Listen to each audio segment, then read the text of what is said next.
Hello, beautiful people. James, I think it's fair to say they love you too, right, guys?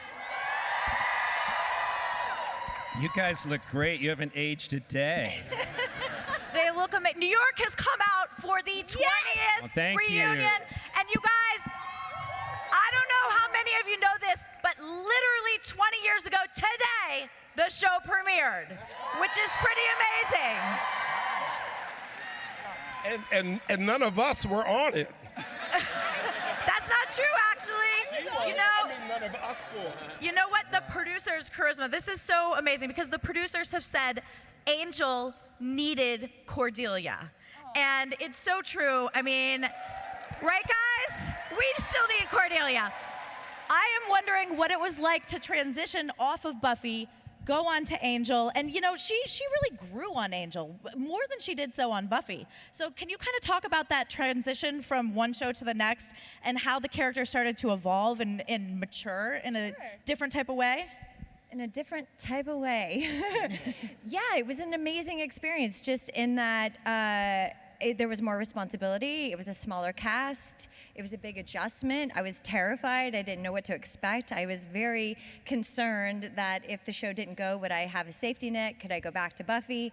And once those sort of initial fears were abated, I was able to relax and step into this new role and watch her grow. And I think episode 9 of season 1, Hero, with Glenn Quinn, when we lost him on the show, that was bittersweet in that it was great for my character and great for me personally, but losing that character was tough and a big responsibility, another big responsibility. So it was sort of incrementally increasing. So it kind of felt less scary, and I welcomed it, obviously. So I mean, it's the greatest role of my life. Absolutely. I mean, and you were so amazing in it. Thank and you. The fans, I feel like, really connected with Cordelia in a different way. Like, I often hear, you know, that she was inspiring and she gave strength. And it's not something that you initially, when you started playing the character, maybe thought would be a result of Cordelia. But it has been, right? Hi guys, I feel like, yes, 100%. It is always remarkable when I come to these meet and greets and I get to engage with the fans and I get to learn from you and your life and your stories how Cordelia affected you. And I'm always amazed to say, or hear rather, that Cordelia inspired them to be more confident. You know, believe that these characters exist inside of me. So I found a way to just connect to the character's yearning for family, because ultimately I thought that that's what he was looking for, and that's what he created amongst the homeless youth in LA. And then when he met Angel, you know, he was very anti-vampire, obviously. So somehow he was able to, to put it mildly, but I thought that that was a really good arc about how sometimes, like, people who you decide are horrible people can sometimes surprise you, and you can find common ground for a mutual, you know, result. And I thought that that was the real beauty of the storyline in a lot of ways. And so then when he got with these characters, he found that he could form a family with them too, and that they all had a mutual interest. So that's kind of how I approached the character. I thought he was all about creating families, and that's exactly what happened off camera, you know, with us. Because we've been friends all these years. The show's been over, and, you know, we've been through awesome things. I was at this man's wedding. I've been through so many beautiful things with these people. So, yeah, so it's interesting how sometimes, you know, art imitates life and life imitates art. It's circular, definitely. You mentioned vampires, James. Let's skip down the line to you. You know, vampires on Buffy were supposed to be, you know, these evil, ugly demon creatures, and here you come. Kind of the opposite. And you know what? You stuck around and you kept sticking around, and you know, how originally when you were approached for Spike, I mean, there was no telling the longevity of the character, you know. So originally, what was Spike's job on the show? To die. Right. He was. But you just He was- wouldn't. He was just Drusilla's boy toy for 5 episodes, and then he was going to be Angel's first victim. Like the whole point of the season, this is over on the other show, was that Buffy would get her heart broken by Angel. They'd finally hook up, and then Angel would go evil, and then Buffy would really, really cry all the time. And then, his first act of evil was to take me down. So they only built me up to be cool, so that when Angel killed me, he would look awesome, right? Yeah. But yeah, like Joss got talked. Like to his credit, I think Joss does not believe that evil is cool. He thinks that evil is laughable, and I agree. And he that's why his vampires were hideously ugly when we bite someone, because he doesn't want that to be a sensual kind of shot. And he got talked into one romantic vampire character, that was Angel. David Greenwald, bless his heart, talked him into that character, and then Angel just took right off. And I don't think that Spike was designed to be a romantic character.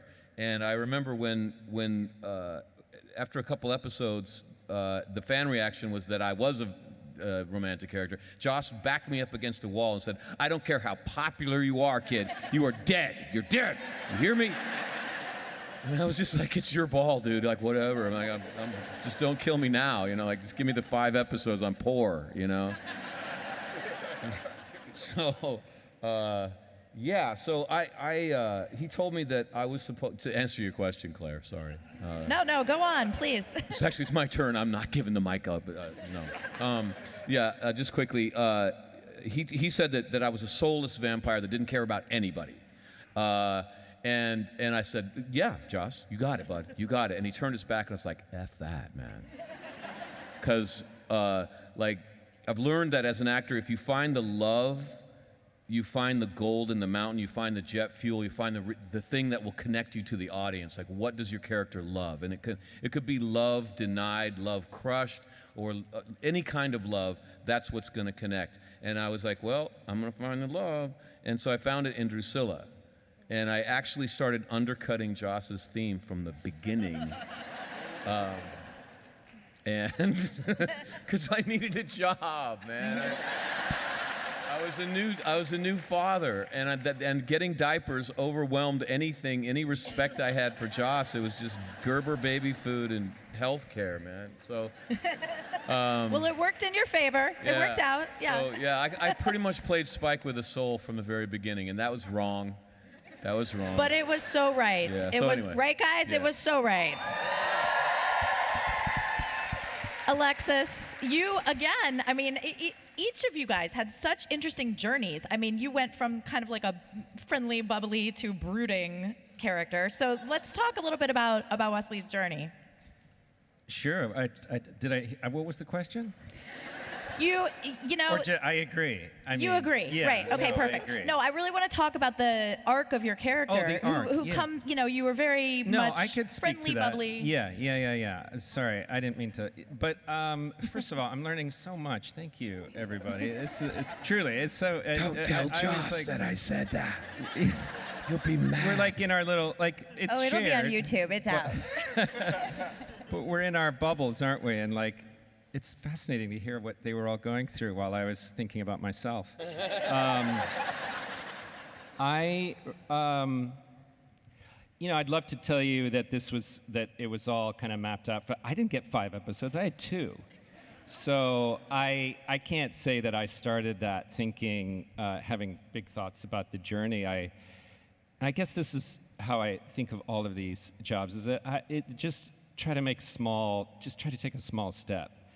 And in a funny way, all those small steps, in my case, added up to an enormously long journey that I'm very grateful for.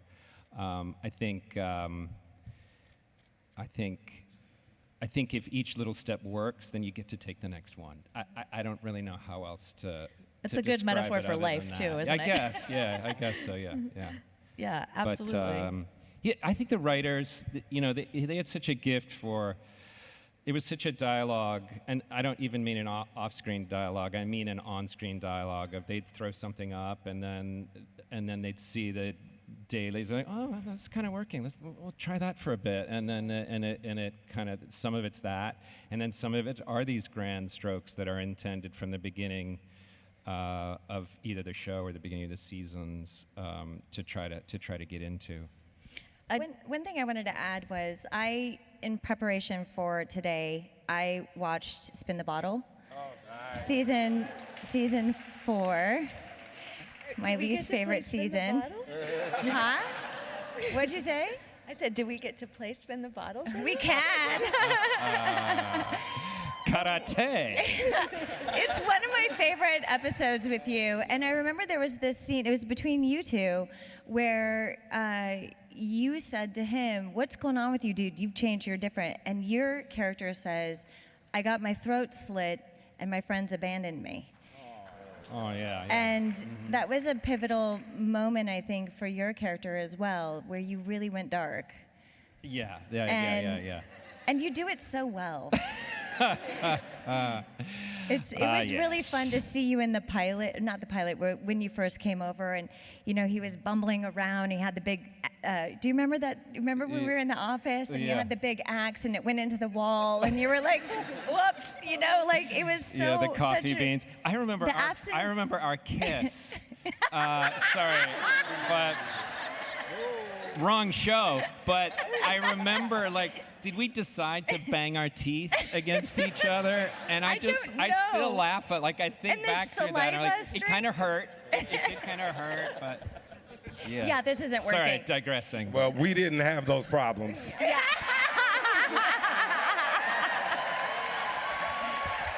Yeah. I got to give that one to you. Yeah. So Amy, let's come down to you. Woo!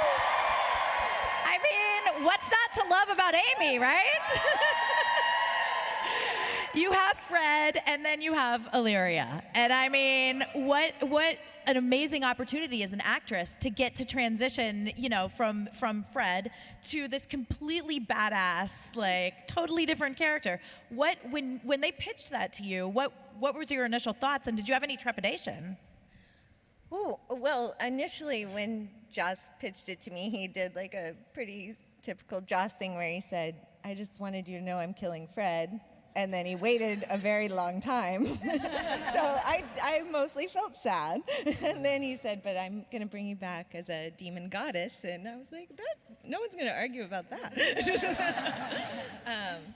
But he gave us a lot of time sort of to lead into that. He gave Alexis and I some scenes. Maybe, I feel like it was at your wedding, right? It was, yeah.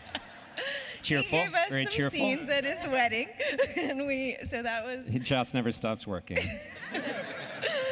earlier in the year, and so I had about 3 months knowing that this transition was happening, and Joss had in his kitchen. Joss likes to dance a lot, and he had in his kitchen different colored lights for dance parties or something. Yeah.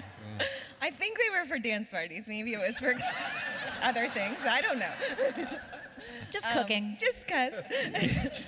But so he had Alexis and I come over, and we did these scenes that weren't ever in the show, but they were just scenes he had written, and we kind of worked the character, which this is something you never get to do in any television job. You usually just show up and hope that you made a right choice. So yeah, we got to workshop the whole character, and he was flipping the colors on the lights, and we tried it with red, and then we tried it with blue, and he was like, oh, you're gonna be blue. And so that's how the look of Illyria was born. I got blue, in Joss's kitchen with some blue lights. I love it. Yeah. That's great. James, you had some of the best one-liners on the show. Do you have any that stick out to you? Any favorites? Okay. You want the truth, or do you want the, okay. The truth is I don't remember anything. Okay, no, this is the thing. When you're working 12 to 15 hours a day, and you're doing 22 episodes a year, I discovered levels of fatigue I had no idea existed before. And my short-term memory evaporated. And I remember we used to play a game on the set, which is, quick, what did we film this morning? Like that. And the response would be like, I got nothing. I have no idea. We could never remember even what we did a few hours before because you're always really focused on what you're doing now, trying to live up to these scripts that are so well written, and no matter how hard you try, you're never going to be as good as what's on the page. You're always going to miss something. So, like you guys were probably much better rested when you were in contact with Angel than we were, or me. And so it's Let's not hear one of your apathy. favorite It's one-liners. So, like the fact that I can't remember. While he waffles. Anybody got one? Waffle. You're a wee bloody plumpet, There man. we go. That's my favorite line. That- of course. That's one of my favorites too. That Right. episode was Thank you. I amazing. remember that one. Yeah. Well, we're going to open it up to questions. Yeah. So there's 2 mics in the aisles, and you guys can line up there. And while they're getting lined up, Charisma, I want to ask you, your final scene in season 4, obviously before you came back, but where you and Angel are in the office and the phone rings and you say, oh, and you're welcome. How was that to film, and how did you almost brought the original Cordelia back to that one line at the end. It was so interesting. Actually, that is interesting because the way I said it, they had me re-say it in ADR because they didn't like the way I had delivered it. They wanted it to not be given away. So when I was playing the scene, I guess I had indicated in a way, like if I were to describe the way I said it, it would be like sharing a loss. You know, like, I don't even want to give you the reading, but whatever reading it was like sharing a loss. Like I was sad, like I knew what was coming, and they didn't want it to be given away. So I'm in ADR delivering the line again, and I'm kind of at odds with the producer in post. I'm like, I don't want to say it like that. I want to be all, oh, and you're welcome. You know, it's like, that doesn't fit. That doesn't work for me. And that just feels intrinsically wrong. And, you know, as usual, I was wrong. And, and they prevailed, and they're like, this is really the way that we want to do it, because we don't want the audience to know. And I go, okay, well, that makes sense. So I'll do it that way. But my instincts were, you know, To go darker. to feel, you know, to feel like the loss of having, like, say goodbye. Yeah, yeah. Well, it was extremely poignant how it ended up. So good job. Thanks. Hi, we're going to start over here. Hi. Thanks for coming, obviously. So I know that Angel continued on in the comic books. Are any of you familiar with it? And if you are, is there anything in the comic books that you saw that you wish you guys could have done? Survived. But this That is would've been actually nice. a good question because you co-wrote one of the comics. I wrote 2, Yeah. but it was in the other show verse. Yeah. And it wasn't Angel. But yeah, I wrote a couple. It was still Spike though. Yeah, it was still Spike. Yeah. And they were really good. Yeah. But yeah, I was surprised. Like when we filmed the finale, my thought was like this: we are wrapping up the arc of Angel, which is Angel starts his. We were introduced to him as a villain, as a bad vampire, and then he makes the slow arc into being kind of redeemable, and then finally to hero. And like what I thought was, Joss was thinking the most heroic thing that we can have him do is to give up his life in a fight to save other people that he knows he's going to lose, that he knows he's going to die, but he has to try anyway. Like that's the ultimate heroic act. So we were out in the rain, and I'm thinking, oh, we're definitely dead. Like that's like it kind of is less powerful if we're not. So we're dead. Like the show's over. So yeah, okay, we're dead. And then when I opened the comic book, I'm like, oh, that's nice. we survived. It was such a great ending though. I mean, Amy, Jay, did you have a thought? Were you on the same page, like we're dead? Or were you like, yeah, we're going to survive this? Well, I saw that my character was turned into a vampire, and I would have loved to play that.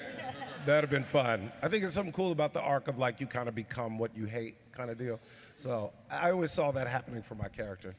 I was mostly excited when I see the drawings, and I'm like, ooh, I wish I had that body. You do.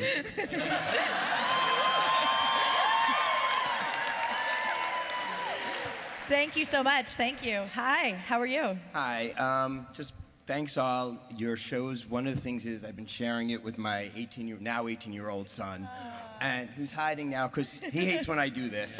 Put the spotlight on him. No, it's dark, dude. Put the lights on him. Wait, he's gonna hate what's gonna coming in a minute. But one of the things we've been doing is, which he also hated, is I made him watch Buffy, Angel, Buffy, Angel. You're such a good dad. The only problem is right now we only got to the middle of season 4 before he went off to college, and he never found out why, for almost all of his life, I've been calling him one phrase, which you've already said. So could you do me a favor and say, hey, Zach, you're my wee little puppet man.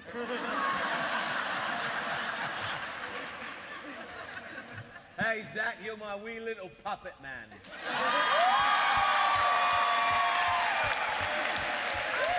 Thank you. I wanted him to find out in that episode. I was like, what's his reaction going to be? But I think this is even better. It is. Thanks. Thank you so much. Thank you. Hi. Hey guys. Hey. I've met the majority of you before, with the exception of Alexis. Good to see you again. Here he and is. Good to meet you, sir. Thank you. I've said this before to your peers, Alexis. Buffy and Angel got me through my mom's cancer and her death. I couldn't have done it without you. She even became a Buffy fan, even though she went to her grave not admitting it. She really loves Spike. And on this... She had very good taste. And on this, the 20th anniversary, what I wanted to do is I was drawing, and unfortunately I got carpal tunnel. I couldn't give all of you individual gifts, but I do have some gifts for you that I wanted to give you. When's the appropriate time and place to do this? Are you going to be over at the convention center today? Yes, ma'am. Everyone will be over there, and you are more than welcome. I'm sure everyone would love for you to come up and say hi and take a look at your artwork. Yeah. I'm not the professionals that are here, so by any means. You know what? I think I speak for the whole cast when we say we appreciate any fan art or gift or anything that's inspired you. So I'm sure everyone would be more than grateful. Thank you. Thank you so much. Thank you, sir. And if I can just ask you this, Alexis. Charisma's met me before, and she can vouch for me. I was a big Doyle fan. When you replaced Doyle on the show, did you feel a great deal of pressure? Yes. I can imagine. Just talk about that a little bit.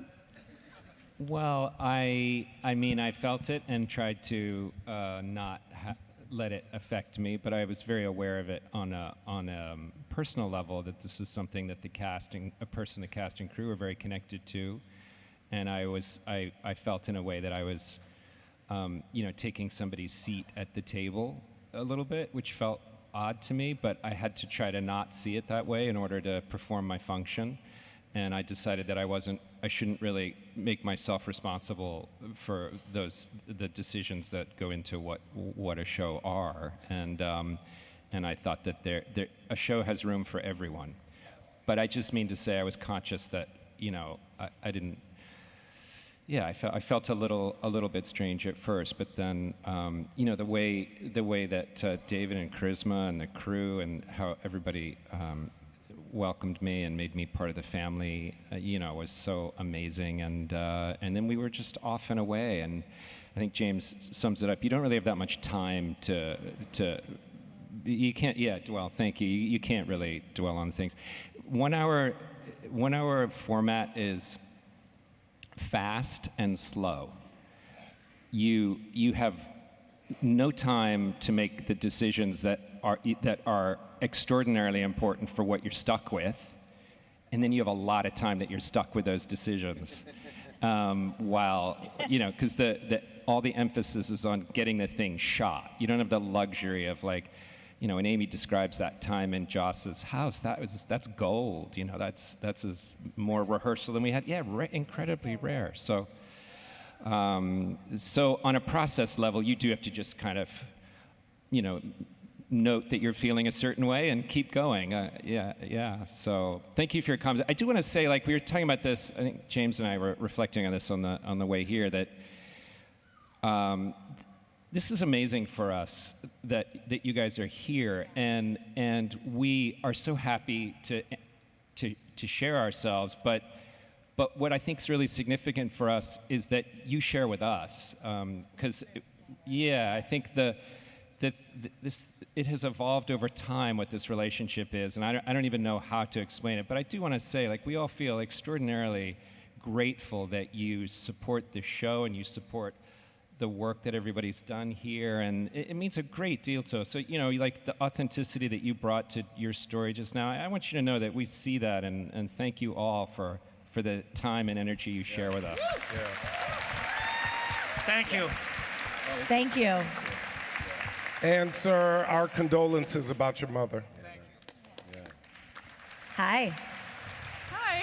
Okay. So I love all of you. James, I got to meet you yesterday. I forgot to say that you have one of my favorite responses on Twitter to, do you put an angel on your tree for Christmas? And you're like, I don't want that wanker on my tree.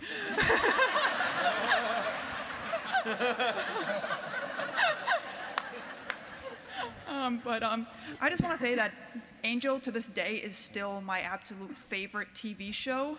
And but my question is for everyone, on Angel or Buffy, was there anything that happened that you wish was explored a little more? Because in one episode, Alexis, when Wesley gets a visit from his father, the father turns out to be a robot, and we never really found out where the robot came from. I kind of I got the impression it was something different from Wolfram and Hart. I guess another question is, where did the robot come from? And again, is there anything you wish were explored or expanded on a little more from either show? Oh yeah. What did she say? Yeah, that's a good question. Charisma, do you want to kind of start? Is there any part of Cordelia that was left open?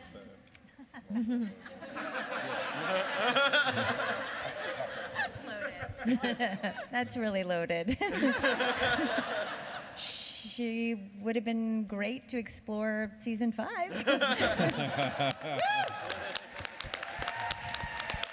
I didn't want her to die. I welcomed the opportunity to come back to be with my friends and to have Cordelia live on.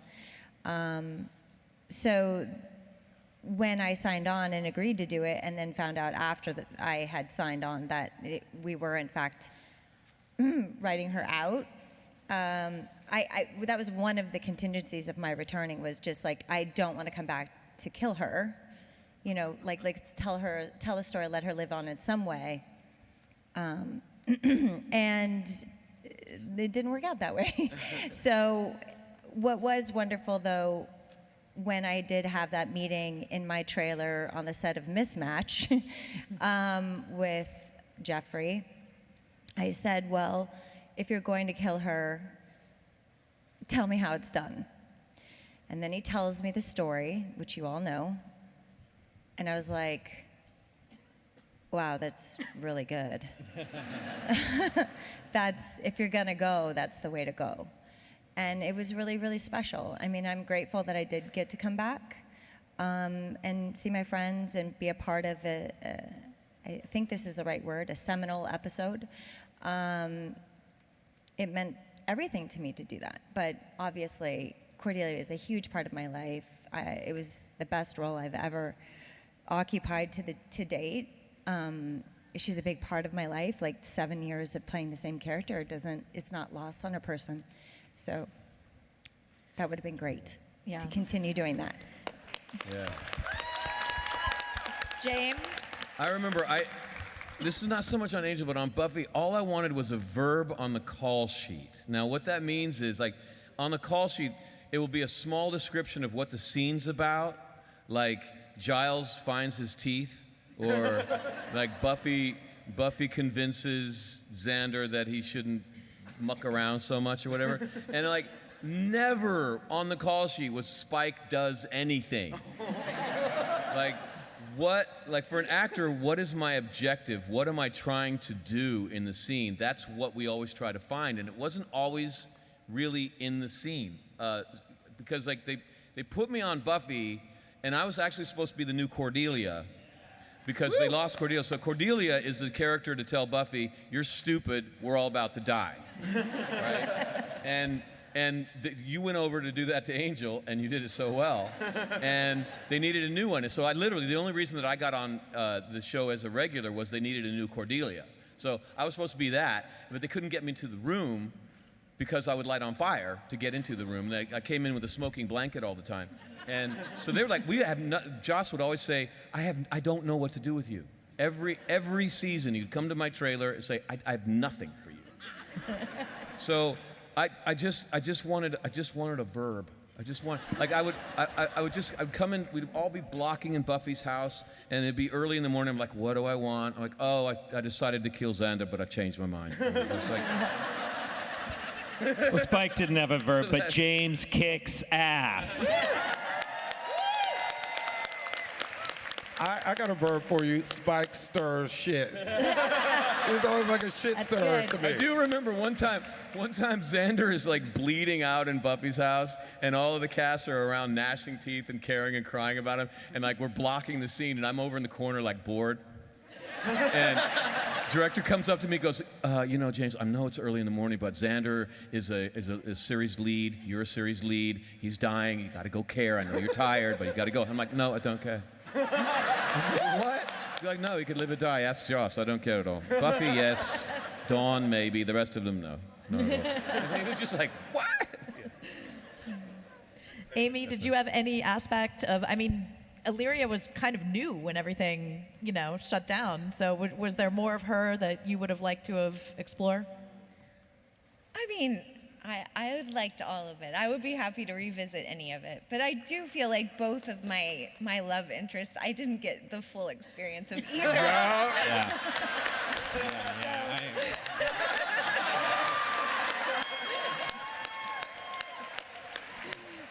Do you guys all know the story of how they screen tested her? Is that like well known?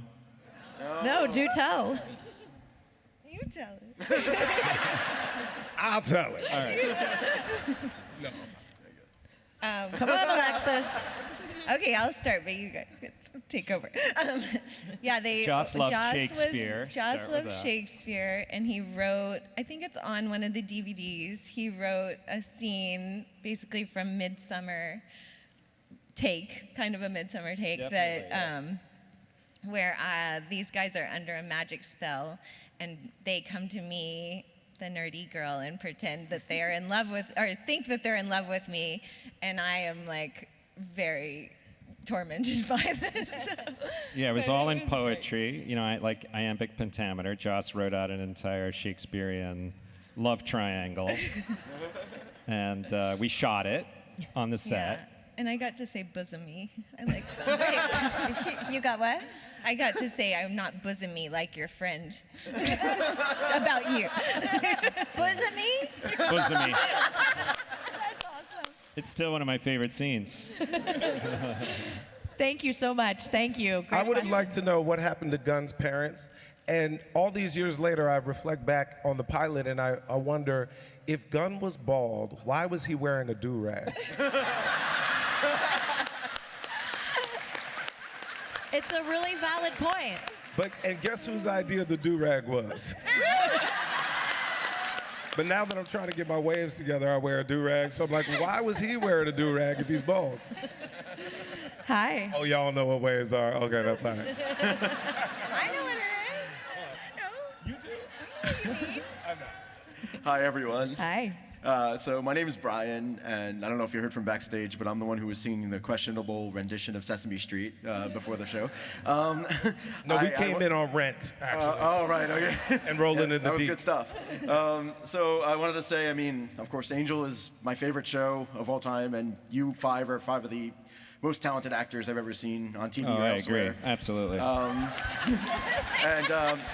Honestly, you guys, I feel like the five of you could play pretty much any role in anything. But what I want to ask, I guess, is, and I'm sure you've gotten this question in some form before a million times, but if you could have played, or if you had to have played any other role on the show of Angel, of the five of your roles or any other role, gender, sex, race, just completely thrown out the window, just the personality, the essence of the character, who would you have wanted to play the most and why?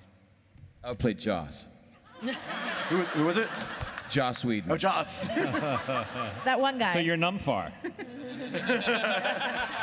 Can you do the Numfar dance, James? I don't know the Numfar dance. Can you do it for me? I don't know. Oh, yes. Well done. How about you, Amy? Ooh, I don't know. What is the good answer to that? I don't know. I think maybe Wesley. I liked that. I felt like that character. He got to do so much comedy and drama, and it was just like such a great. I wouldn't have done it as well as Alexis, but it would have been fun to just try to be Alexis for a minute. I'm sure it would have been close. How about you, Charles? I mean, Charles. It's an interesting question. It does bring up, it does. I remember every day at work with this group, just internally going, God damn, they're good. I wish I could do that. I wish I was as good. I wish I was as funny as her. I wish I thought of that for that. I mean, I should have had more attention on myself, I guess, and what I was doing. But I was always like, oh, well, they're so good. So I can't. It would be hard to say that there was one. I was perpetually feeling like these people are nailing it around me. I better bring it.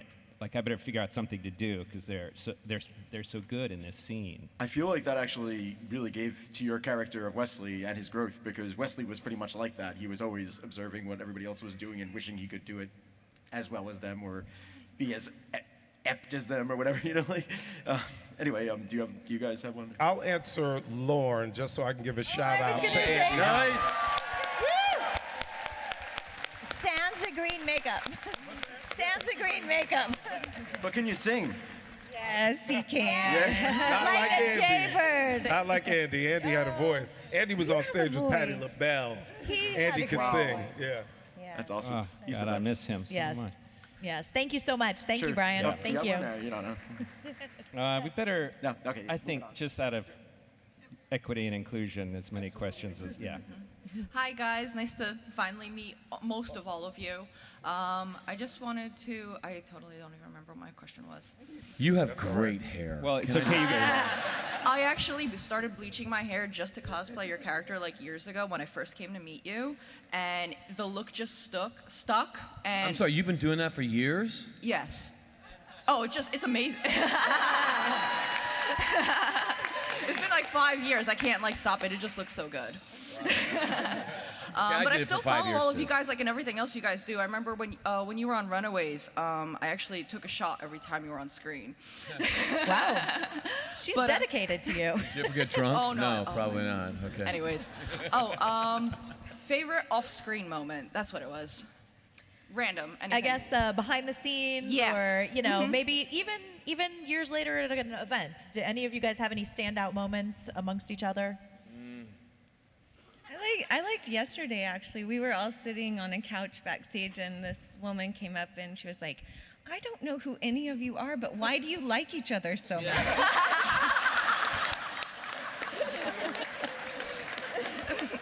You seem like a tight-knit group. That's what 20 years will do. I just remember never feeling so more embarrassed to be an actor, because they're always like, would you like to sit down, sir? Here's a tea, sir. And I remember on the puppet episode, the dichotomy between how hard it is to be a stuntman and how easy it is to be an actor was never more apparent, because in the scene, Angel Puppet punches Spike, and Spike just flies 18 feet up in the air. And we're shooting on a soundstage, which is concrete. And so Steve Tartaglia was the other Spike. He was stunt Spike.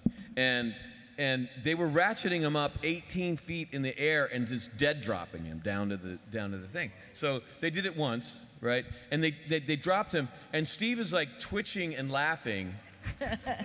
And I'm just sitting in a chair, and the director nods to me, and I go over, and Steve can't move until I get there to assume the same position. And then I just lay down on the ground, and I carry Steve out, and he's like, good luck, buddy. And I just felt like, oh man, oh, no wonder people hate us. Amy was. Amy was reminding us upstairs of the night that a friendly Angelino poured a cup of urine over us in the alleyway of downtown. And it's kind of a metaphor for, what it is to work on a vampire show. It's like they look really great and it seems super cool, but in reality, they just run over us over and over. And then what we do is look up, did you get it? Okay, no, do it again. Back up, right on over me. And I don't know why we're like that, but when you are like that and you find kindred spirits who are the same, and then the truck is running over all of you, somehow it feels even better. I remember when we were doing Waiting in the Wings, Joss was directing, and my fondest off-screen moment is sitting in Alexis's trailer playing Boggle with these guys at lunch. And I remember even in that moment thinking, this is bliss. Aw. Thank you so much. Hey, I have to interrupt.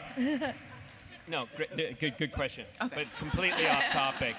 I'm really self-conscious right now because I'm not wearing my wedding band, and in case I want my wife to know that I was working in Atlanta, and when I'm on camera, that character, it's in my backpack. And yeah, and this is fascinating, but I've been really like very tuned into this finger while we've been having this whole conversation. So I just want to say, honey, I love you, and I have my ring, and I will put it on. So duly That's noted. a good man. So Yes. I want to get ahead of the story, as they say. Hi, how are you? Hi. I was wondering what your favorite episode was, whether it was like your favorite because you had fun filming it, or looking back and rewatching, you're like, that was a really good episode. Any Let's go down the line. standout moments? Yeah. Jeez. I had a few. Cordy, the episode where she got her own sitcom. Oh, God. That was a lot of fun. That was a lot of fun. Spin the Bottle was a lot of fun because rarely do we all get to be together in the same scene, and that was like a whole episode where we were all together all the time, which can be challenging to stay awake, to remember that we're off camera, and to remember, like, it's your turn. It's your turn. Like that always happens. Sometimes you fall asleep at the wheel when you're off camera doing the same scene, individually. Anytime we were all together was a great time. And that's why I loved Waiting in the Wings. That was my favorite episode, because we were all together a lot of the time. I share those two for sure, and then I would just add, that time we spent on, I think particularly when you transitioned, shall we say, that holds a special place for me too. Yeah. And for me, the puppet episode, man, it just was such a brave move. Like on so many shows, some brave writer would be like, "Let's turn him into a puppet," and everyone would just look at him like, "You are insane," And then the idea would never get any oxygen. But on Angel, they did that. I just think it's just so brave, and it worked so well. Yeah. So let me ask you this about the puppet episode, since we brought it up a couple times. Where was David just hiding under tables, Directing. just doing his lines? No, there was Directing. the puppeteer. Remember this? The puppeteer was under his desk, and he had like the dirtiest mouth. Remember? And so when they would say cut, the puppet would still talk, but as like the actor of Angel, and he would be like, "I effed that scene up" or something like. But we all kept talking to the puppet like it was a real person. Like we were. He was so engaging. Thank you. Hi. Hi. Out of all the actors that came in to play villains, who was your favorite to work with? All the different guest stars, I guess. Probably Gina Torres for me.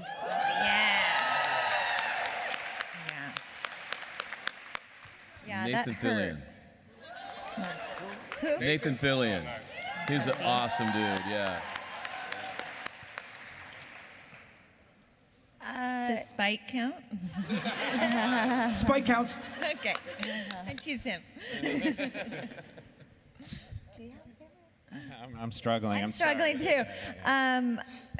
The first person came to my mind as far as guest stars, like where I was like in awe, was when John Ritter, but that wasn't on Angel, that was on Buffy.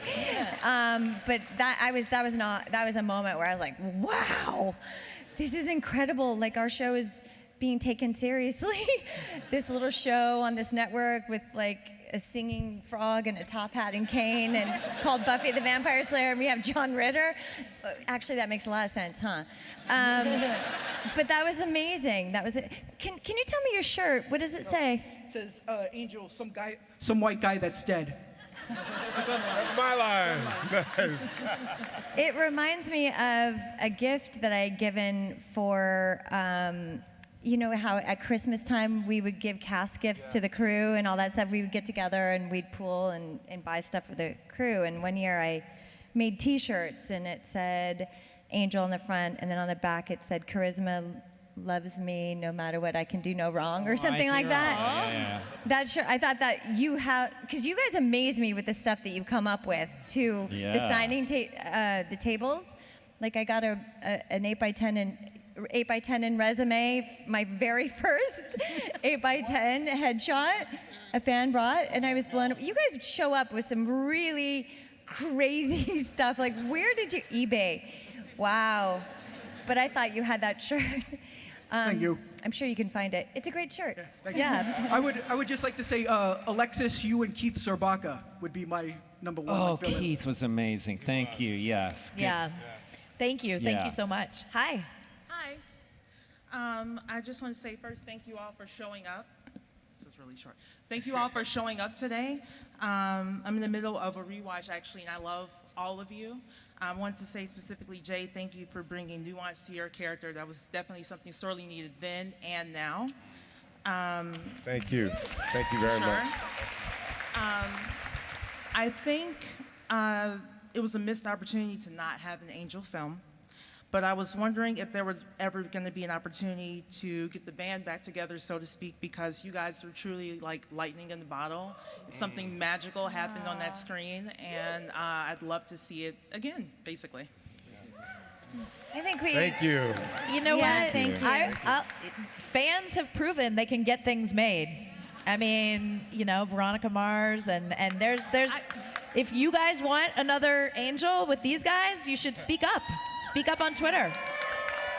I wrote an April Fool's article on my website about a Buffy reboot 4 months before they announced the Buffy reboot. Oh, so I you was know about to say that was you. Another article, yeah.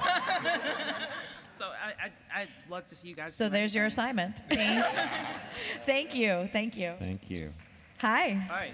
Hi. Like many others here, Angel is one of my favorite shows of all time. In fact, it's probably my favorite.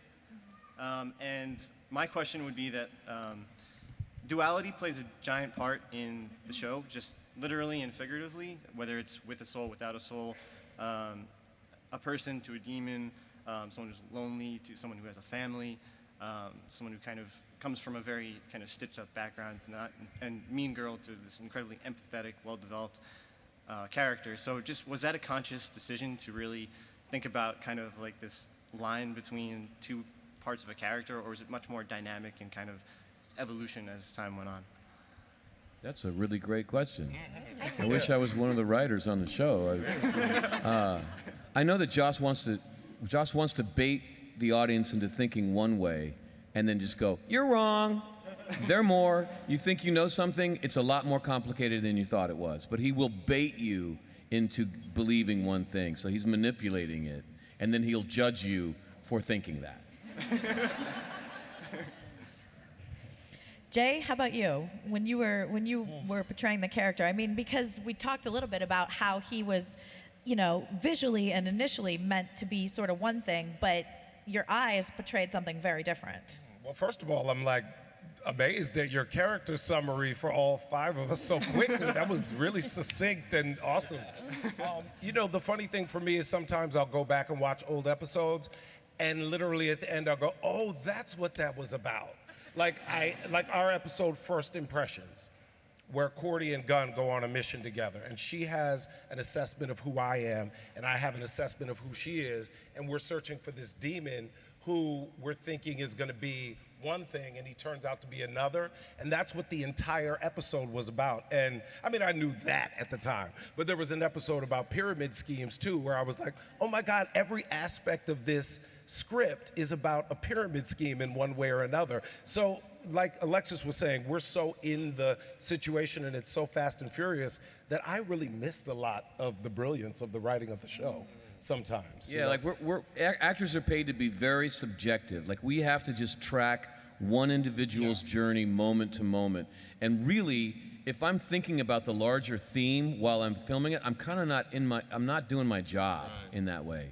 So we sound stupid, but we're not. No, but I remember one anecdote that I can give was going back to early Cordy on Buffy, I was always in a broom closet making out with Xander. And at one point or another, I'm like, guys, she's like a junior in high school and she's got sex on the brain all the time and she's always in it. Like, can we, either she's a damsel in distress or she's talking about or actually making out with somebody. So what's going on? Can she not be such a hoe? Can we work on this? Or there was the time when I was in the cabin with Buffy and I had the spatula and I was like, well, we could do this, and I was taking it all so personally. I was personalizing my character and I wanted her to go a certain way and I was expressing frustration about it. And I had Joss and David at one point, these are very rare occurrences where you're both, everybody's on set like that. And I said, I'm really frustrated. She's just so dumb or slutty or a victim. And I'm annoyed, and they're like, but this is why America loves you, Charisma. And I was like, oh. I'll be quiet now. Sometimes we get in our own way.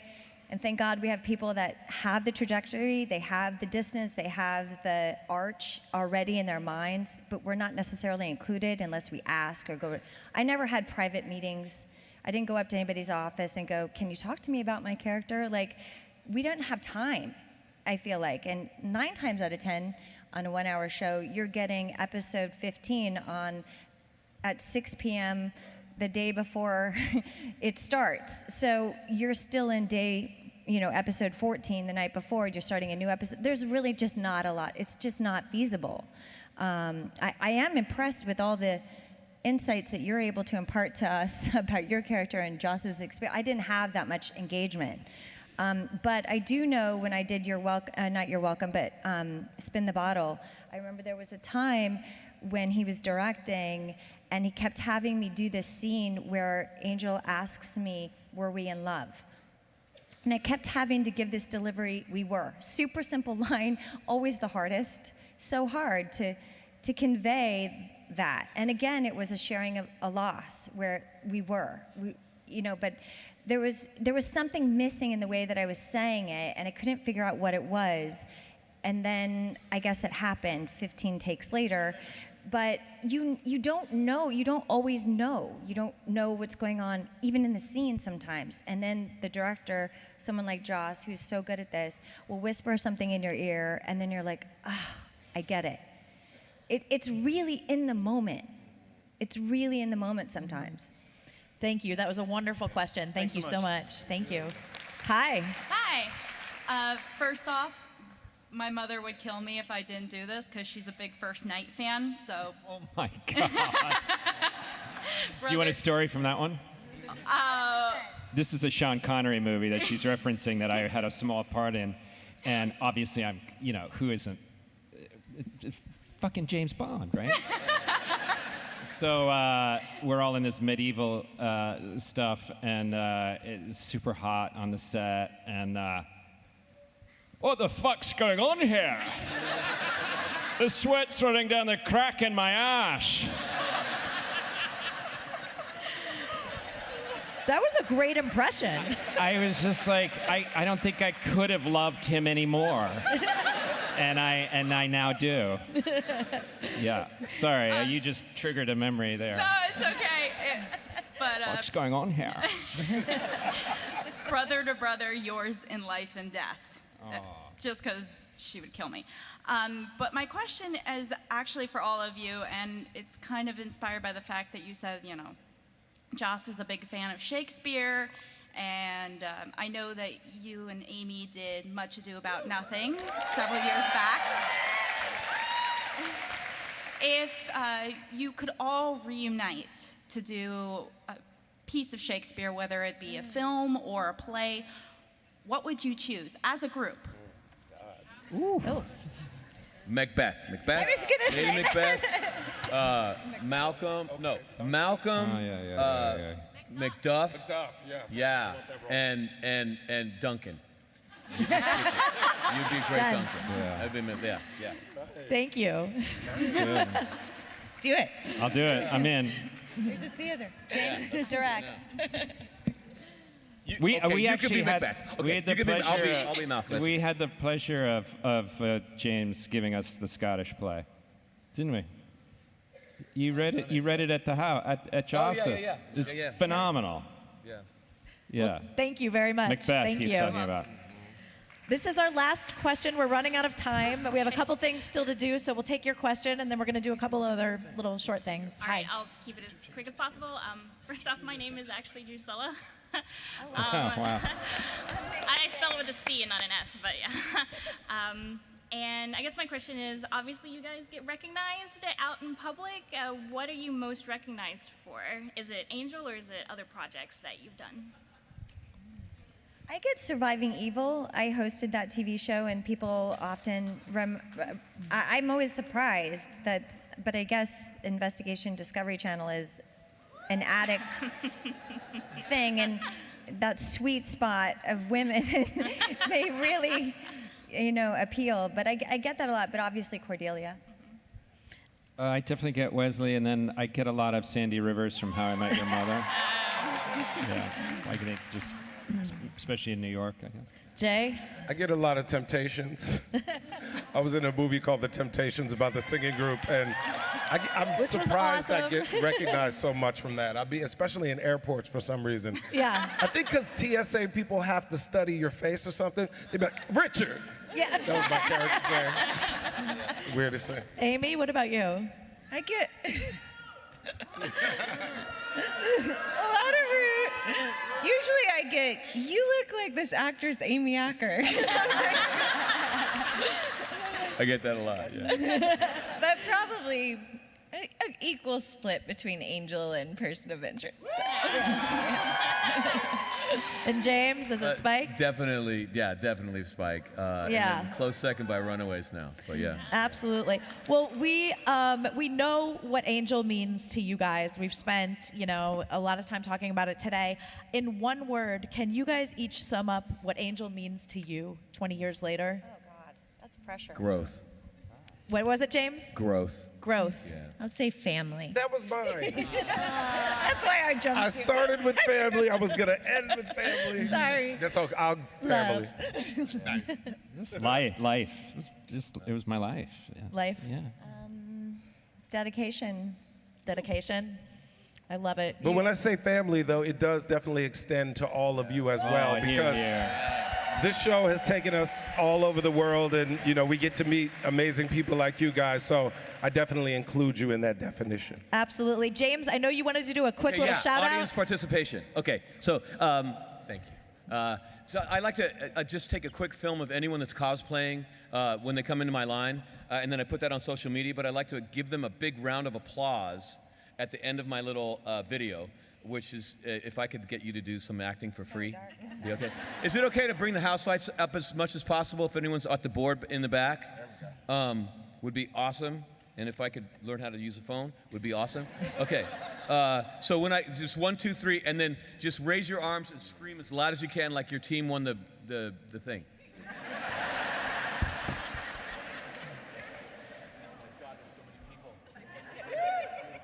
Don't forget the people in the balcony, James. It's impossible. Sorry, guys.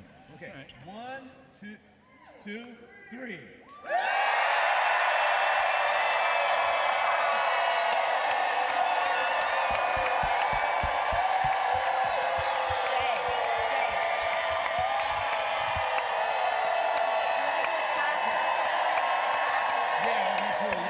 Okay, one Just more really thing, quickly, guys. Just really quickly. I've Oh my got a gosh, friend really who's quickly. he's a Vietnam vet, and he loves the show. And if you guys could just say hi, Rich, on 3, can you do that? Just like scream it, hi, Rich. He's You're making really him cool work dude. here. Wow.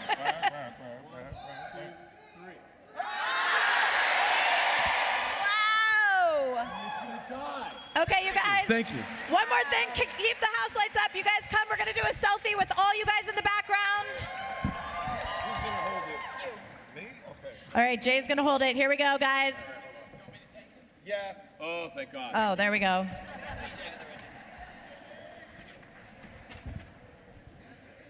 Y'all in this?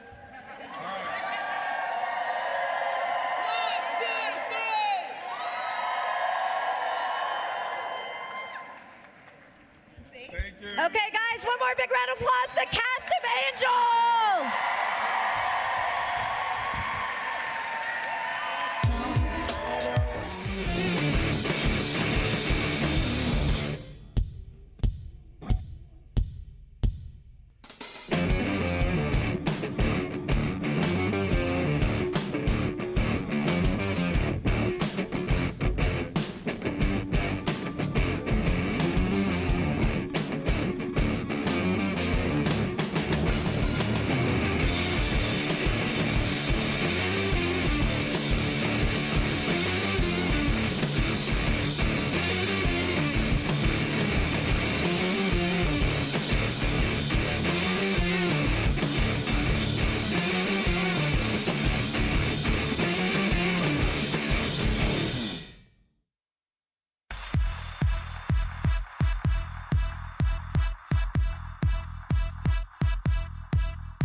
Austin.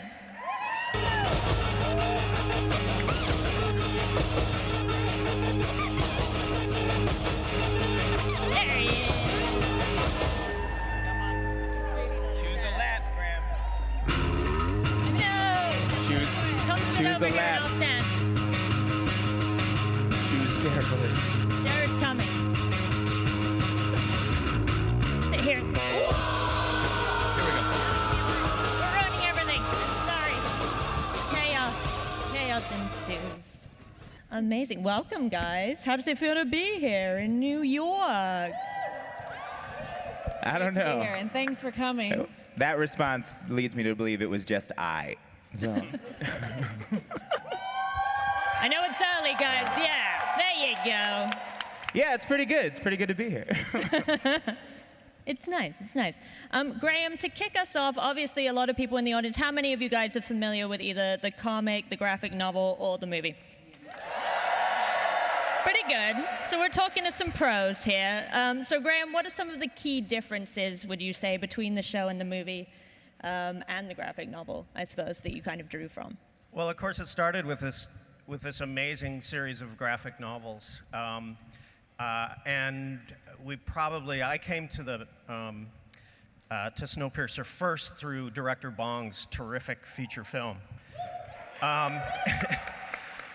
So, you know, for adapting it to the small screen, I really, I took huge inspiration, I think we all did, took huge inspiration from the tone of director Bong's movie. It was such an adrenaline rush, it's so exciting. And so that's how we sort of, moved forward with it. And the graphic novels are just this amazing source of inspiration for us.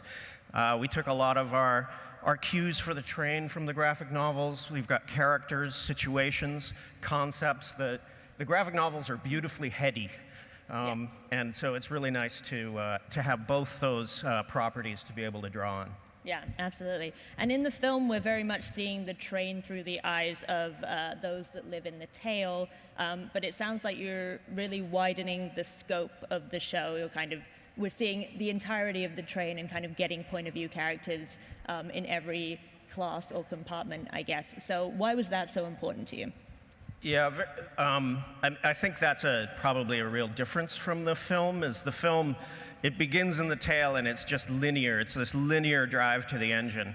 And we have that same sort of desire to get to the engine, but we bounce around the classes and we're telling a really interesting drama, a class story, which is really the basis of Snowpiercer. It's about class, it's about immigration, detention, it's about climate change, very, very, it's a beautiful existential tapestry that we get to work with here. I love it.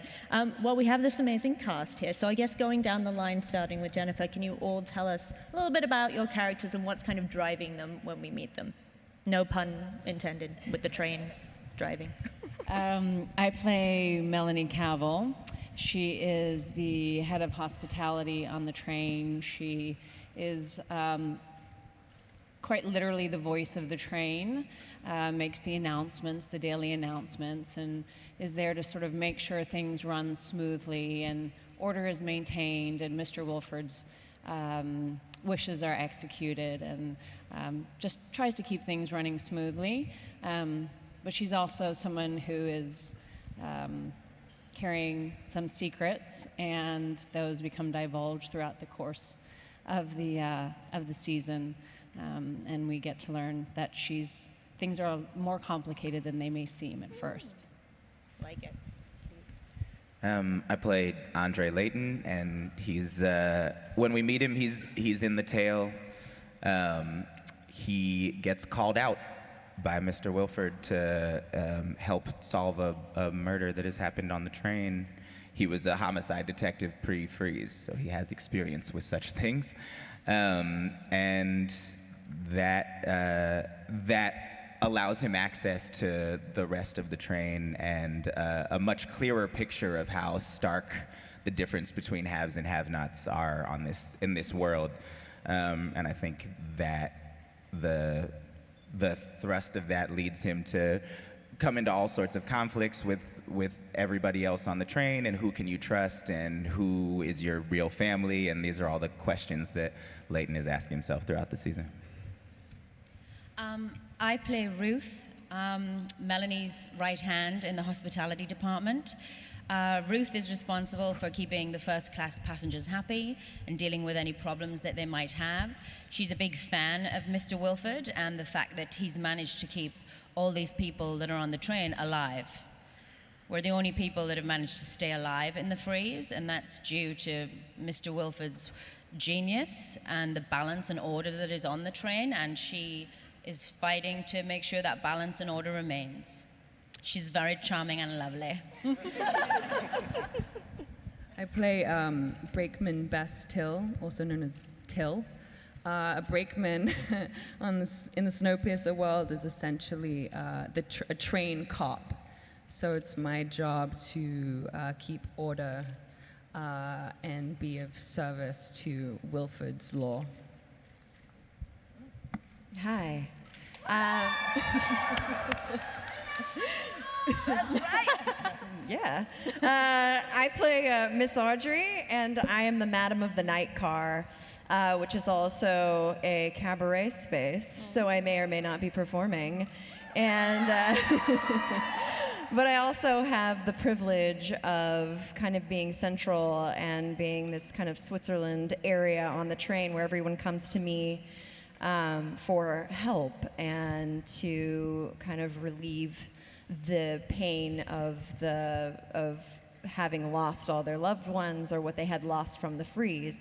So I'm there to make everyone's time on the train enjoyable.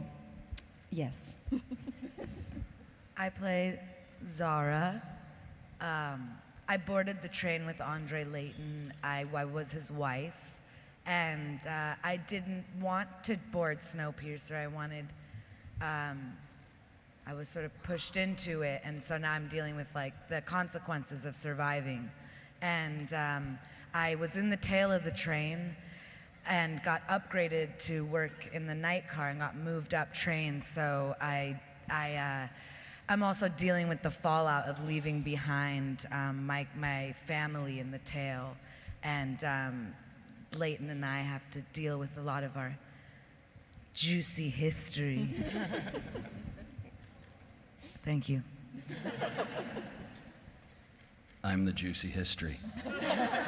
No, I'm not. I play a character, Pike, who's part of the tail, the back of the train that had to fight to get on this enormous 1,001 car long train.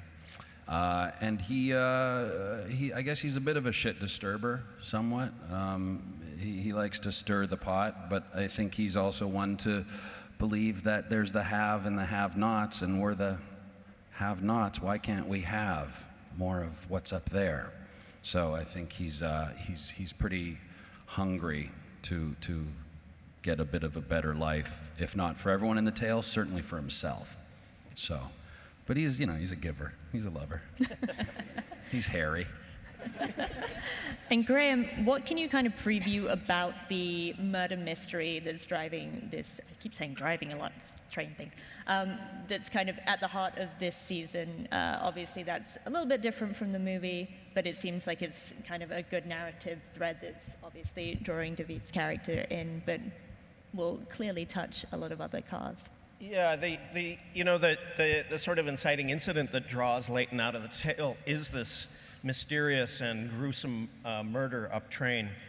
But really, Leighton is using this chance he has to solve this murder. Really, he's using it to gather intel on what's up train and to slowly build towards his revolution. So I'd say that the thrust and the real heart of the season is about revolution and rebellion and resistance. And the murder mystery is a convenient and gruesome way into the larger story, I think. I dig it. And this takes place 7 years after this kind of icy cataclysm, humanity has ruined the world, go figure. So why did 7 years feel like the right time? Because I think the movie is maybe 15, it's a little bit later, so you're kind of going back a step from maybe what we've seen in other iterations. Yeah, the movie, I believe, was 15 years from the freeze when everybody had to board the train. We chose to bump it up to make everybody's experience of losing the world and all of their loved ones more immediate and more visceral. And it's a real theme that everybody on this train has suffered amazing trauma and loss, and everybody is going through these psychological things in the midst of this survival story. On a train that is 1,001 cars long. How many cars is it? Graham, one more time. The train is like 10 miles long, and in the writer's room, we have a map of the train that goes all the way around the room, so we can go, if they're here and they gotta go here. It's quite a monster, the train. It's a character in itself. How long would it take to walk from one end to the other? I assume we're probably going to know that in the show, but... An entire episode. Longer, Just following us from one end to the other. It's quite it's like 24. Captivating television, really. How fast can you run 10 miles, David? Not that fast anymore. It's like walking Manhattan, though, you know? It's only really all the parts of it that you would walk, right? That's about 10 miles. I dig it. Well, I want to learn a little bit more about each of your characters. So Jennifer, obviously Melanie is the voice of the train. How did you kind of find that train voice? I imagine it's kind of like Siri. You have to be kind of soothing and, you know, you're not trying to panic anyone. So tell us a little bit about that aspect of the character, the kind of facade, I guess, she has to present to the people in the train. Yeah, she just, she says at one point to Ruth, calm hospitality, calm train. So she tries to, present that kind of image, embody that kind of calm, and, just try and keep everyone happy. But as the season progresses, you see more and more sides of Melanie, which was really fun for me to have the time to spend with a character and get to see so many different, to really unfold a character in that way, it was really a wonderful experience for me. I love that. David, we saw in the movie that people in the tail end are kind of treated differently, depending on, I guess, their usefulness. And obviously he certainly has a use, at least, outwardly to the rest of the train. So how does that start to affect him? Is it kind of that he is seduced by the things he sees? Or is it more that it kind of sparks that fire of revolution in him? Yeah, I think Leighton's allegiances lie pretty solidly with the tale. But they are certainly challenged, and I think what's more interesting that is challenged about his vision of revolution is that it's way more complicated than he had imagined it was, right? It has to do with the way this version of telling this story is set up, not being linear like that, right? The train is a linear class structure, but the machinations of how power dynamics actually work are actually bouncing all over the place, and everybody has something to sell or to trade, and that's where the real power comes from. So I think what Leighton learns as he comes out of the tale and actually gets to see the rest of this train, which, mind you, he's never seen. Yeah. Nobody in the tale, unless you get brought up for work, has ever seen any of the rest of this train. So he's piecing together information as he goes, and I think realizes that the machinations of power are much more complicated than just getting to the front of the train, and that a revolution isn't actually directional like that. Yeah. What is life like in the tail end? It's pretty shitty. Yeah. Like not dope, man. But really good people, most of us. But who's the not most of us? Maybe Steven no comment. Down there. Whoa! Hey, this is one train. Come on, yeah. One train, one love. No, it's there is. in the way that look, anybody who's from a marginalized community or who has lived with lack of resource knows there's a kind of togetherness that comes out of necessity, and there is a feeling of family and an openness and a lack of lying, right, that comes from that, because you need to really all band together. So there are some wonderful things about the tale, but no amenities. Life is really hard back there. They have reverted to horrible, horrible things to survive. The future is very bleak. It's pretty hard to raise children with zero resources, right? So, and there are much more complicated elements of that too, which I won't spoil for you. But they are dealing with truly extreme circumstances. So the idea that there is something to fight for is pretty clear. Yeah, makes sense. Allison, Ruth has a similar accent to Tilda Swinton's in the movie, but is that the only similarity between them? Tell us a little bit more about her character and why she is so loyal. How much did you jack Tilda's shit? Just be honest about that. Reminiscent, an homage, maybe. I'd say that Tilda's character sort of got divided up a little bit between a few different characters on the train. There are some things that Ruth does that Tilda might have done. But for Ruth, you know, life is almost perhaps a little bit better for her now on the train than it was off. You know, it's a new beginning for everybody when Snowpiercer departed the station. But she's not all bad. Yeah. She's not all bad, I'll just say that. Yeah. Why is she so loyal to Mr. Wolf, do you think? Well, he has saved humanity thus far, as far as we know it. Yeah. He's got this genius train that's keeping us all alive as long as we keep moving. Nobody else has done that. True. You know? Step up, guys. Yeah. What are y'all doing? We're pretty lucky that we got to be a part of it. Yeah, that makes sense. Mickey, you kind of describe Bestill as the muscle, but she finds herself partnered with Leighton, I hear. So what can you kind of preview about their dynamic? Well, when you meet Till, she's very much a part of this machine. She is of service to this order and kind of as a sheep almost, and goes along with what she's supposed to do and how she's supposed to inflict order on people of the train. And then Leighton sort of starts to break away and chip away and shifts her perspective. And sort of makes her question, like, what is she in real service to? And I can't tell you anymore. We can watch and find out. I also hear that she has a secret relationship. She does. Is there anything you can it's say very about that secret and without very giving away the steamy, secrets? and that's all I could say. It's so secret. Graham, can you help her say anything? Is there Absolutely not. Nothing. It's secret, and you guys. But will I love can it. say.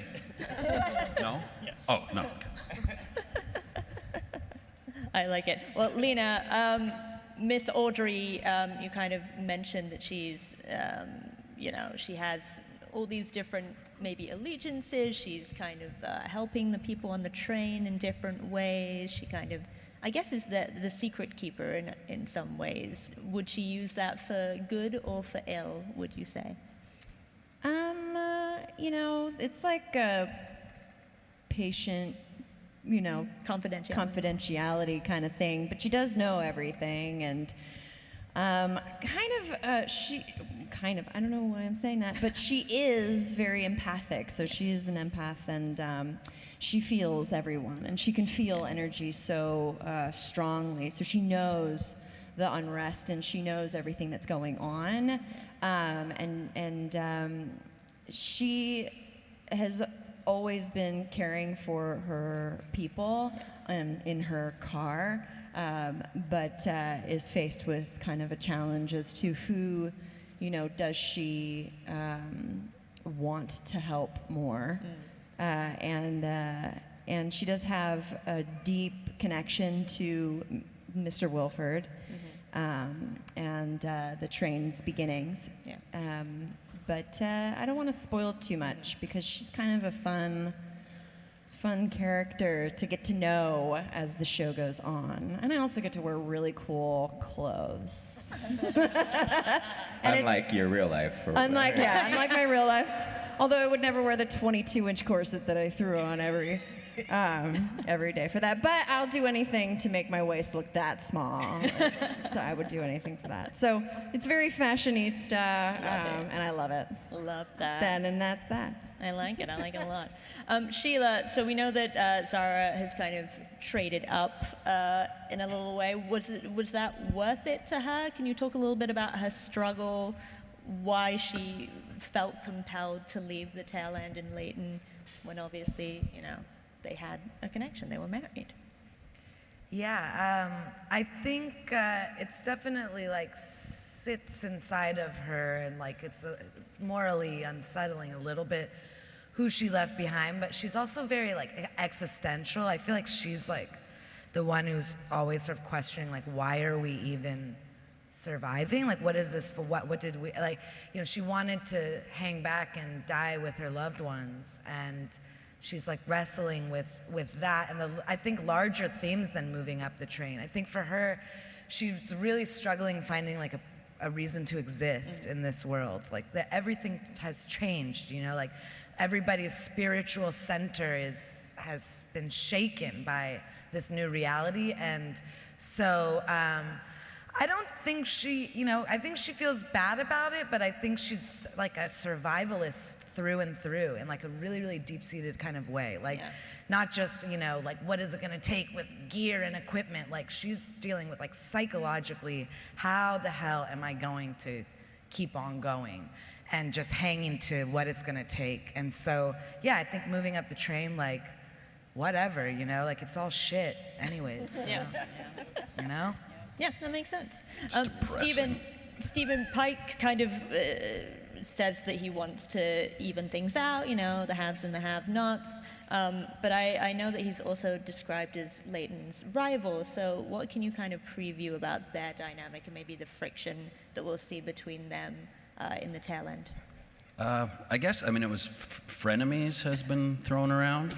Frenemies? I don't quite know what the fuck that is, but whatever. When you think about these characters, and especially the tail having been together for 7 years, it's pretty much like solitary confinement. The space is fucking small, and it is tiny, and so 7 years together, people by themselves in solitary confinement, what happens to the mind and prisoners, and it's kind of like a prison, the tail. And so there's obviously going to be pretty strong dynamics with people, and there's probably as deep love as there is hate, because it fucks with your mind back there. So. Which I think is interesting, when you're talking about is what it does psychologically to people to be in this space for 7 years.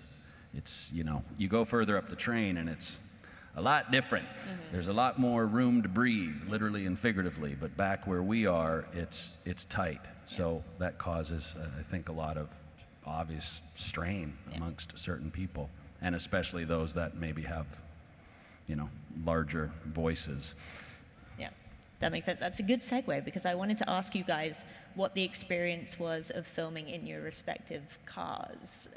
I'm sure that, we've been on trains, so they're small anyway, and I'm sure even with a set, the confines are probably still pretty claustrophobic, even in first class. So I was curious if all of you, I don't know if you want to go down the line, or if you can, just talk a little bit about the experience of actually filming on these sets and kind of being in this very confined space. And they move too. Really? Which was it's You're not having to do Star Trek acting where you're well, you sort of falling find back. yourself doing, I found myself when you have the airplane, what is people that work on airplanes?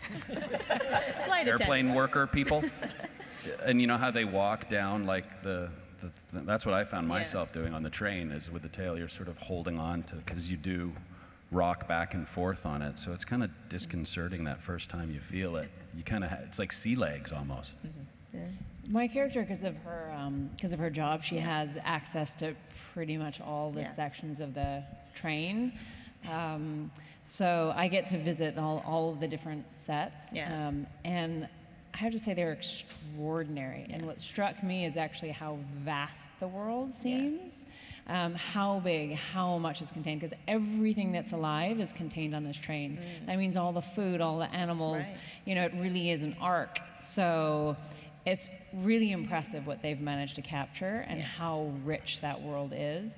So I actually was kind of stupefied by how expansive it seemed within the confines of a train. Yeah. Makes total sense. It's like the imagination, I think, and the design is really, and the execution were really extraordinary. I was constantly taking pictures of all the new sets and sending them home. Like, can you believe this? It's pretty impressive. Nice. Didn't sign that NDA then? Okay. I got in shit for taking my phone out.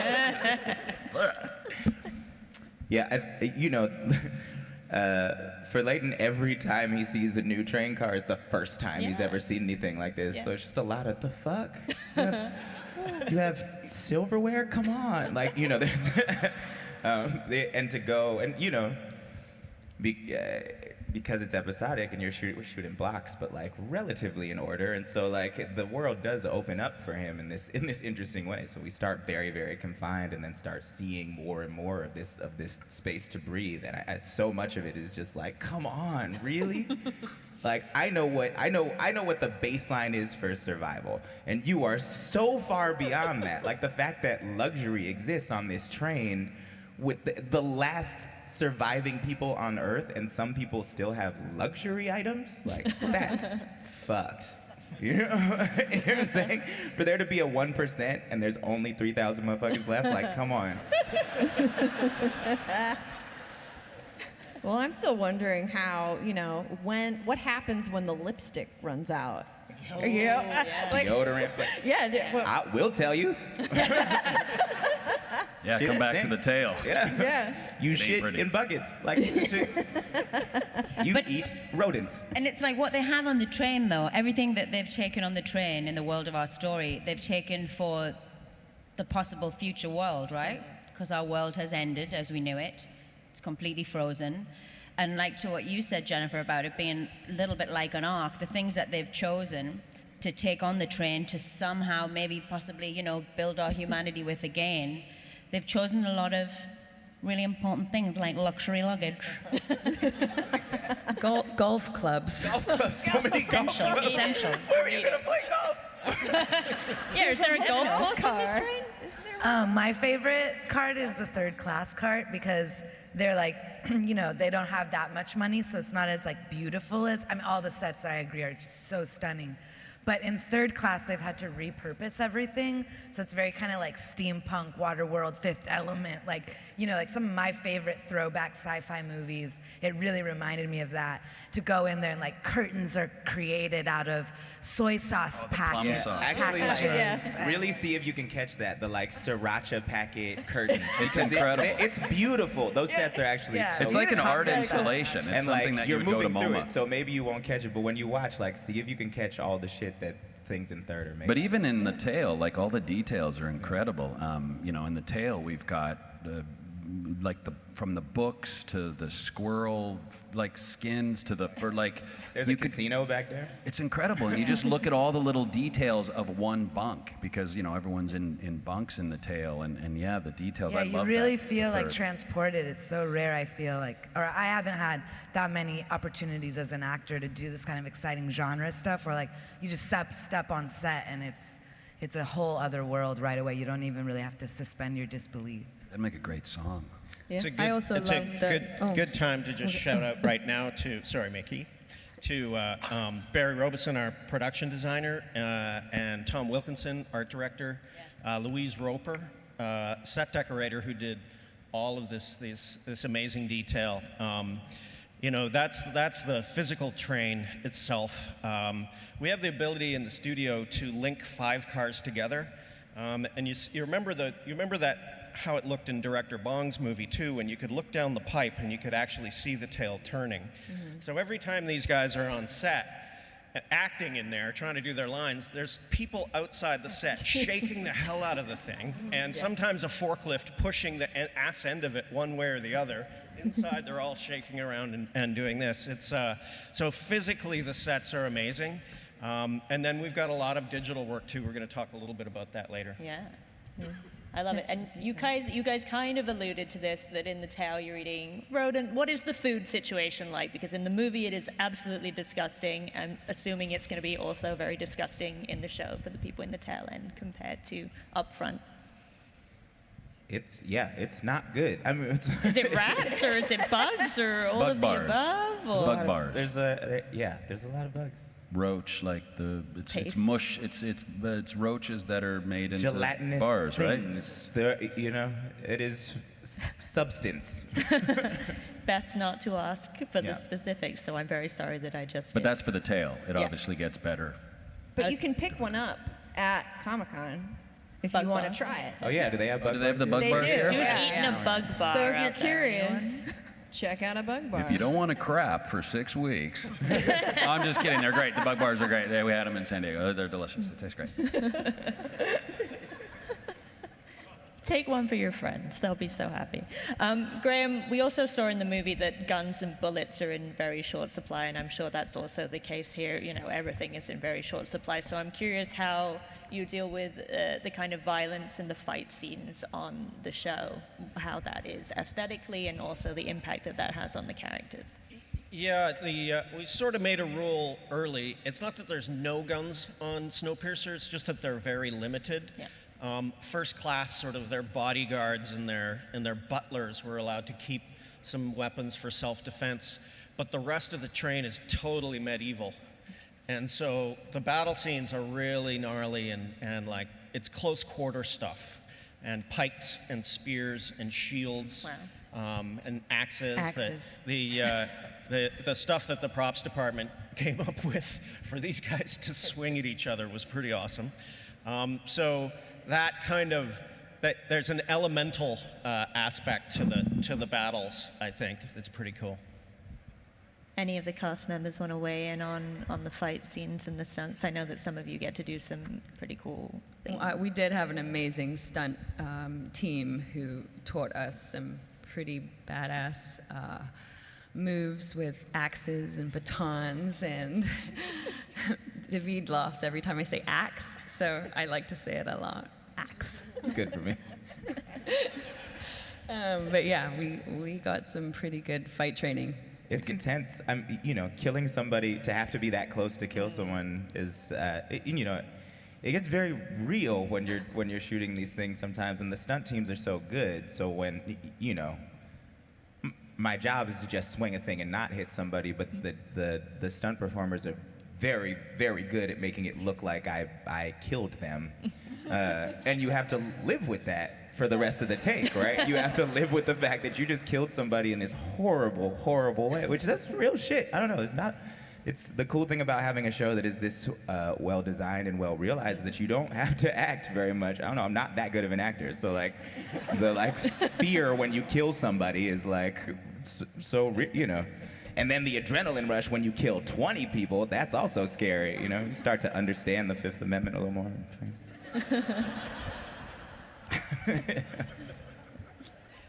I'm sorry, I took it down to murder and... You did that. I did, it was me. I'm so sorry, guys. You asked the question. I did, I'm so sorry. Also, get rid of the guns. Turns out you can still kill people totally effectively if you're if your addiction to guns is that you want to be able to kill somebody, guess what I learned last year? You don't need a single gun.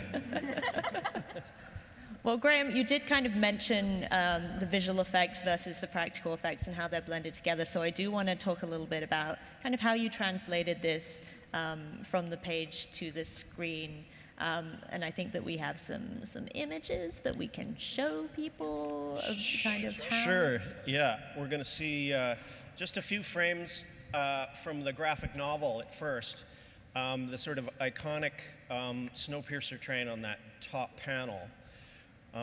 It's this very brutish sort of, it has echoes of some Soviet trains that we researched. And we, as you'll, that's a good So it's very brutal. And in the comic, the train is 1,001 cars long. So Director Bong's movie, I don't think it is, but we chose to make it this big so that we would never run out of new doors to open. If we go on, I think we're going to look at then some of our original designs after this.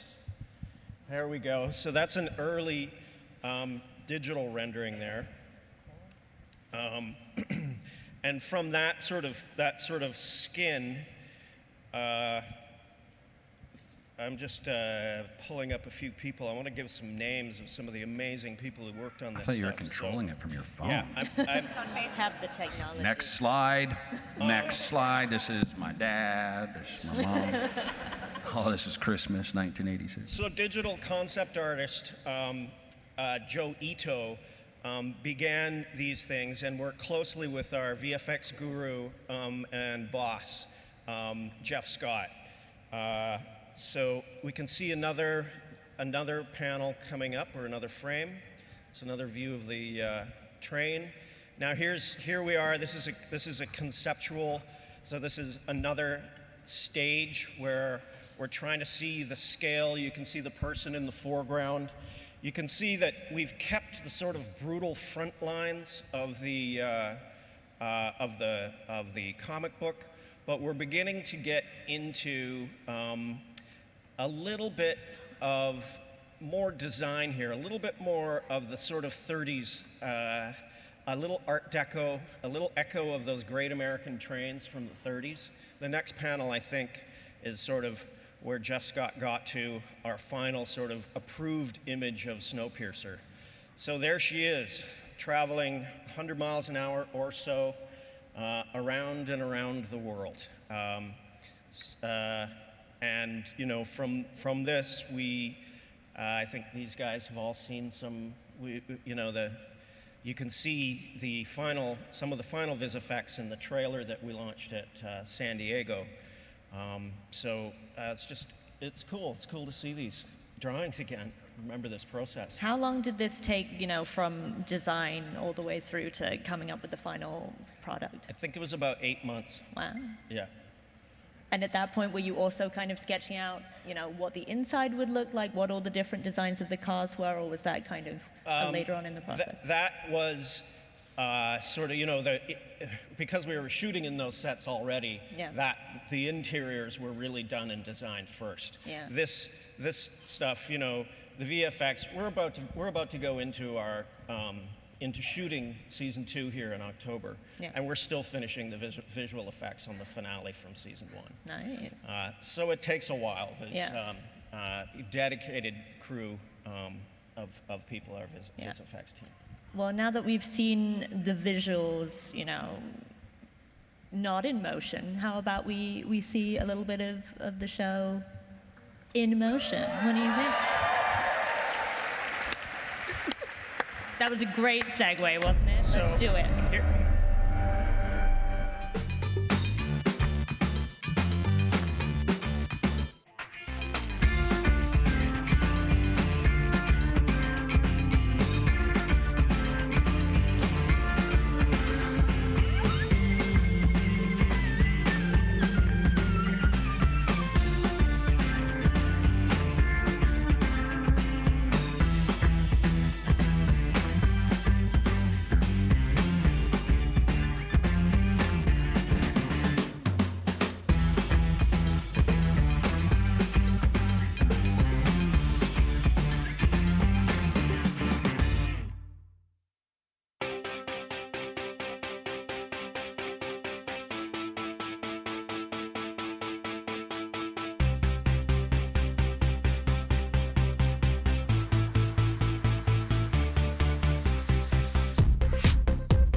Hawes, the directing producer and director of the first episode, we came up with, we really wanted to open it in an animated style, in the style, but not the exact style of the graphic novel. Yeah. So we worked with a company called the Sequence Group, with a couple of great artists, Ian Kirby and Andrew West, and along with our VFX guru, Jeff Scott. You'll hear his name a lot.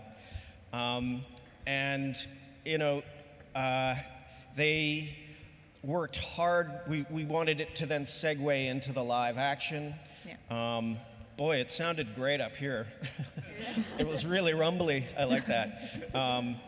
But it's, you know, it begins with Leighton's voice, and he's looking back on this, so we're already framing it with the sense of a story that we're about to tell.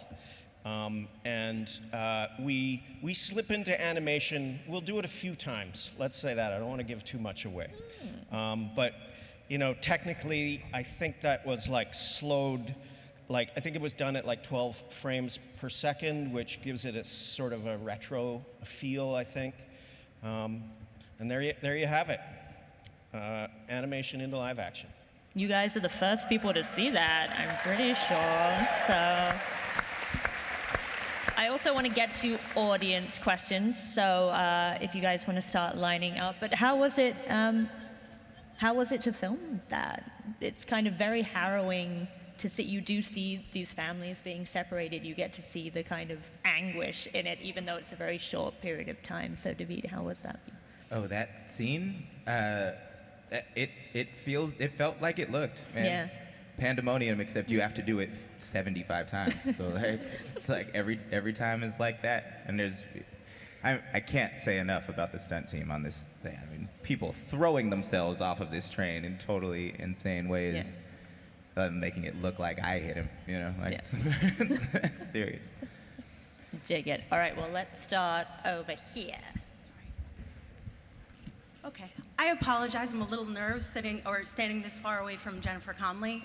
Sarah was my first lady crush, so I'm feeling a little nerves right here. My question. We all feel that same way. Don't worry about it. This is a safe space. You are very welcome. My question relates to the idea of the marginalization within the train. Will we see a reflection of our modern day society, marginalized groups, represented throughout the train, even across the various classes, or is it only based on the status of those who jumped on the train? That's a good question. I think there is the residue of this society all over the train. Despite the class structure and the order imposed by Wilford, everybody's old world is imposing, I think. Would you guys say the same? Yeah. Yeah, I feel like it is it's a good mirror of our, I mean, a fictionalized mirror and depiction of our society, but I really do feel like it reflects us as a society and our struggles and the issues that we're dealing with in terms of identity and resources, climate, social injustice, all of those issues. It's also at 7 years. It's the time when some people are shedding the old mores of the old society. Some people are beginning to live in, cohabitate in groups with multiple partners, and there's a sort of a breakdown, it's more like an evolution of human relationships, especially in this pressure situation. So there's an element of things are evolving as well. It's kind of cool that way. Thank you very much. Thank you for your question. Let's go over here. Hi, David from Brooklyn. First, since it's the first con I've been to where Graham Mance has been here, longtime Clone Club member, thank you so much for that show. It was fantastic. Cheers. Still one of my favorites. And then a question for the whole panel, for the writer's room, the creators, the actors, and your visual performances. There's a lot of stuff going on, right? Class issues, a murder mystery, just all the different things that are going on with your characters. Was there something that stuck out to you in the research that you were doing for the show that helped you either bring something in your performance or something to add to elements of the writer's room that you brought into? What were some of the things you read or did to prepare? Do you guys want to talk about from a cast point of view first? Preparing? Oh, wow. Sure, yeah. Everybody. Big question. I took a lot of trains. I'd say what I found interesting was, which we've discussed, is the psychological breaking point for people in spaces such as this. Like just watching either documentaries or films on a lot of prison stuff, because for the tale, it is kind of like the prison, and 7 years in a space with the same people in that environment, what it does to people. That I'm very curious about, just the psychological effect it has. How do people like stretch, or do you work out, or how, like all of that stuff within this space? That's what I'm sort of fascinating on an ongoing basis looking at, is what makes you snap, when, why, people in confined spaces, what it does, because some people become animals, literally. So that's what I've looked at mostly, and animal documentaries. The writer's room, we did a lot of research. We did a lot of research with some climate scientists. We've been talking to this guy from NASA this year. It's been fascinating. So, I mean, we always love researching the science. That there's also it's a lot of train history that we looked at, and of course the cool thing about Mr. Wilford's engine is it's supposed to be this perpetual motion machine. And so it's an interesting exercise for the writers to dance around a perpetual motion machine and give it enough veracity to be believable and hang all of this story on it, but really not that interested in taking apart the warp drive. You know what I mean? Awesome. Thank you. Thank you for your question. Let's go here. Hi, I'm Jo Liz. I'm from the Bronx, and what's up? Boogie down. I was going to ask about marginalization, but Homegirl already took it. But it was mentioned earlier that some of the themes would make a great song, and I can't help but wonder, David, with all your work in the clips and Freestyle Love Supreme, Preem, would there be any ciphers from the tale, maybe? Nah.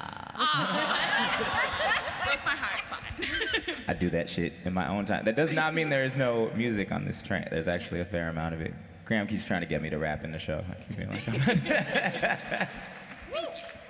It'd be a whole musical episode. I don't think Leighton was a rapper in Chicago. I just don't think that. I think being a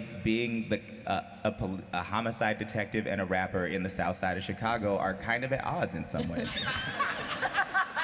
Not actually. Not that he couldn't practice. Like, he could have bars, but like, I don't know how much you could really participate in the culture where he came from. So like, I don't know how comfortable he would be. Maybe it's something he does alone in his room, but he doesn't have a room. He's in the tail. I think we settled on the soul of a poet. Nah. Good try, though. Good try. I'll spoil one thing without fully spoiling it, though. Lena has some terrific numbers, and we managed to license a Frank Ocean song, which is a rare event. We'll keep that under wraps what song it is, but that shit's coming. Nice. Nice, thank you. Feats of sample clearance. Fascinating stuff. It is, though. That shit's impossible. Yeah. Hey guys, my name is Anthony from the Upper West Side. Given that there is already a history with this story, that you have the graphic novel and the film, how beholden do you feel with your characters, with the overall story, to keep true to the world? Did you do a lot of research in trying to mimic some things from the graphic novel or from the film? And given that you don't really know how long you may have with the show's success, have you already started researching kind of where down the line your characters are going to go?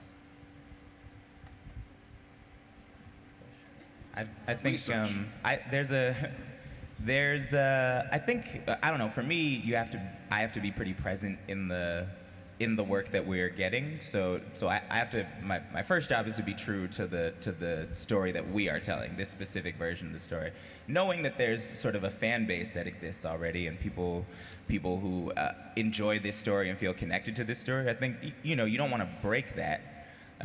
So I definitely read the graphic novels and saw the film and sort of felt compelled to use that as to internalize that a little bit, I guess, in terms of like tone, if we're talking about it.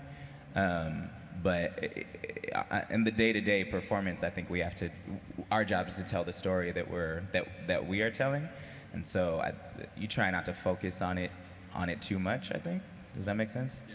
I similarly to, I'm Jennifer from Brooklyn.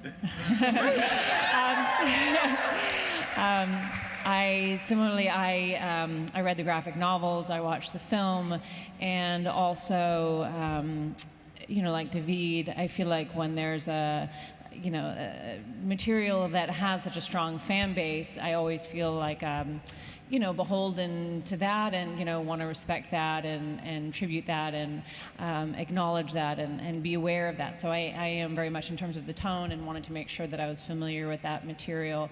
My character doesn't exist in the film or in the graphic novels as she is in our iteration. So I'm kind of my own character, but I was always aware of the material that our show is inspired by and based on. Thank you, guys. Thank you very much. Over here. Hi, I'm Ace, and I actually teach 7th grade science, and we do a lot of work with science fiction in my class, and I was wondering if any of y'all had a favorite science fiction movie or book that kind of stayed with you through your life. Blade Runner. That from like when I was a kid. Anytime, yeah. Oh yeah.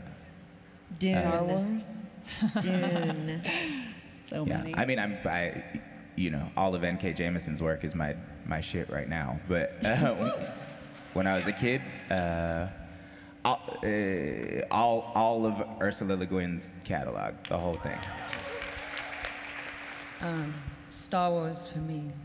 But Ace, I know you and I follow you on Instagram, and you're an extraordinary teacher, and I just want to shout out to you that what you're doing and how you're educating children is so beautiful, and I take it every day and I try and remember it when I'm raising my child. So thank you, and I'm so happy to see you. Oh my gosh, thank you so much. Thank you so much for the question. I love the movie Fantastic Planet.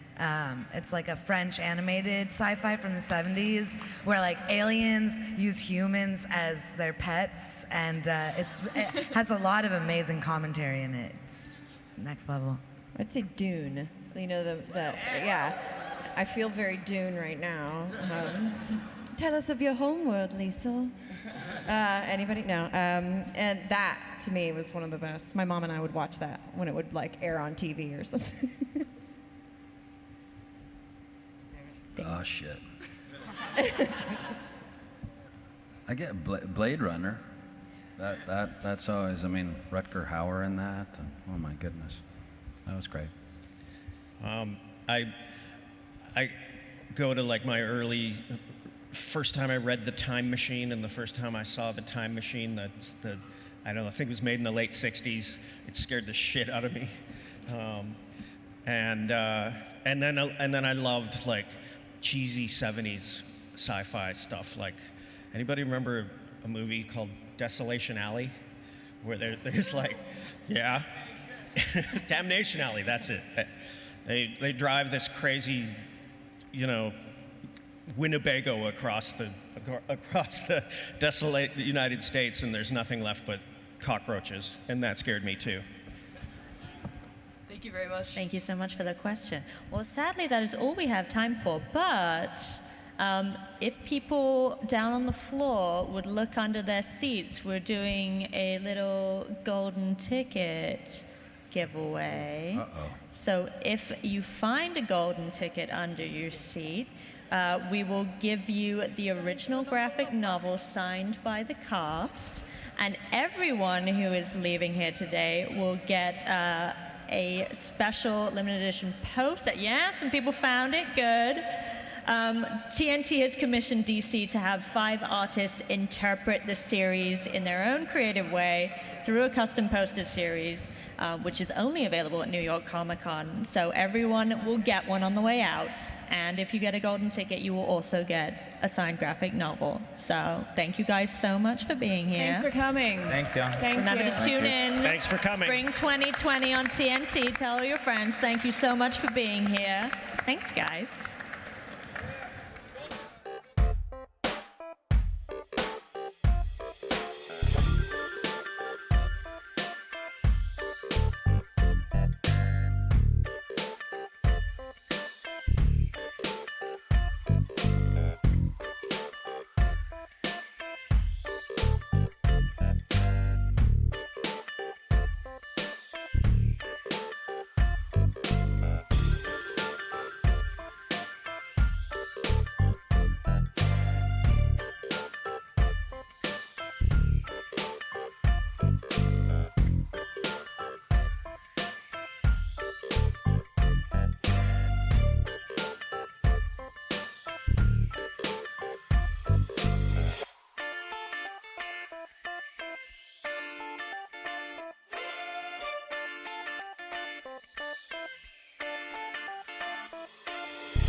Thanks for coming out today. I'm John Solberg with FX, and on behalf of everybody, I want to thank you for coming out today. Devs is the electrifying new limited series. It's the television debut of visionary filmmaker Alex Garland, who brought you Ex Machina and Annihilation. Devs focuses on a young software engineer who investigates the secret development division of her employer, a cutting-edge tech company based in Silicon Valley, which she believes is behind the murder of her boyfriend. You just got a sneak peek of our first teaser, but to really get things started today, we'd like to share an exclusive first look of Devs. And when I say exclusive, I mean exclusive. This footage is only being shown in this room, so please put your phone down, no recording, and please enjoy the clip.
I think you can understand why we're so excited about this show. And we're happy to have our executive producers and brilliant cast here today for our panel discussion. And it's my distinct pleasure to introduce our esteemed moderator for today's panel. Please give a warm welcome to TV Guide Magazine's senior writer and fellow Comic-Con fanatic, Damian Holbrook. Hey, everybody. How's your Saturday going? All right, well, welcome to the Devs panel. You just got a taste of this show, and I got to tell you, I've seen the first 2 episodes. And I cover a lot of TV shows. Some of you may have seen other panels that I've done. We watch a lot of TV. If you're at Comic-Con, you're a big pop culture fan. There's something about this show that is so eerily unique, unsettling, and captivating, to the point where watching it actually made me feel rather uncomfortable at times, but in such a good way, like that I was watching some new storytelling happening. So I'm so excited to be here. I'm honored to be up here with this cast and crew because, again, what I've seen has blown me away, and I want to hear more about it. Hopefully they can tell us more. It is kind of like a top secret program, Devs, and I feel like everything that will be discussed here is a little bit confidential as well, so try not to spoil it for your friends, and let's get them out here. First, we've got executive producer Alon Reich. Zach Grenier, who plays Amaya's head of security, Mr. Kenton. Stephen McKinley Henderson, who plays Stuart. Kaylee Spaney, who plays Lyndon. Jin Ha, who plays Jamie.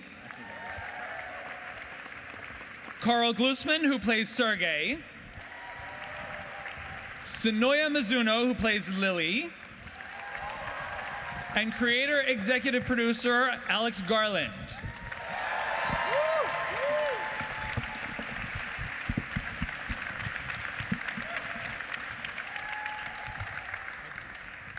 All right, so first of all, I need to ask how many of you have read The Beach? Okay, so you understand how exciting it is to have him here, because that's awesome. And also Annihilation, which was amazing. So you know how Annihilation had that feeling where you're like, I don't know what's happening, but I want to keep watching, and then a crazy bear shows up? I keep waiting for a crazy bear to show up. So let's talk about the evolution of this. Where did the genesis of this idea come from?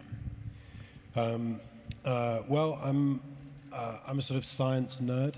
I'm obsessed with science. I read more about science than anything else, I'd say. And it started with 2 things. One was getting my head around this principle of determinism, which basically says that everything that happens in the world is based on cause and effect. So nothing happens that isn't the result of a prior cause, and that has all sorts of implications for us.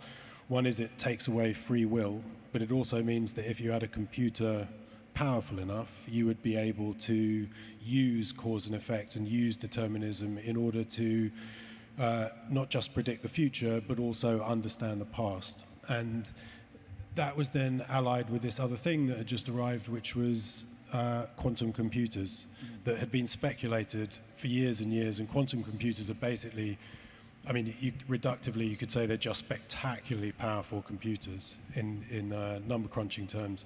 And this thing, quantum computers, some of the really weird things about quantum mechanics and the concept of determinism led to this. So you could say, similarly, in Ex Machina, it was to do with feeling that breakthroughs in AI were coming, and this was to do with breakthroughs in staggering amounts of processing power, something like that. All right, so as a non-tech head, you will need to speak reductively with me. Oh, dear. Because I am straight up like, my phone isn't working, just do a hard reset. Okay, so I was just sort of like the teacher in Charlie Brown or something. Yeah. Right, okay. But I got some of it, and having seen it, I understand this. Well, look, it's just a simple idea, which is that nothing ever happens that is random or spontaneous. If nothing random ever happens, if something just doesn't come into existence for no prior reason, then that implies a deterministic universe. A deterministic universe means, like, okay, so if you roll a marble across a table, in a deterministic state. You'll be able to tell when the marble will stop rolling and how hard it was pushed to start it rolling. And if you say, yes, that is what our universe is like, then there's a sequence of things that follow from it.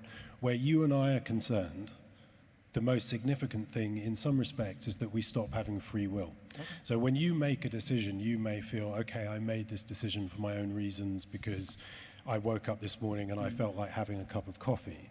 But if you unraveled everything about you, about the specifics of the constructions of your brain, about why you prefer coffee to tea, and you keep going to really not an infinite but a near infinite amount of detail, then 5 seconds before you said, I would like to have a cup of coffee, one would be able to predict that that is exactly what you would do at that moment.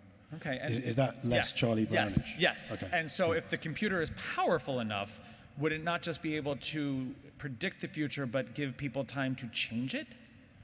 Well, you're going to have to watch. Okay. All right. So on top of all of that, you also have this incredibly interesting world of characters. Sonoya, your character, in the first half of the story, or the premiere, you don't think this character is going to go to where she ends up going. No, that's right. Yeah. Yes, it's kind of set up that we don't expect her to be the protagonist. And we always talked about her being an unusual protagonist and doing things for her own reasons and reacting to events in unusual ways. And it's the unusual ways that she reacts to the events that kind of propel the narrative forward. Okay. So if you don't understand, like from what you've seen already, and we're going to talk a lot about what you did see later on, but it all starts when you and Carl are programmers, and they work for a company called Amaya, run by Nick Offerman. His character's name is Forrest, which is great because he looks like he lives in the forest. And then Carl's character, Sergey, is recruited into the devs program. He has been working on, what is it? What was he working on when he shows him? I was working in the artificial intelligence division on a, am I allowed to? Yeah, you check with the bosses. Yeah. Am I allowed to say what? Yeah. Working on a simulation, a program to predict the movement of a very simple organism. And I think that piques my boss's interest because it directly applies to what they're working on, which is this. We don't know what they're. We don't know what they're working on, but yeah, I'm doing something that's very simple compared to what they're after. Maybe, yeah. There's something else I should have said, which is, instead of talking about determinism, just the premise of it, right? So what you've got is a tech company in San Francisco in Silicon Valley, and it has it builds quantum computers, and it's the tech company that's doing best at that. I think at the moment, in reality, the company doing the best at that is Google. Well, now IBM will be pissed off, but let's say it's Google. And so this is a fictional company that's got a really stunningly powerful quantum computer system, and it has a division within it which is devs. Devs means development, and it could be video games or it could be the tech world, but devs basically just means development. And essentially, Carl's character, who is a very, very talented software engineer, he gets sequestered to join the boss, to join this very, very weird, secretive division. So the section you just saw up there, this funny gold cube, which is floating in a vacuum held up by electromagnetic fields with this odd shape sort of suspended in the middle of it, which is our representation of a quantum computer. That's the premise on which Carl, the sort of background of the premise on which Carl is speaking. And so, in a way, to me, when I was watching it, it very felt like Annihilation when they go into the shimmer, okay? But they go into like Super Google. And so, and it's like an entire, like a dreamlike quality to the environment that you put them in. And when you bring them back out into San Francisco, there's a market change to the feeling, which I love.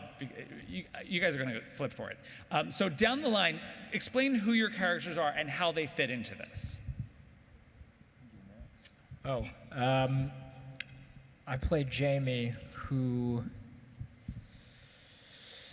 the show begins at 2 years of Lily and Jamie having not spoken after having been in a relationship for many years before that. And I also work in tech and cybersecurity, and Lily solicits my help. And then kind of as we pull the thread on that mystery, there's also a side narrative of how our relationship develops or redevelops alongside that journey that we're taking in terms of investigation.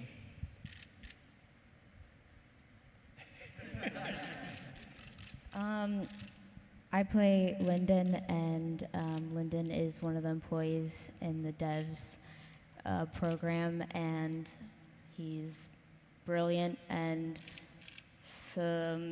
kind and passionate, and yeah, I don't know what else to say. Do you have any? That was good, Kelly. Okay, thank you.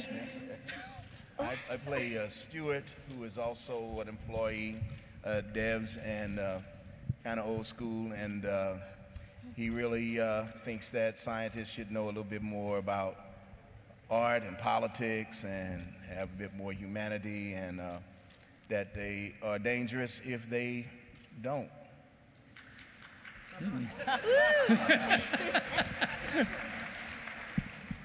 I play Kenton, who's the head of security at Devs. He's an ex-CIA strong arm who has a great amount of loyalty, not only to the company, but to Forrest. And I guess will, as the thing proceeds, defends what he perceives to be worth defending at all costs. Okay. And now, Alon, we were talking backstage, and you're not a tech head too much either, correct? No, I'm not. So how are you working on this? Like, are you the one that's like, no, explain that to me now? Maybe a little bit of that. I mean, obviously, having worked with Alex across many films, I've been sort of had a front seat with some of his nerdy obsessions, and that's been a privilege in a way. I've been able to be interested in things that I might not have been. But yeah, I think I was like a viewer. Alex would send me a script and we'd talk about it a little bit, and if I didn't understand something, and there were many things, then he would explain it. But mainly it was about, do I want to carry on reading about these characters? And I would just get very excited when there would be, when Alex would say there was another episode he was going to send me. So for the actors, there is the level of the intelligence stuff, as we'll call it, because I'm stupid. But there's also the practical stuff of being on a computer company's campus in that environment. How did you guys research any of that? Did you guys get to go hang out and ride scooters at Google or anything? Because that's what I imagine they do. Yeah, actually, a couple of us, Alex and I, and our VFX supervisor, we went to Google X, which is their secret headquarters, so their version of devs. And we also went to their quantum computing lab in Santa Barbara. Okay, and was that campus anything like what we see at Devs? Are you allowed to say anything about what you saw? Because they're listening. I don't know. I mean, in some ways, I guess it was. I mean, it wasn't as beautiful, let's say that. But to be honest, we saw the insides of some of the quantum computers that they're working on, and they're like these very intricate, beautiful objects, which are kind of similar. I mean, they're not in gorgeous glass boxes, but they're kind of similar on the inside to them. Interesting. What about you, Carl? I I actually, funny enough, got in contact with a programmer who had been recruited by a secret division. Well, you got recruited by the NSA and had to go through an extensive background check. I won't say his name, but or her name. But it was interesting because he couldn't really talk to me so much about exactly what he was doing, but he went through this lengthy background check, which was just very appropriate for what my character goes through in the show. And he happened to be Russian, and so he, in a way, he was kind of really perfect for me to talk to. But but when it comes to if I'm being completely honest, when it comes to artificial intelligence and computer programming, I bought this little book at Barnes & Noble called Artificial Intelligence for Dummies. And that was quite helpful resource for my work. Anyway. Jin, what about you? I also got in touch with I guess you could say he's a coder, who had been a consultant, I believe, I don't know if in an official capacity, but had been a consultant with Alex, and Alex connected us, and we had met in California. And we had a dinner at some barbecue spot right off the highway, and it was fascinating talking with him because I had been doing as much research as I could based on what my character does in the script, just so that I know it just enough to pull off expertise. But I was curious about meeting someone who does cybersecurity for a living, because that is essentially what Jamie does. And is there I mean, everybody's different, but is there a common thread, perhaps, or a way of thinking that I could extrapolate and then try to incorporate into Jamie? And I remember finding, at least in speaking with this gentleman, that because he works in cybersecurity and because his job for so many years was preventing hacking or preventing any kind of breakdown of a system or code, he's constantly thinking ahead of what are the worst case scenarios and how can I best prepare for that. Professionally speaking, whenever he's at the office, and then he said it also carries over because he's constantly thinking about work afterwards.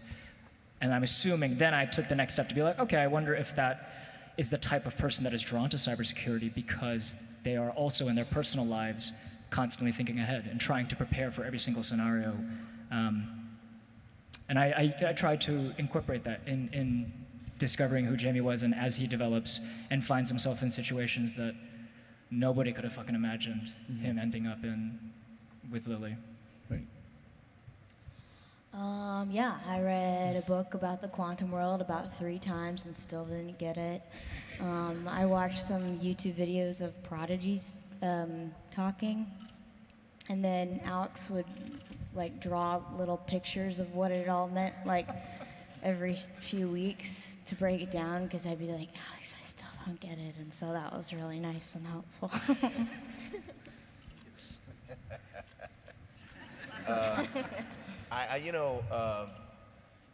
Talking with Alex was like the most inspirational thing for me.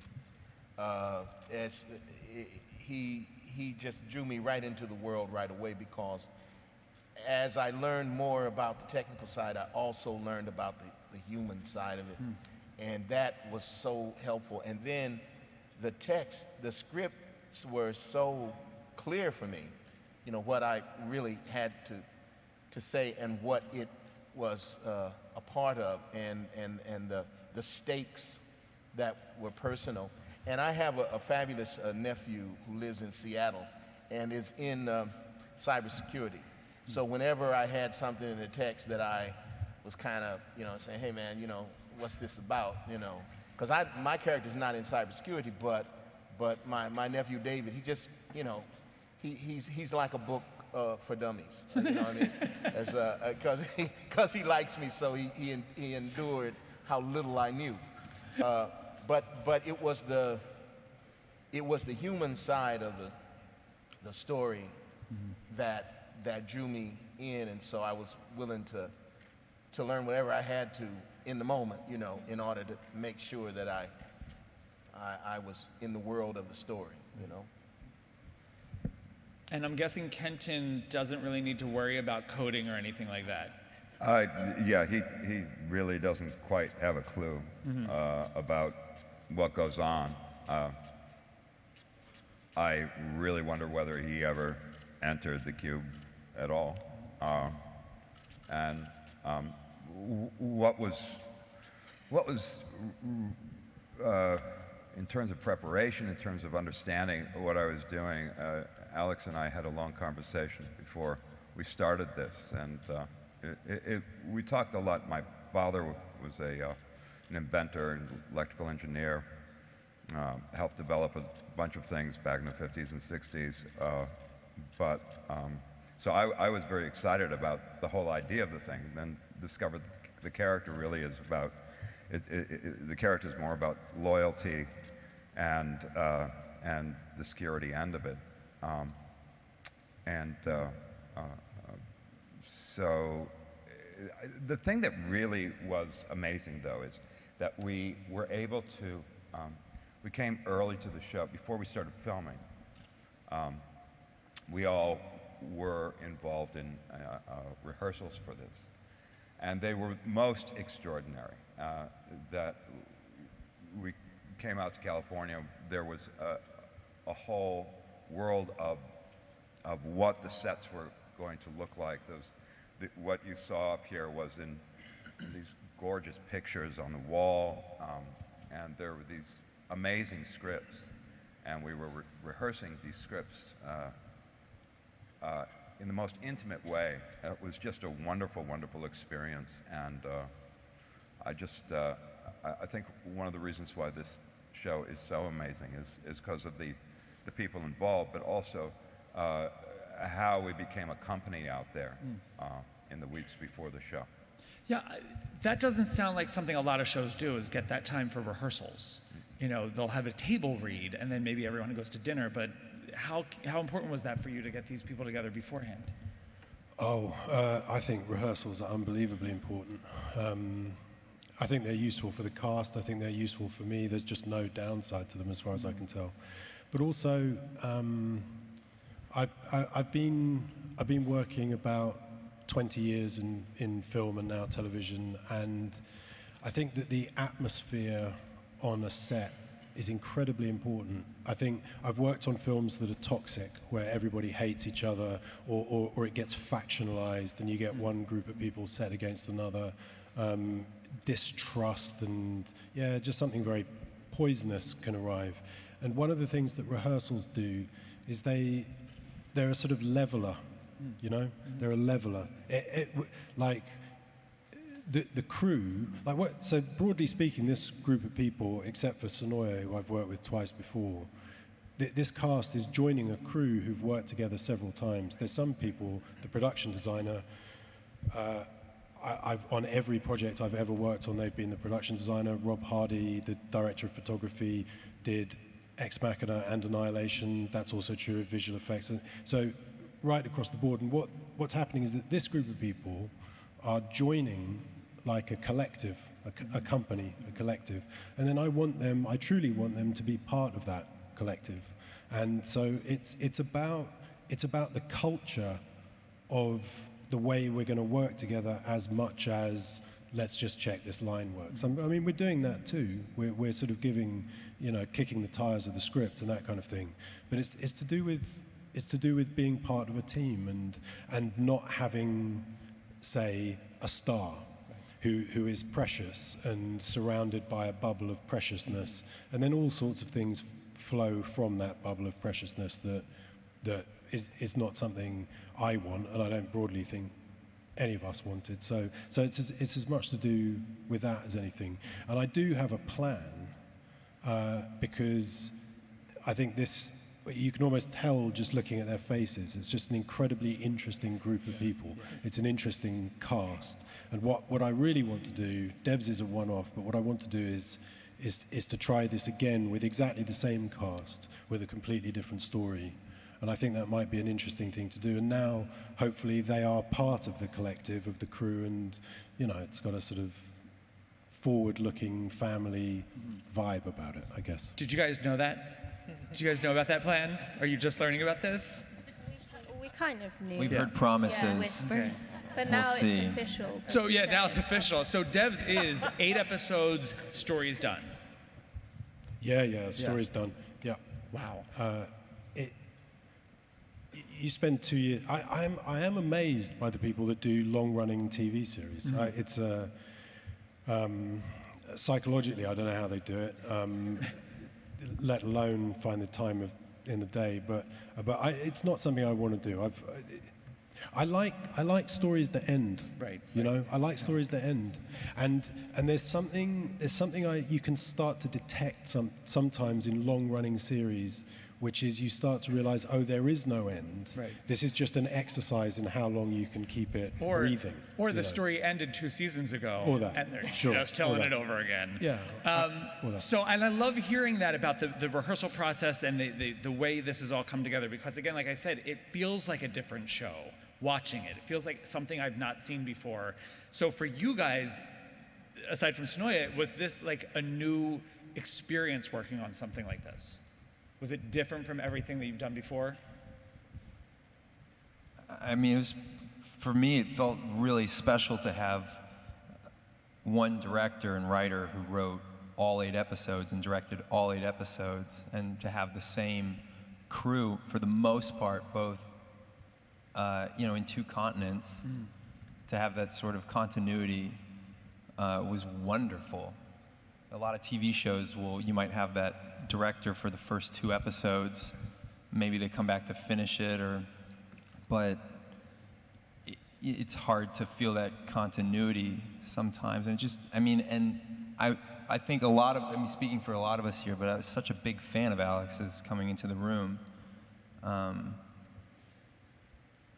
just trust him. I never had a moment really where I felt like he didn't have my back, or I was smarter than him in any way. I didn't feel that, and sometimes, I really sound like an asshole now. But there really was a sense of community. I mean, a lot of the technicians had been together for many years or on multiple projects, and you just start to feel kind of bulletproof towards the end. I mean, like you're really a squad, and that's an amazing feeling. And then we got to see it last night, or 2 episodes, and it's dope. Right? So you guys understand when I say, like, it feels like something different. It's every show panel, they say, like, it's like working on a mini movie. Every episode is a mini movie. Okay, we get it.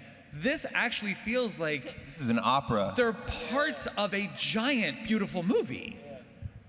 And you have to see what comes next, not because so much as a cliffhanger, but like you get absorbed into their lives and what's going on with them. Did you have the theme of the determinism that you wanted to tell, or did you have the mystery first? No, I had. I knew that it was going to be. It was going to be about determinism, but it's also about how. It's about a bunch of things. It's about how strange this shit is. It's about how strange it is. It's about how strange it is to be us in the world. It's about how strange it is to be on a rock with a very thin layer of atmosphere around it in this universe that works with these extremely odd mechanics, quantum mechanics. If you look into that stuff, it only gets stranger. It doesn't start to reveal itself. It gets more and more mysterious. And it's also about the incredible power, the sometimes disturbing power of the tech companies, and the fact that we live. You know, when did you guys write the Constitution in this country? 17 something? 1776. So Probably started a little earlier.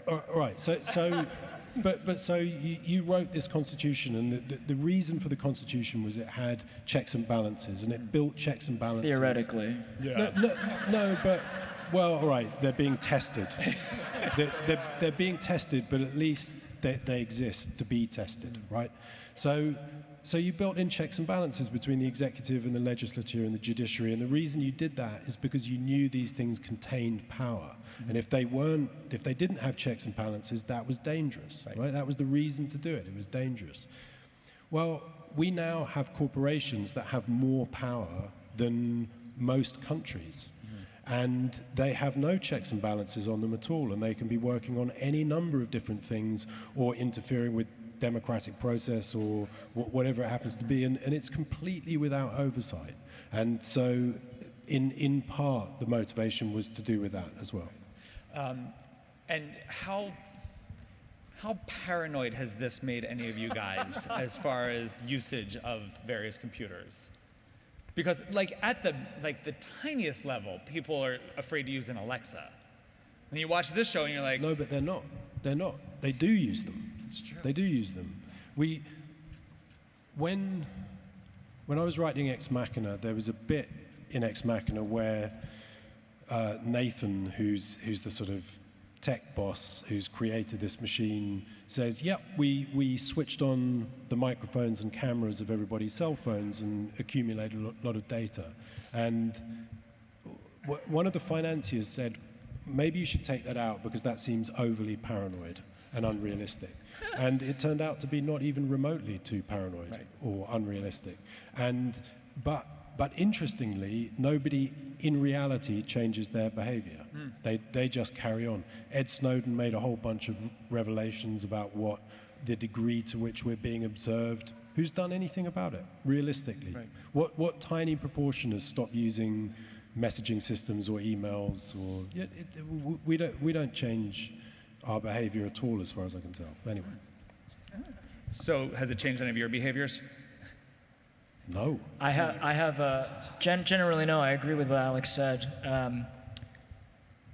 I've added, in doing my research, I added a shit ton of plugins to my internet browser that prevents, allegedly prevents tracking, allegedly prevents certain type of me sending metadata back to the server, ad blockers, things like that. Is it doing anything? Absolutely fucking not. But it's giving me a little bit of peace of mind that I'm trying to be a little bit proactive in resisting this gargantuan movement that I don't, because I'm a cynic, we individually don't really have much power over. I can't slow it down or stop it outside of my own daily life.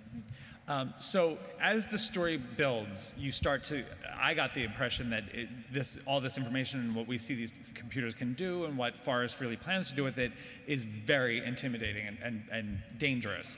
But early on, the most dangerous aspect of the show is Kenton. When you first meet him, you're like, this guy could kill me. And then pretty soon you realize, yeah, he would. We have a clip to show exactly that this guy is going to be part of a lot of trouble. So I think we're ready to run that.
So again, this is not just a bunch of people sitting at computers playing with code. There's shit going on here. Sonoya, was that truck that almost hit you, was that CGI?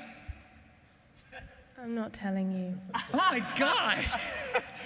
So that was from an episode I've not seen. How far into the story is that? Episode 4, yeah. Episode 4, okay. Okay, so let's talk about production because there's some craziness to this one. So the cube you saw, that's an actual practical set, correct? Yeah, we found the biggest soundstage we could, which was in Manchester. There used to be some really big ones in London, but which is fine. Star Wars and Marvel have bought them all up for years, like years. I think 7 years for Pinewood. Yeah, anyway, whatever. So in the north of England, there was a really massive soundstage, and so we built a huge cube. And as much as possible, we try, like everybody does, to shoot things for real where possible. Actually, in that sequence, yeah, it was a fake truck. Okay, obviously, fucking not going to nearly kill her. It's a TV show. There's a limit to how far we need to go. But that one is fake. The others are not. And so it was kind of amazing, you know. These cars like going from 60, smoking their tires, screeching up right next to Sonoya, and then actually you ran into one of them and smashed up your leg, and it was something strange. But the weirdest thing about that for me is that was shot on an airfield, essentially in Gloucestershire in England, not in San Francisco. And so although that truck is fake, pretty much everything apart from the vehicles is fake. Wow. So the motorway, the buildings, you know, everything. It's kind of crazy. And then, so you build the cube, and those walls. So I got all this like detail this week. The walls are actually, you used actual gold leaf. Yeah, it was a lot of gold leaf. How do you get that cleared? Well, someone has to apply it by hand, and... Oh, no, I mean, how do you get it cleared by FX? And they're like, oh, yeah, do a set of gold. They said, you've got as much money as you want. God bless them. Yeah. Good job, FX. Yeah. And so, all right, so you have that, and then all of the glass inside the cube is reflective glass. Yep. Which makes filming and lighting impossible. So you actually just built the lights into the set, correct? Yeah, you use practical lighting. Yeah, exactly. How much how long did it take you guys to just plan that out? Well, I'm not exactly sure.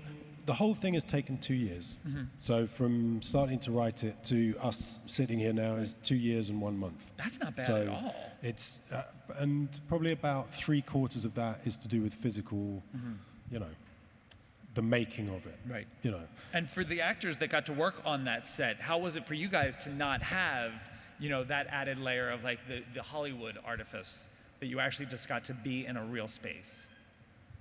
It was extraordinary.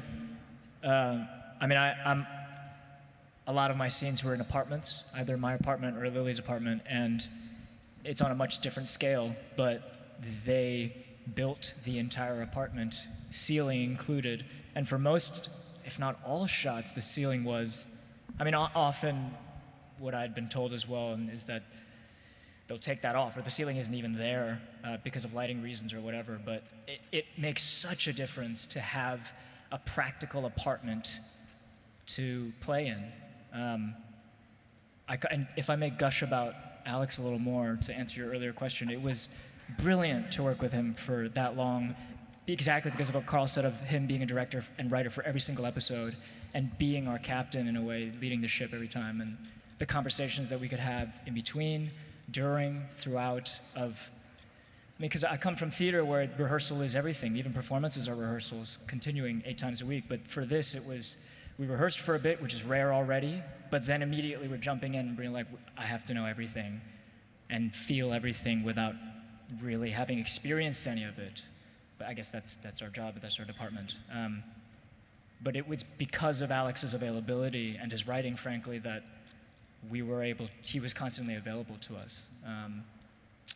It was tremendous. I think it was the best was also my first TV gig, so I was like so lucky to have come into. Oh, you have been spoiled. That's what I'm You saying. have been Everyone was telling me, they were like, "Yo, you can't expect this for anything, man. Like, it's downhill from here." And Stephen and Kaylee, this was basically your workspace, correct? Yeah, it's our playground. The cube was our world for quite a while, and one of the things that it gave me the great appreciation for the crew, because I mean they really had to deal with it, you know, in terms of how to shoot it and that. And one thing I really remember, everything that wasn't glass was either stainless steel or something that would leave a fingerprint. And there were these people who came, wonderful, I mean, with great finesse, would come in and clean away fingerprints for each take and on glass, and would look at it on it, you know, and you had to be quite mindful of how you entered and left and where you put your hands.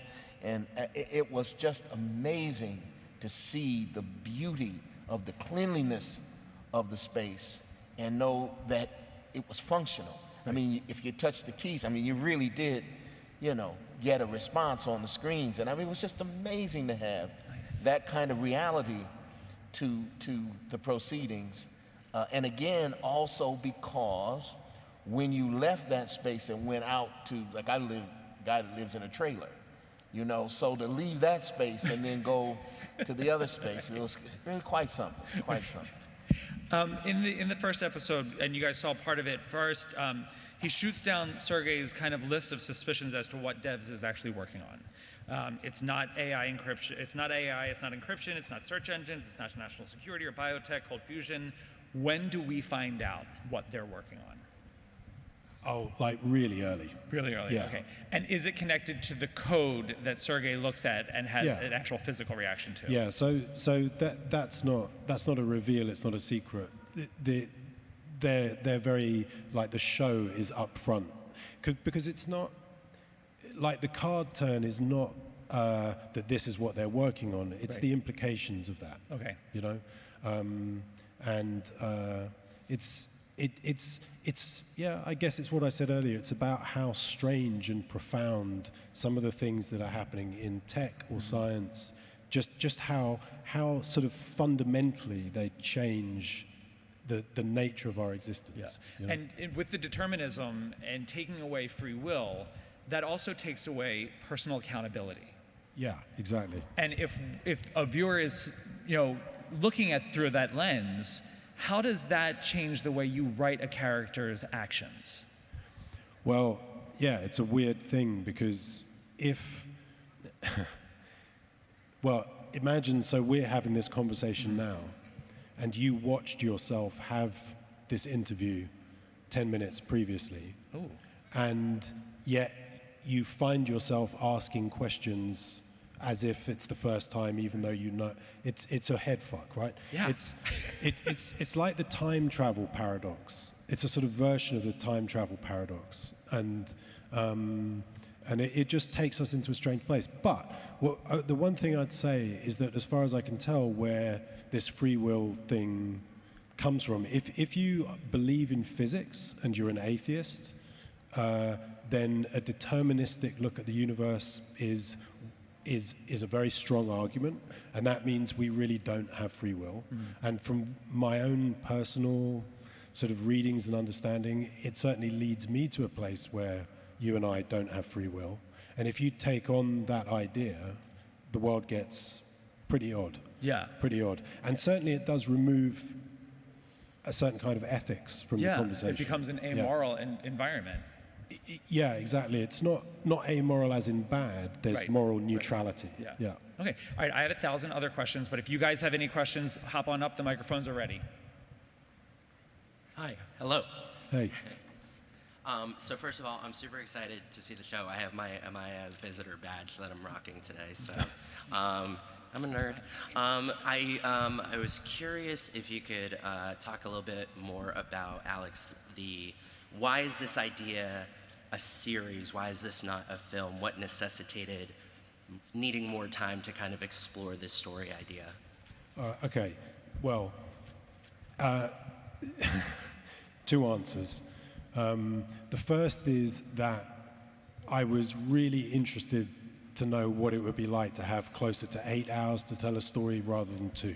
Okay, so just the scale and the scope that you have was very, very attractive, and it turned out to be exactly what I hoped it would be, I would have to say. On a more human, sort of personal level, my filmmaking career is I've made something, I've given it to a distributor, and they've said, we don't want to distribute this. And at the point I turn the thing over, it's as if I've disappointed everyone, and they're trying. So sometimes Ex Machina was sold from the distributor we made it to another distributor. A24 picked it up, and we had problems with Annihilation. We had problems. I could keep going back. It's simpler to say it was basically every film I ever worked on, and I got sick of it. I just got sick of it, and I thought there's something about the construct of cinema at the moment and the nature of opening weekends, and I just thought maybe this isn't the right space for me because the stuff I do is too odd and it's not mainstream. Basically, it's not mainstream. So I thought maybe TV is a better home for me, and that was on a personal level. But on a sort of writing level, I wanted the 8 hours. Thank you. Go ahead. I want to ask Alex a question because I came to know you from your films with Danny Boyle, like 28 Days Later and Sunshine, which is absolutely masterful. But Thank you. Then I came to know Alex Garland that write books. And I loved, of course, I loved The Beach. I just read The Coma. I'm saving up the Tesseract because that's the last one. Thank you. And I want to ask, will Alex Garland, the book writer, ever come back? I mean, this is long, so this will be for me kind of a novel, but is this something that you're drawn to write books? One thing I would say is that an 8-part TV series is incredibly close to a novel from a writing point of view. And films are much closer to short stories or novellas. And so the kind of novel writing instinct in me got scratched big time with this. I would prefer to keep working in film and television than writing novels. And the reason is because film and television are collaborative. You do it with a group of people. It's a collegiate exercise. That is demonstrated here. And so I like that. The life I have to lead, I would rather not be in a room on my own for 3 years. I'd rather be working with people like this. Thank you. Go ahead. For like all your critical acclaim stuff and all your work, did FX give you a lot of like free, like they didn't really like interfere at all, like they give you like higher budget because they know of your caliber of your work? Yeah, total freedom, absolute complete freedom. And I have in the past, without specifying which film, more than one, have had huge battles at time, real like screaming rows and having to sort of take things to the wire in all respects. And with FX, completely the opposite. They just said, go for it. Cool. Thanks, man. All right, so I got to wrap this, but before we do that, it's been mentioned a couple times during this panel, this is your first television project. You wrote and directed every episode. Yep. So that's not normal for most people working on a television show. How do you feel now that you have seen some of it? How do I feel about the show? Yeah. Oh, I love the show. I feel like everything I've learned up to this point, I've put into this show. Mm-hmm. I couldn't love it more. Right. So with that, how much gratitude do you feel to your team here? None. That this is no gratitude. None. Yeah. Total. Well, I tell you, there's a weird thing that happens, right? Which is, so with a cast, you shoot something, and you're really tight, and you're seeing each other, and you're really working together, and then they all go, and they do other stuff. But I stay living with their faces, and it's like you continue to have a conversation with them. Mm-hmm. It really is. So they haven't seen me for 6 months. I've seen them every day. And so to me, it's the collaboration and that shared thing is just the most fundamental part of the whole thing. Excellent. And now, which one did you really have to tutor the most? Nick. Who did I have to tutor the most? They were tutoring me. I mean, look at Stephen. Is like a sort of walking wisdom machine, right? And so no tutoring. Yeah, no tutor. All right, well, you guys, I cannot congratulate you enough. What I've seen is fantastic. You guys are going to love it. It will be on FX in 2020.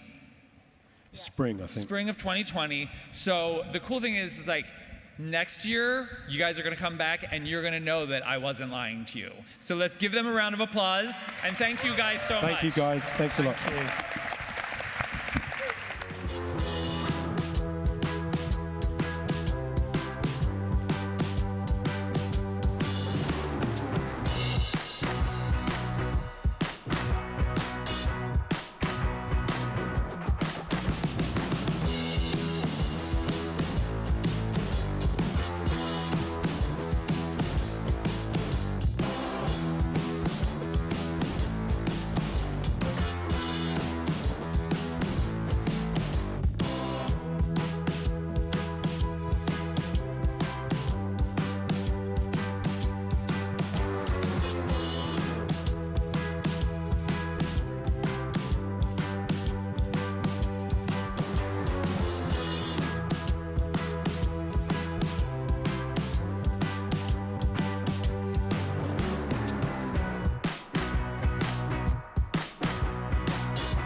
excited to see some For All Mankind? Give me some noise. The cast is back there. They want to hear you. We're going to get amped. But first, we're going to start off with something a little bit special. You guys are going to be the very first to see the first 16 minutes of the first episode and a little sneak peek of what's ahead. So remember, please don't record the screen. I would not want to mess with Apple. They will come for you. Let's just make this exclusive for you guys so that you can go home and brag about it. And with that, enjoy this very first look at For All Mankind.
All right, guys, what do we think? Cool, no? Again, you're the first people like outside of Apple to see that, so it's pretty cool. It's pretty rad. We have a great cast and creative team here today, so I don't want to waste any time introducing them. Let's start with showrunner and co-creator Ronald D. Moore.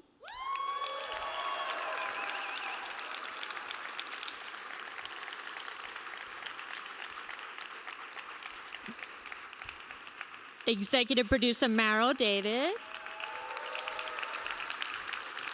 Co-creator and executive producer Matt Wolpert.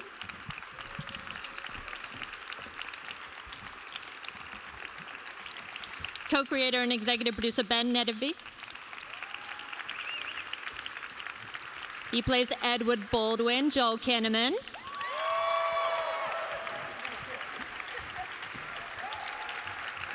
She plays Karen Baldwin, Chantal Van Santen.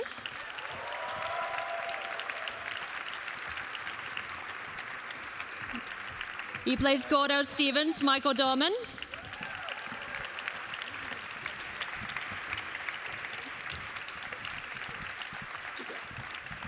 She plays Tracy Stevens, Sarah Jones.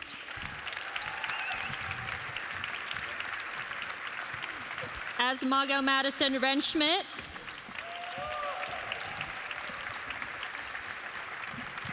And last but certainly not least, as Ellen Waverly, Jodie Balfour.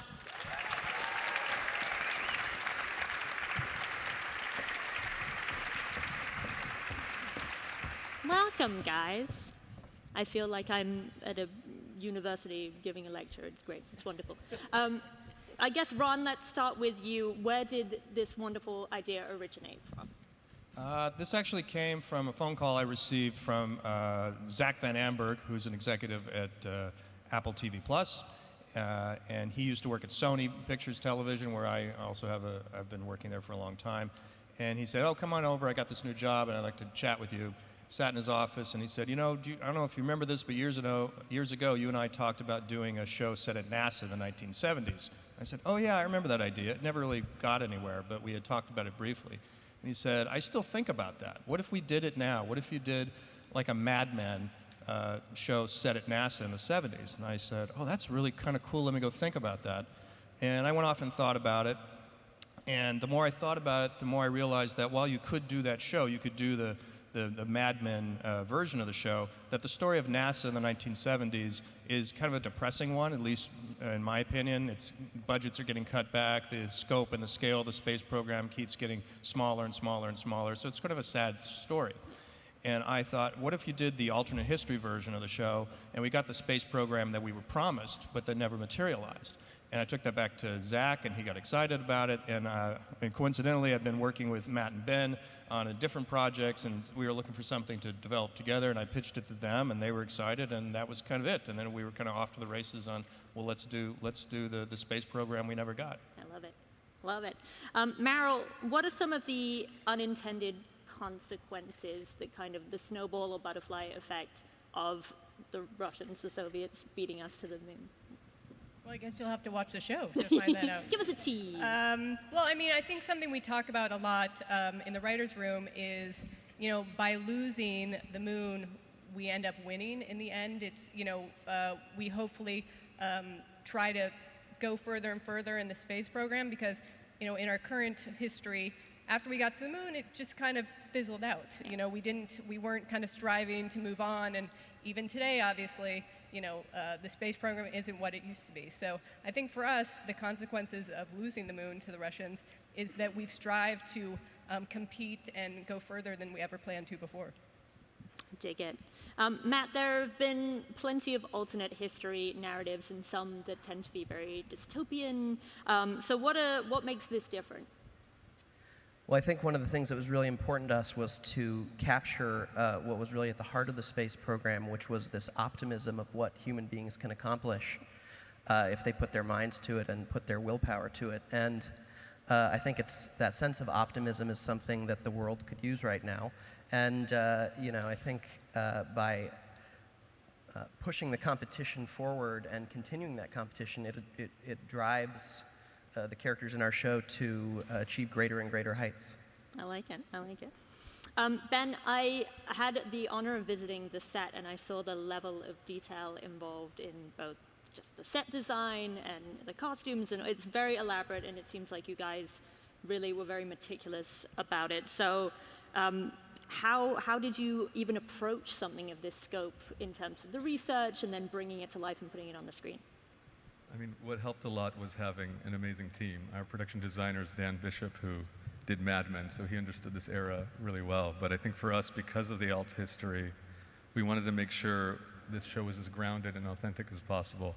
And what he recreated was Mission Control from 1969, almost from scratch. I mean, it looks like a perfect replica, down to like the buttons on the consoles. And I think that was really important to him, not only the details, but that the actors, when they're in that world, they feel like they're in that world. And I think down to the ceiling tiles, the size of them. I mean, even our lunar surface, I mean, we looked at so many different kinds of minerals and sands to find the right color and consistency to work with. So the details in a show like this are incredibly important. I'm really proud of what we did there. I love it. Yeah, you can definitely, once you guys see more, but even from just what you saw, it's so stunning. So we have our wonderful cast here. So I was hoping maybe starting with Joel, we can go down the line and each of you can tell us a little bit about your characters and what kind of, where they are when we meet them. We got to see a little bit of where we find Ed. Yeah, so I play Ed Baldwin, who's the commander of Apollo 10, and they were doing a dress rehearsal for the landing of the moon right when our story takes place, or when it starts. And yeah, he's like an all-American astronaut, and he's got a pretty incredible journey over the course of the first season. And you know, I can't tell you too much, but yeah, I love this show so much, and what really struck me with was how the writing just. I mean, you see many shows where you see 3 or 4 characters well described. In this show, there's like 8 characters that have incredible arcs that really change over the course of the season. And I mean, when I got the material at first, I thought it was very well written, it was very original, and it was something I was really drawn to. But it wasn't actually until when I received like episode 5 and 6, and when we were shooting it, when I really like understood like the scope of the character weave, and it's really advanced, and it was incredibly fun to be a part of.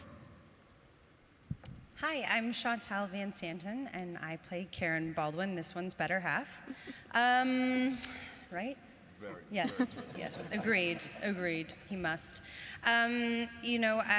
Sure, if you want to put a label, you can say I'm an astronaut wife, but it's truly a partnership that I don't even think I understood how involved being a wife to an astronaut and carrying a different sort of weight on her shoulders and being the one maybe who has the challenges of being left behind and holding their world together while he goes out for all mankind. But it's an interesting, non-typical journey, and the writers do such an incredible job of taking us in extremely challenging places that you wouldn't expect, and really tying in the theme of the whole show where, maybe we fail at certain things, but in the end we learn and progress is made and changes happen, and it happens from on a character level to a world level, and it's pretty spectacular. Hi guys, my name is Michael Dorman. I play Gordo Stevens, who is an astronaut. I guess you could say he's Ed Baldwin's right-hand man. He, unlike Ed, is a little bit of a playboy. He does all the things that you probably shouldn't. Married to Tracy Stevens, this lovely lady sitting beside me. Also the better half. Definitely, yeah, absolutely the better half. Would you like to hear from the better half? Yes. That's yes? I think I heard a yes. Hi, I'm Sarah Jones. I play Tracy Stevens, the reluctant astro wife.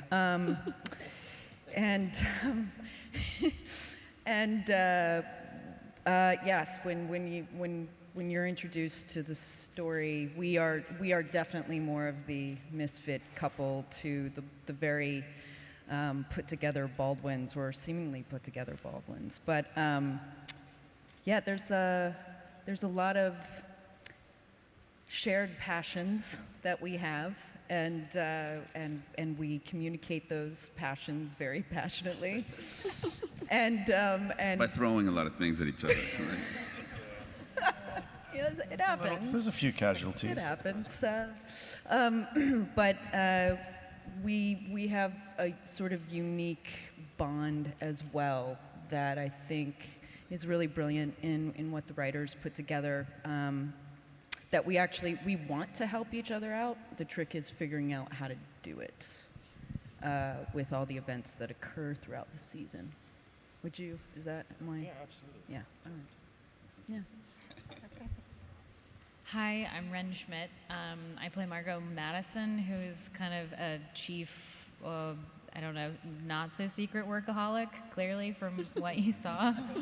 I don't know. I mean, I feel like that montage in so many ways kind of effortlessly illustrates so much about that character. From the moment she gets out of bed, she's working. She loves her work. She's ambitious. She's smart. And probably the only reason that she's not sitting in the full kind of regalia of mission control is because she's a woman. She's maybe one of the most qualified people in mission control. She just needs that opportunity to get her foot fully in the door. And you kind of get to see that journey in our show, which I think is really, really fun. Yeah. Yeah, I think that says enough. And I'm Jodie Balfour. I play Ellen Waverly. And you only get to meet me in episode 3 when NASA puts out the call for its first class of female astronauts. And so I am one of those. And sort of up until this point have been minding my own business, working in aviation, but certainly a deep lover of flight and engineering. And when NASA does put out the call, suddenly this whole world, this whole new world is open to me for the first time that has, previously been reserved for men. So yeah, it sort of symbolizes our sort of social progress trajectory in many ways. Yeah. Love it.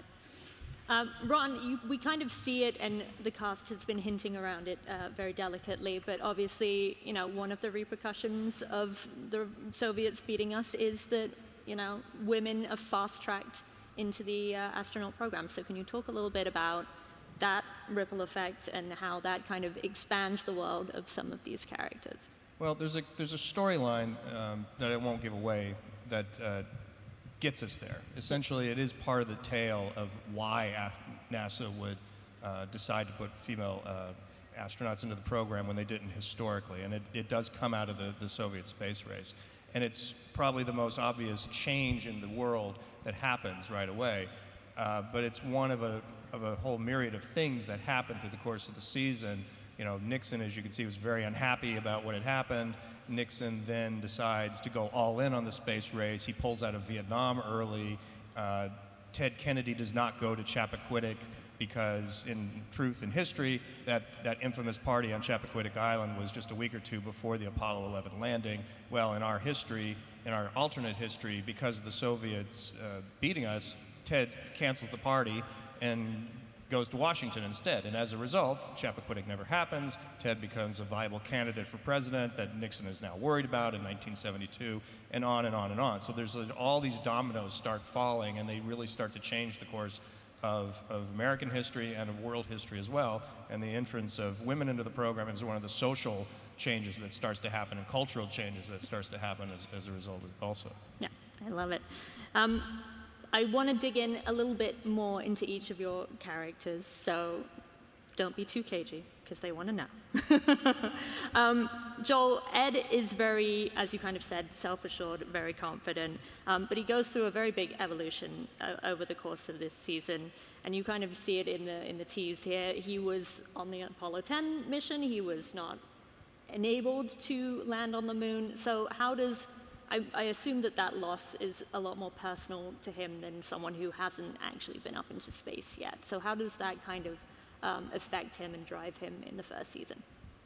Yeah, I think Ed is a former test pilot, very competitive man, and he could have been the first man on the moon if NASA had, as he says in the show, had some balls. And I think that sort of competitive spirit continues on throughout the show, and as a character, he's a I think as like many men during that period, I mean, I think there's still a lot of men that are like that today, but maybe a little less. But keeps all of his feelings kind of bottled up inside, and then it kind of squirts out in these little fits of rage, sometimes directed at his poor son.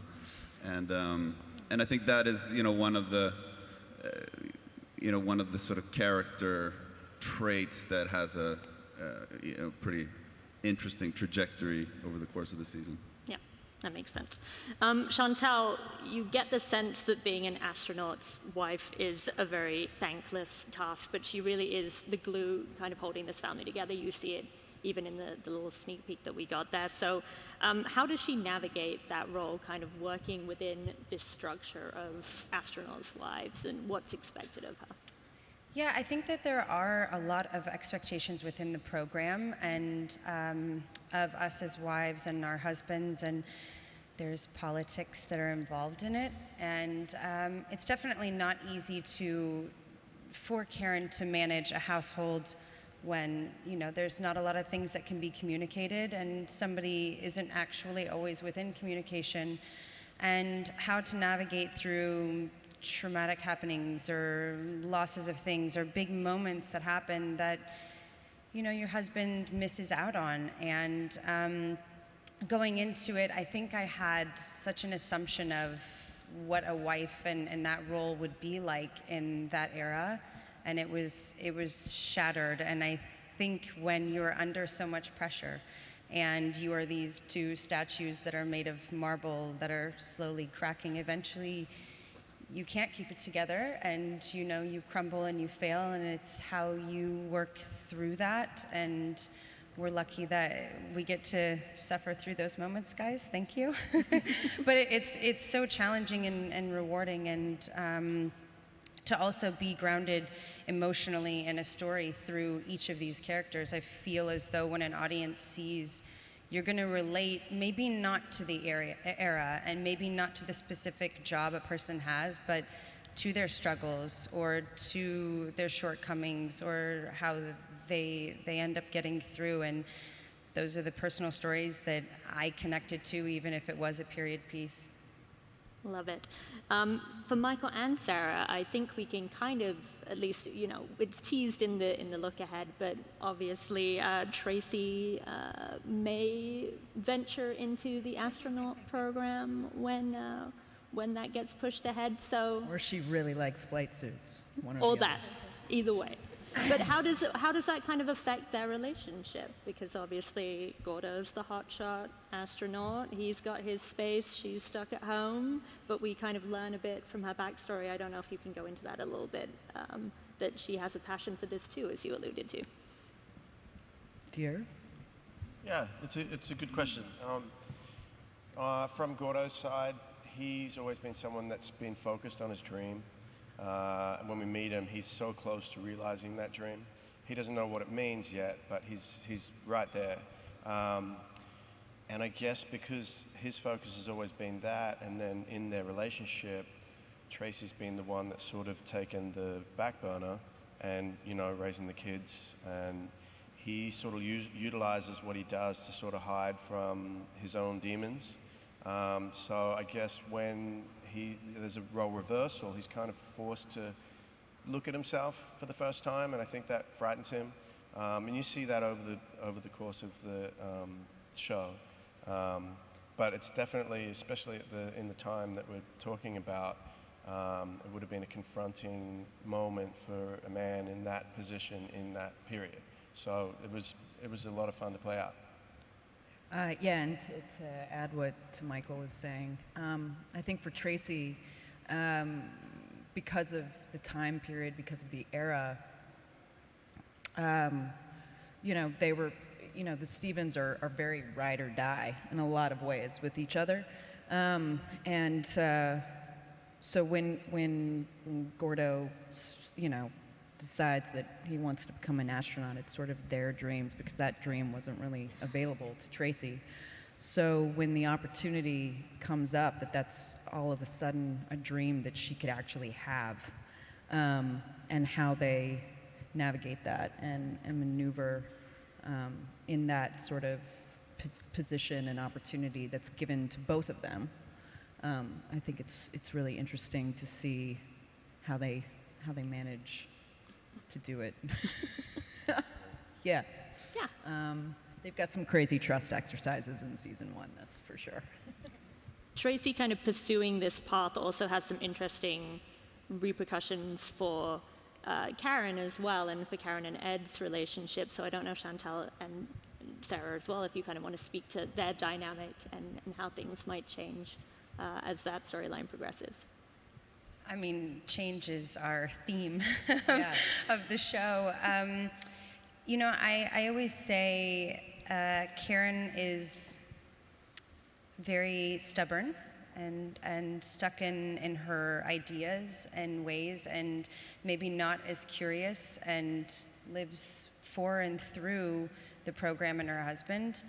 And her ideas and ideals are not a modern way of thinking, and maybe what we gauge our progress against.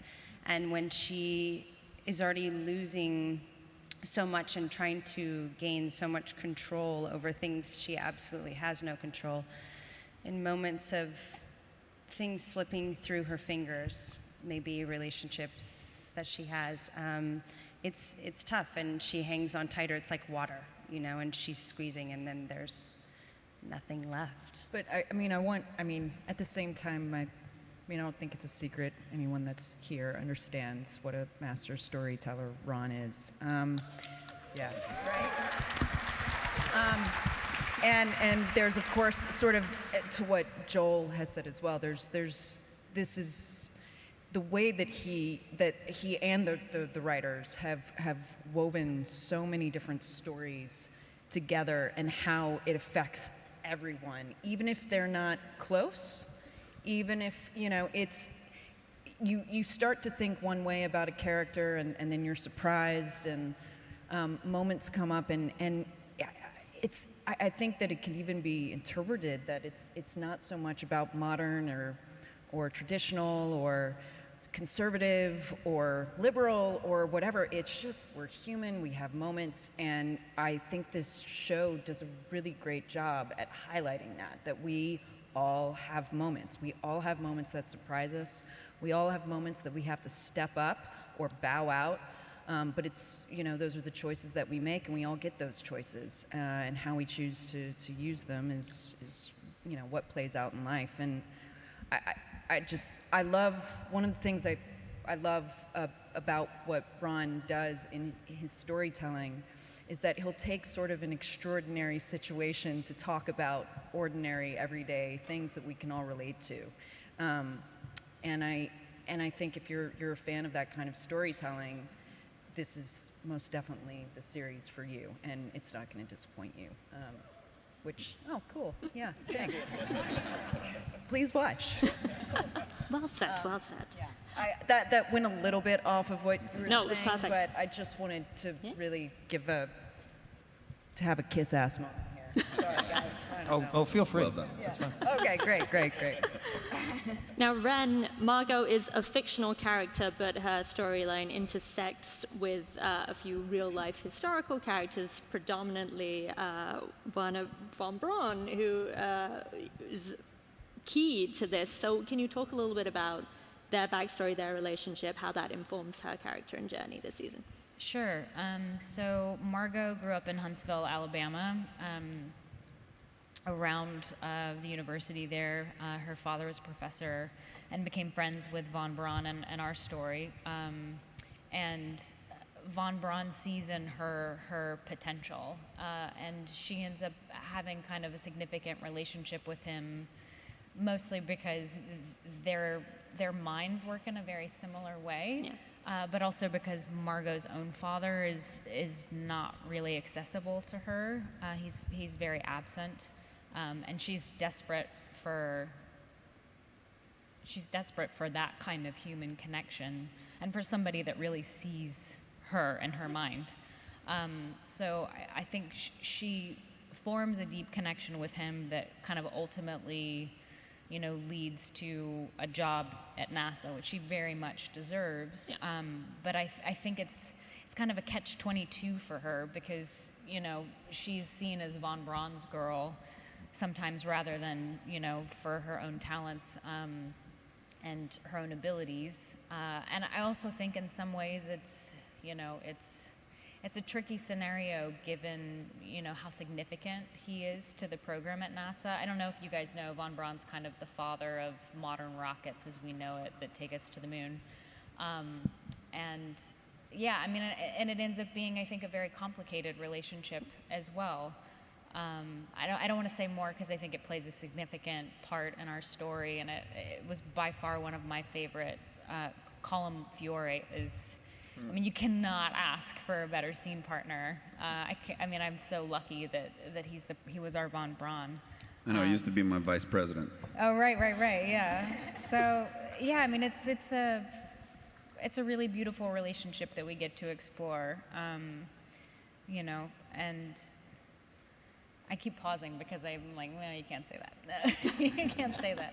Yeah, but it's great, and I also think it's a relationship in some ways that Margot she's not sure when and if she will outgrow it, and kind of what that will be for her. Yeah. But yeah, it's really fun.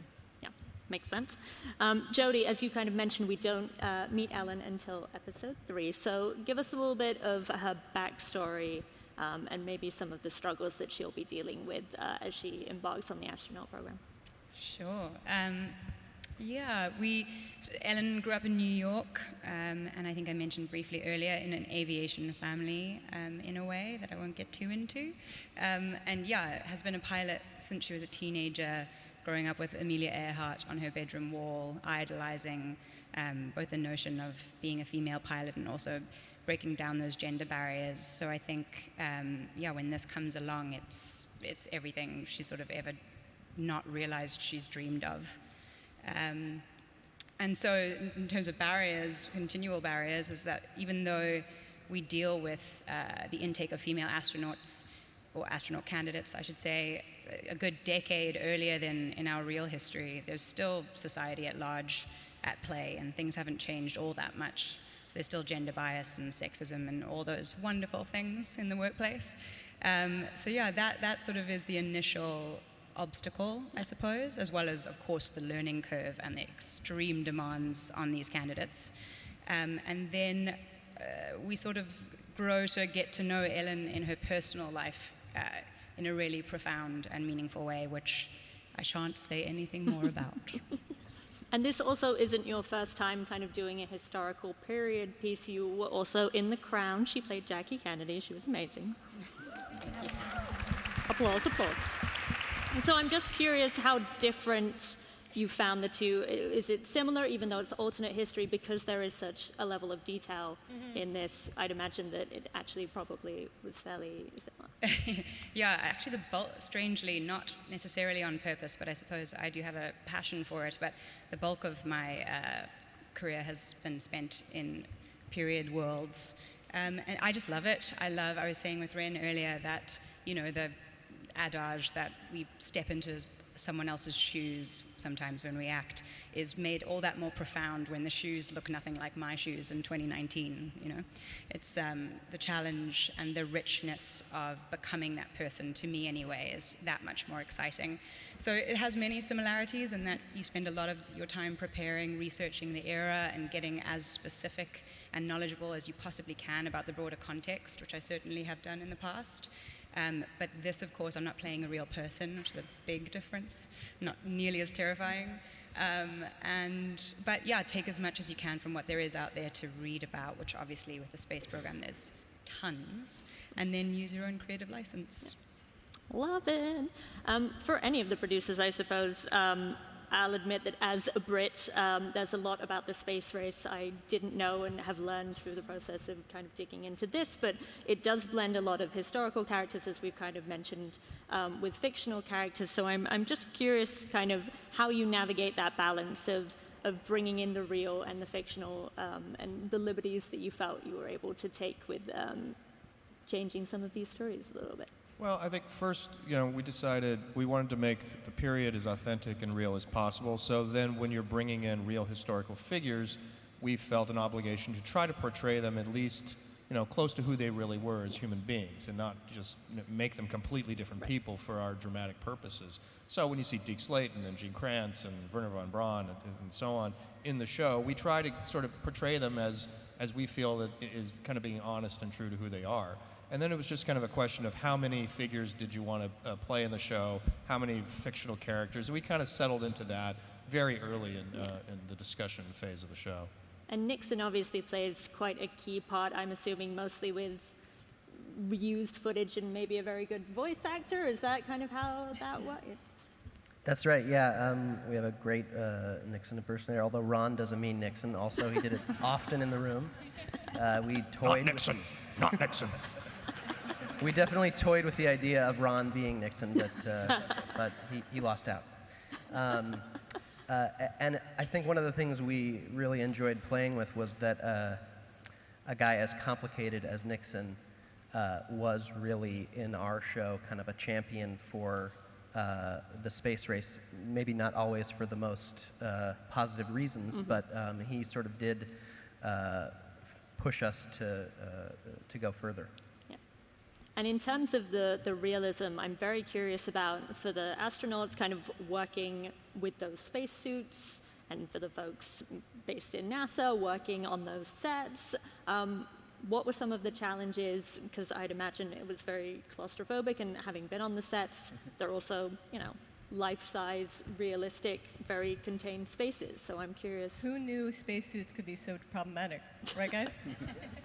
Yeah, I mean, I've worn a couple of uncomfortable suits over the course of my career, but these took the prize. Like the worst was this, we called it, or I called it, like the elephant dick. It was like this long black pipe that went across your whole back, and that was like how you got air into this little fishbowl that your head was in.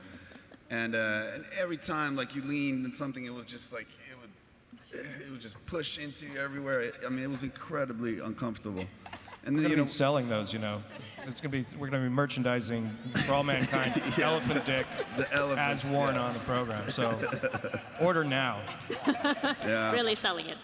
I mean, it's like, some of the scenes that we had that we were gonna shoot, I had this one scene, I'm not gonna tell you the intricacies of it, but it was a very emotional scene, and in the story, hurtling through the atmosphere and having a very emotional moment.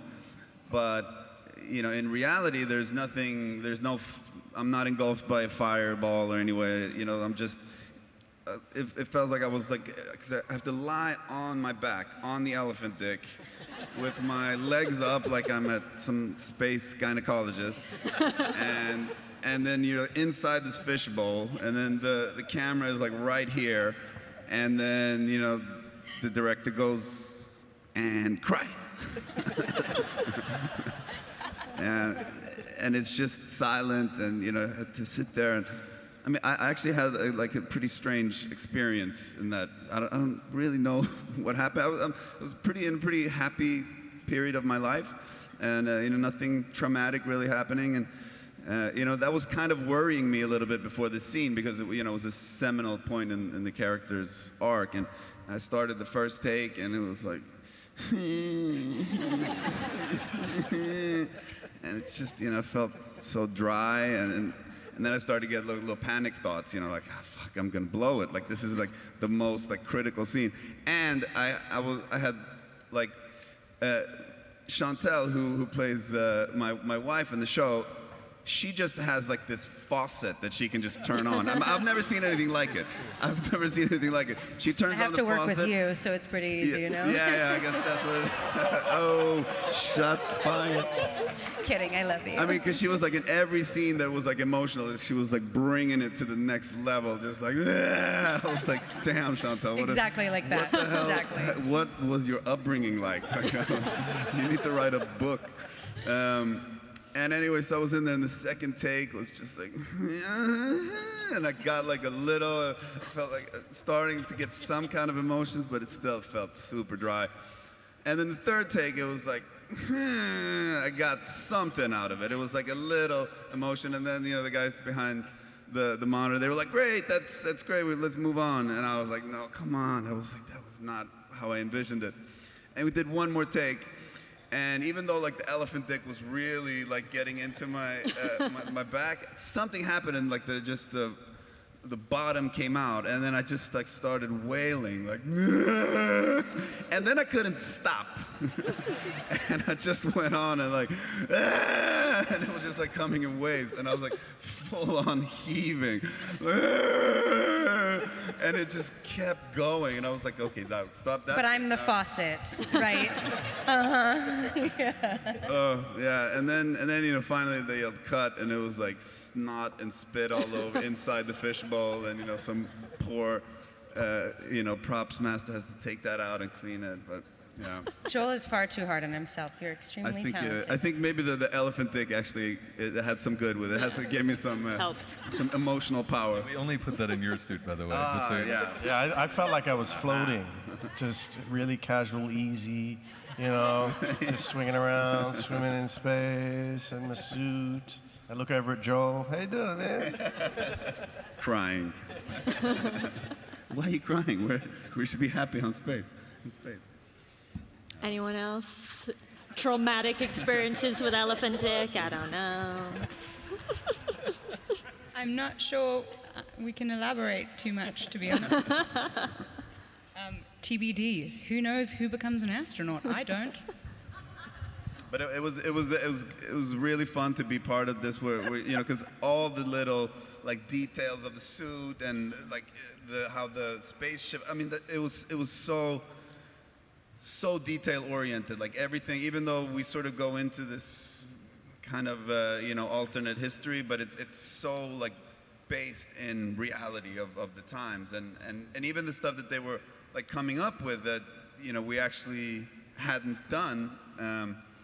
I mean, even that it felt so rooted in the times and coming from the technology that had that we had up until that point. So it really made you stepped into these sets and you just really felt like you were there. Yeah, I was going to elaborate. Like one of the most impressive, or one of the first impressive sets, which I think was one of the first sets built as well, that I just went, wow.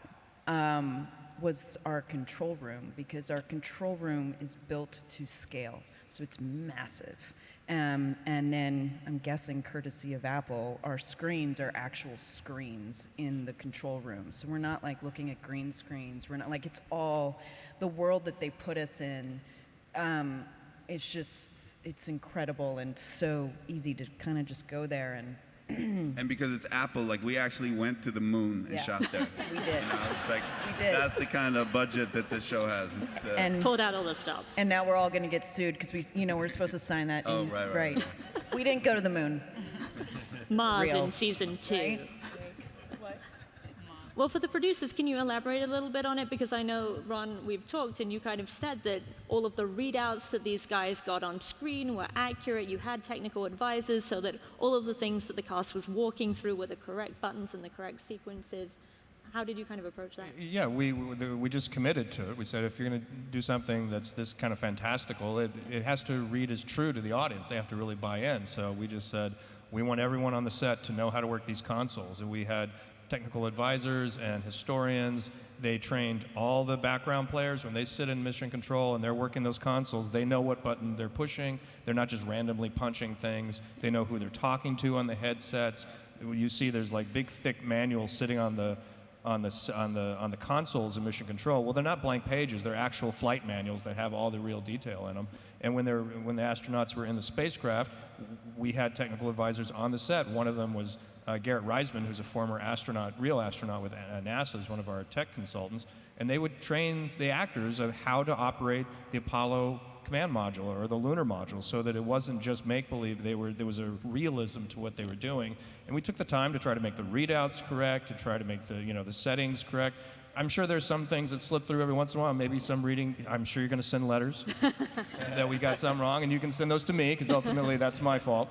But we took the time and effort, and we really, really, really tried to sweat the details to give it a sense of realism. Yeah, and as Ron mentioned, we had a guy named Jerry Griffin, who was a flight director in the Apollo era, come and basically give a seminar to all of the people who worked in mission control, and as Ron said, so it wouldn't be like boop, boop, boop. They actually knew what the buttons were pushing. So, usually with background actors, you're just telling them to do things, and everyone's kind of doing their own thing, and it helps. And as Sarah said, when you walk onto mission control and it looks exactly like it did back in 1969, I think it helps everyone get into their character when they're in the actual place and you feel like you're there. There was a problem with that, though, because everything was like built in the exact same measurements as they were supposed to, but they were not built for like 6'3" I was going to say, you're so tall, and I feel like astronauts. Both me and Michael were like hunching and trying to fit into these little spaceships. Listen, the undergarments weren't any better, trust me. So, Ren, you could launch a shuttle at this point. You feel pretty confident being able to. Sorry, I couldn't hear. What was that? Can Ren now launch a spaceship? No, well, no. Do you feel qualified? No, actually, not at all. I mean, so I feel like we got like a crash course. Like Jerry Griffin was there for a day with all of us in mission control, and he, I feel like part of what he helped us understand is not only how finely tuned that process is, and that everything is planned down to the second, but also that part of your job in mission control is knowing kind of like what every step will be, and then kind of knowing how to adjust based on what actually happens.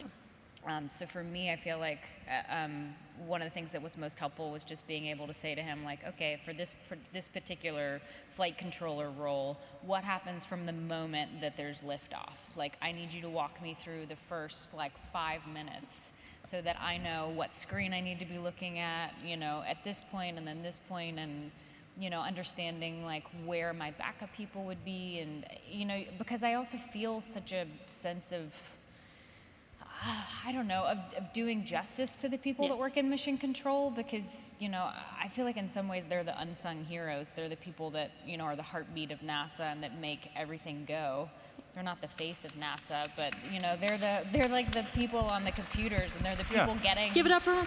people up into space. So you wanna kind of do what you can to represent that well, and to make it really clear how deeply devoted people were to those jobs. I mean, I feel like those people keep the astronauts alive in really critical moments. But yeah, no, I would never, ever even think that I could come close to what those people do. I mean, it's really mind-blowing. Yeah. I mean, I still cannot get over the fact that the moon is 240,000 miles from where we are now, and people have stood on it. And then at the beginning of NASA's program, nobody knew how they were going to get there, and then they did. Yeah. With the computing power of Margot. a Nokia 3210. Yeah. Well, I am very sorry, guys, but that is sadly all we have time for. So give these guys a huge round of applause. On your way out, we are giving you exclusive New York Comic Con double-sided posters for All Mankind, so make sure you grab those. And remember that For All Mankind premieres on Apple TV Plus on November 1st on the Apple TV app, which you can watch on your Apple devices, smart TVs, and online, so you have no excuse not to watch it. Give these guys a big round of applause. Thank you guys so much for being here. Thanks for hanging out.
know me, my name's Nora, and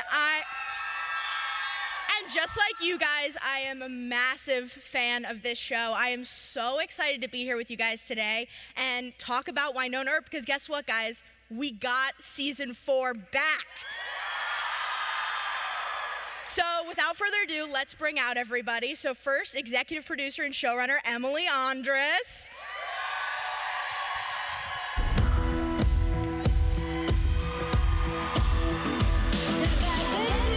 You guys know her as Wynonna, Melanie Scrofano.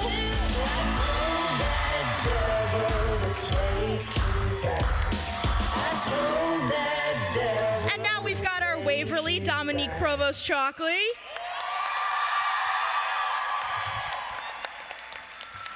And of course, where would we be without Nicole Hott, Catherine Burrell?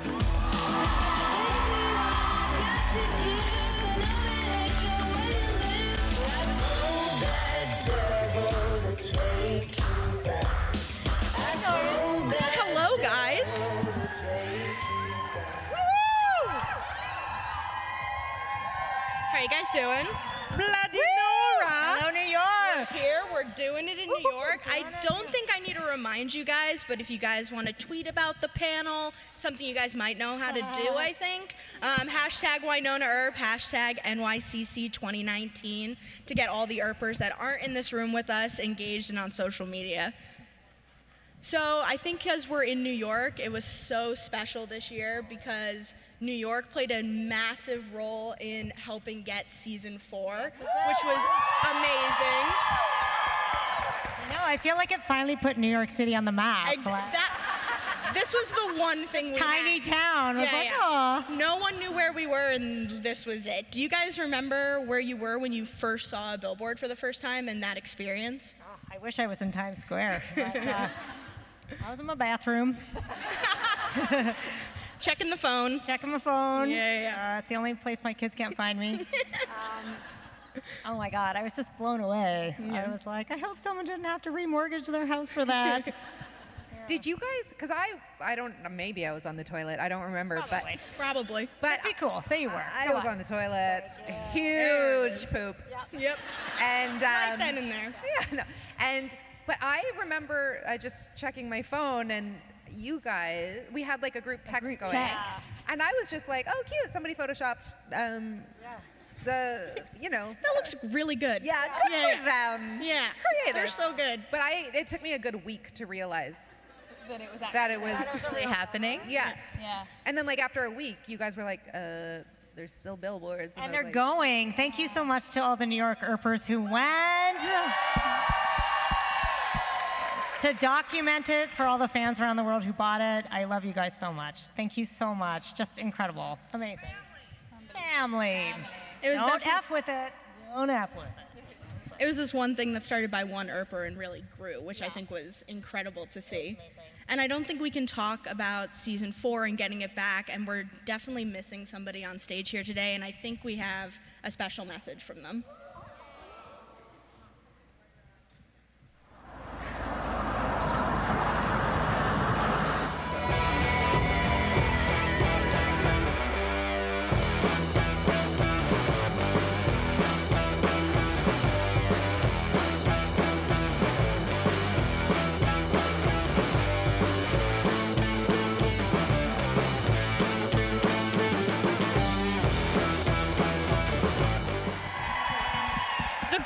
Kind of taken its toll on Doc. It looks a little different. He's got a new haircut. It looks great. It's just a barber shop. Yeah, it looks good in there. So Emily, starting with you, what has it been like jumping back into writing season 4 after putting it away for so long? Yeah. It's terrifying. It's scary. I feel like everyone expects it to be good, so that's good. It's been exciting. Like, I honestly feel I've never taken this for granted. I hope you know me well enough to know that I'm very aware that this is lightning in a bottle and this cast is once in a lifetime and this experience is a career high that will never be topped. But the fight for Wynonna really reminded me what you're fighting for, and it's these characters and these relationships and all the fun of the show. So just revisiting it, we started writing it a year ago, and now we've just picked up again, so we're re-examining what we want to do with season 4. But it's just so good to know we're giving you more of Wynonna Earp, which sounds really simple, but it's not. It's really digging down on the things you love and me trying to be aware that we want to give you more of that, of the things you fought for. And I also would say those themes of like fighting and resistance and rebellion and speaking truth to power and fighting for what matters to you, like are very much in the zeitgeist in America in 2019, but also I think that's what season 4 needs to be about, is about this incredible dysfunctional family finding each other and fighting for each other and fighting for what's right. So I'm excited. Totally. I'm so excited. We're doing it. Melanie, we broke the Earp curse in season 3, which was massive. What do you think Wynonna's like without the curse? Have you thought about that? Yep. Terrifying. It's terrifying because it's like, and I think it'd be interesting to play that. And Emily's always so generously like, oh, well, let's use that. So can I use this? I feel useless. No, but like, who is Wynonna? I mean, the whole premise of the show is that she is the heir. But now that she's not, what is she? And so what am I? So it's going to be really interesting to see her navigate that, and it's also, you know, it's good for you. I'll tell you why. because now Wynonna has no, like, she has nothing. Waverly's going to help you find that purpose. And I'm going to help. Wynonna's going to find Waverly. Thank you. Yeah. Yeah. Deal. I don't know if that's true. Is that okay? Can I do that? It's happening now, so. No, but in all seriousness, like. Sorry, what was it good for me? Because now Wynonna has nothing to fight for but you, right? Like, it's not like, oh, Wynonna has to save the world. Oh, Wynonna's got nothing going on. Wynonna's got to go find her baby sister. So pound it out. Yeah. I'm excited. I'm excited to navigate that and see where it goes. We were talking about a little, and for all three of you, Melanie was saying how it's almost like starting season 1 over again. What's that like for you, playing that character in a completely different way? Are you guys excited for that? Sorry, I thought you were just cat, and then I was just thinking about how nice that moment was, and then I was like, We love hand-holding here. My bad. Sorry, would you mind repeating that? Yeah, in terms of really starting over, this is almost like restarting season 1 almost. Are you guys excited to explore different parts of your characters that you haven't had a chance to?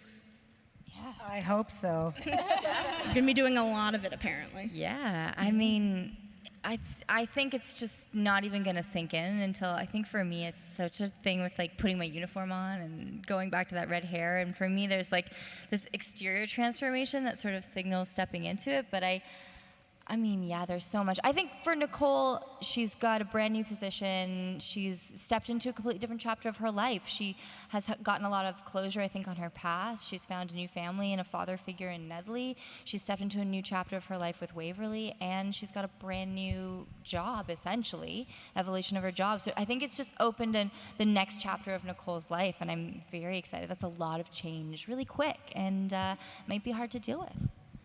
Yeah. Oh, I have a pitch. Pitch it. Good. Do it. Pitch it. All right. So you know how Wynonna fucks everyone's dads? Yep. Everyone. Please don't do it. Standard plot. Nicole's dad. Is he next? Nedley. She's alone with Nedley. It's a father figure. Melanie. He's the ultimate dad bod. Come on. That's the pitch you're going with? No. I don't know. You were going to say Nicole's dad. Played by Channing Tatum for some reason. Yeah. Sure. There you go. That'll do. That's a good Okay, choice, fine, too. Nedley. Okay. Yeah. I think that would be funny. Are you going to get pregnant? Are you going to get pregnant? Do you want... No. The guy who originally got me pregnant is in this room. Jeffrey. Jeffrey. He is so uncomfortable. I'm taking that. I know. He's like, I'm out of here. I will take that pitch under advisement. Okay, great. Okay, got it. So when it happens, it's all your fault. Yeah. I think Wynonna could get Nedley. Yeah. He won't even look at your butt. I can't believe we're having this conversation. This is like one conversation was like never going to happen. Yeah. Now it's happening. Yeah. Yeah. No, I like it. Dom and Kat, the last way hot scene we got was a bit of a proposal on the homestead. What was it like reading that scene for the first time and thinking that they've finally hit that point in their relationship? I sort of call for a redo. I feel like I just want to confirm the moment for them. I feel like I want to make sure that it was a decision made of love and not fear, and I want them to have that sort of like moment of breathing in it, rather than it feeling laced with all these other things. Yeah, and I felt that when I read it as well. So I think I came up to you actually and was like, so is that we actually? Yeah, I think I do. And you were on set that day, I remember. And we shot it in a couple different ways too. With 1 million Canadian geese. With a watching. huge flock of geese. Huge way hot on a fans. Friday. It was all the Earpers being like, oh, this is amazing. Those were geese, by the way. Yeah, I would like to just have that moment solidified for them, I think. It was almost cut short in a way, like you didn't even get an answer really out of there. Yeah, I mean, we didn't really get an answer, so. And then you disappeared. And then, sorry? And then you disappeared. Right? I know, Gone. I'm disappeared. I want to know if I'm in another, like, time loop, or if we're on different, all in, like, alternate realities. Or if you have another secret wife, or. If I have another secret wife. How many do I have? Pretty judgy from the person who slept with Nedley. Listen, Not Nedley. yet. Like 5 minutes after the entire town disappears, like, okay. I'm working on sleeping with Nedley. Stop it. Happened. I never thought we'd hit this point, but we're here. We're here. Wynonna! Everyone who ever does a panel with us has that exact same emotional reaction. I'm like, wow, we got to sleeping with Nedley now. Great. I'm off my notes. I'm off my notes. Yeah, great. Left to center. Yeah, cool. Dom, Waverly's currently trapped in the garden. We don't know what's going to happen there. Hypothetically, thinking about season 4, how do you think that's going to affect her relationship with Wynonna and Nicole? No wrong answer. No wrong answer. Anything you think? Affect my relationship with Wynonna and Nicole. Interesting. I have never thought about that. I would like to think they will be fighting to get me back. Pretty please, ladies. Come and. No. Yep. Yeah. There it is. Just give me my moment with Nedley, and then we'll get to it. Oh, it's too good. I imagine. Please keep this as the running joke forever. Sorry. Can you imagine Greg Greg's Lawson is watching reaction this to when he panel. hears this? Greg is going to be a bit shocked, I think, Mel.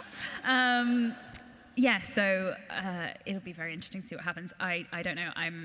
I would imagine from the state of Waverly when she was dragged in there that it is not going to be planting flowers and like grooming bushes. Or is it? It will be rather traumatic. So I would imagine that perhaps when she comes out of there, she might need a little bit of TLC. Hopefully. And Melanie and Dom, I think I speak for all of us when I say that the Earp sisters are very important to all of us. Do you guys have a particular scene that you filmed in season 3 that really stands out to you as your favorite together?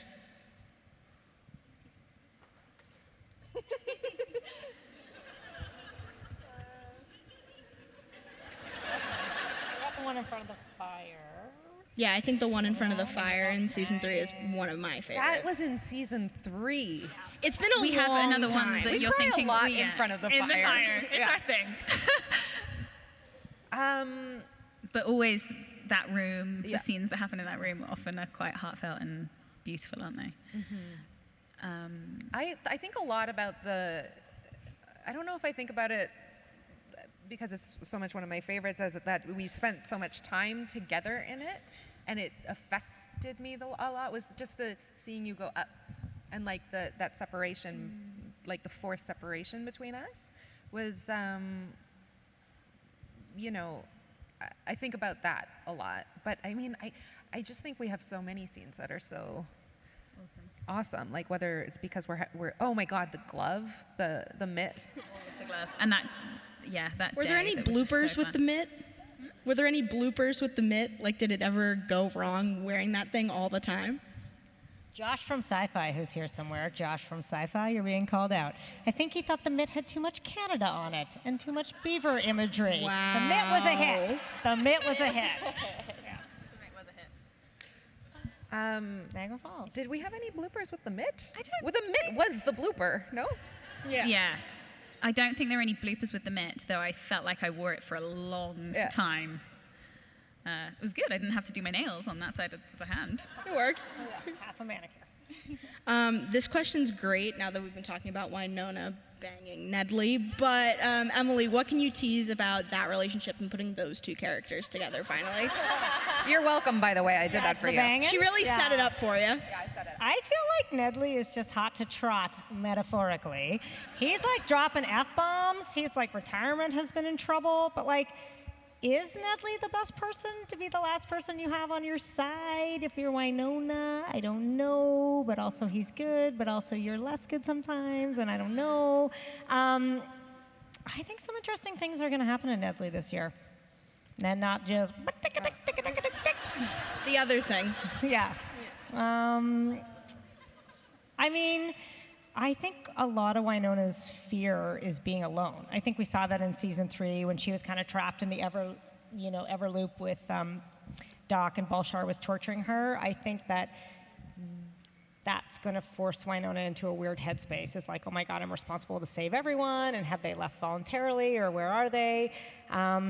And I think Nedley having to handle that Wynonna is going to be a lot. So, yeah, good luck. You're going to be great. Great.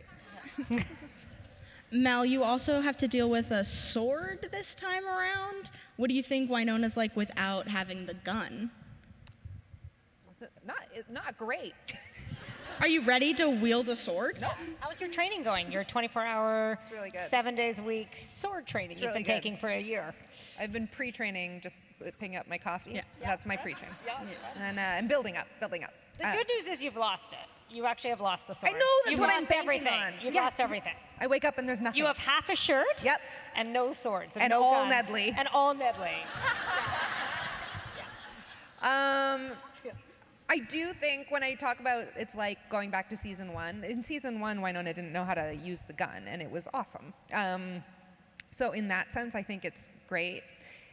If Emily decides that that Wynonna is good with a sword, we're all in trouble. If Emily decides that Wynonna can be bad with a sword, I mean, you bumbled with the gun for a little bit. Classic. Do the same thing. Exactly. It's this. It's Could get dangerous if you're fumbling with swords. I'm not going to come anywhere near.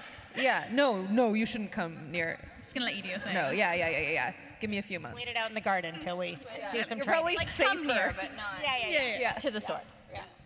Kat and Mel, I loved 307, where you guys really got to play off each other so comedically. Can you talk a little about bringing that episode? Kat and I spoke a little bit about it, where it was really comedic and then really took a dive down for both of you in terms of you realizing you needed Nicole in some ways, and Nicole finding out Nedley was basically her father figure. How was it building that episode together? And now that you're going to sleep with him too, so it works. Please don't shut up my dad. I'm all alone.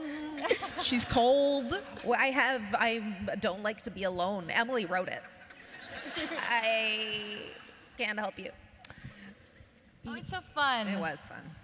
It was just a good time. But also we had Jan Arden, which I know, was she was surreal. amazing. I know, talk about working with Jan. How was that? She's like, it was incredible to see an artist she's like an icon in the music industry, especially up in Canada. And to see someone so fearlessly dive into a different artistic medium was such a life lesson. And I just admire that about her so much, because she just was like, whatever, if I'm gonna do it, I'm gonna do it 150,000%. And I think she held nothing back. Nothing. Literally nothing. No. But we had such a good time. I mean, I think it shows up when you're just having fun, and I think it spoke a lot to that we felt comfortable enough to trust each other and try crazy things and hope that it worked. And I think too, because there's something that happens when people who are, she's not new to the entertainment industry, obviously, but you know, to what we do, she was newer to it, and she brought this enthusiasm that I think infected that whole episode, you know, because we were seeing it through her eyes, and so we got to sort of go, yeah, this is crazy. Like, we are lucky. And then running through snow and stuff was hilarious. Like, it was just, there was a lot of it that was just given to us by nature and the writing, and then we just like showed up. So it was just, I think that was just, we were very You guys lucky. improv that Tessa and Scott line, which was so great. You be Tessa That and was I'll be Mel. Scott. That was so That good. was Mel. And now you're best friends with Tessa Virtue. Yeah. She definitely knows who I am for sure. Have you had lunch 100%. together? Yes. She had the waffles. Okay. And I had her dad. No? Okay, I see. It went too far. I'm so glad I can't see Jeff's face. So that was the line, right? So Yeah, that was that. we found felt it. the We line found the now? line, Okay. we stepped over it, and we can like come back now. Yeah, Sometimes, I just like to know where it is. Yeah, yeah. You Like, can feel got out it. for it. Yeah, really test it. Yeah. Yeah. Found it. On top of Jan, you also had Megan Fellows in season 3. Emily, can you talk about casting her as Mama Earp? Oh my God. She's just such an icon. Megan follows, like, I grew up watching Anna Green Gables, which is amazing. You should see it. I'll send it all to you on Amazon. It's so good. But the first day I met her, I just famously, like, stole a bunch of bananas from craft services and then went out to shake her hand and tripped over a soundboard, broke the soundboard, and then, like, 4 bananas fell out of my bag.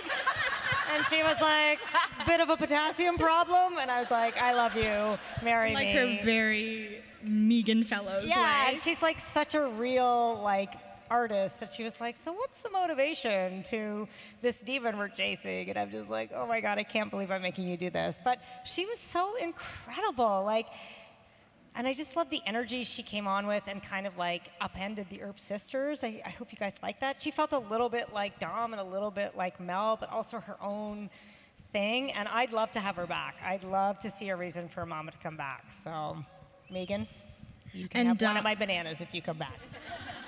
And Dom, in terms of Waverly's relationship with Mama Earp, I think that was the most interesting. How is it working so closely with her? Yeah, I loved all of the scenes with Megan. She's such an interesting actress. I felt like I learned a lot from her.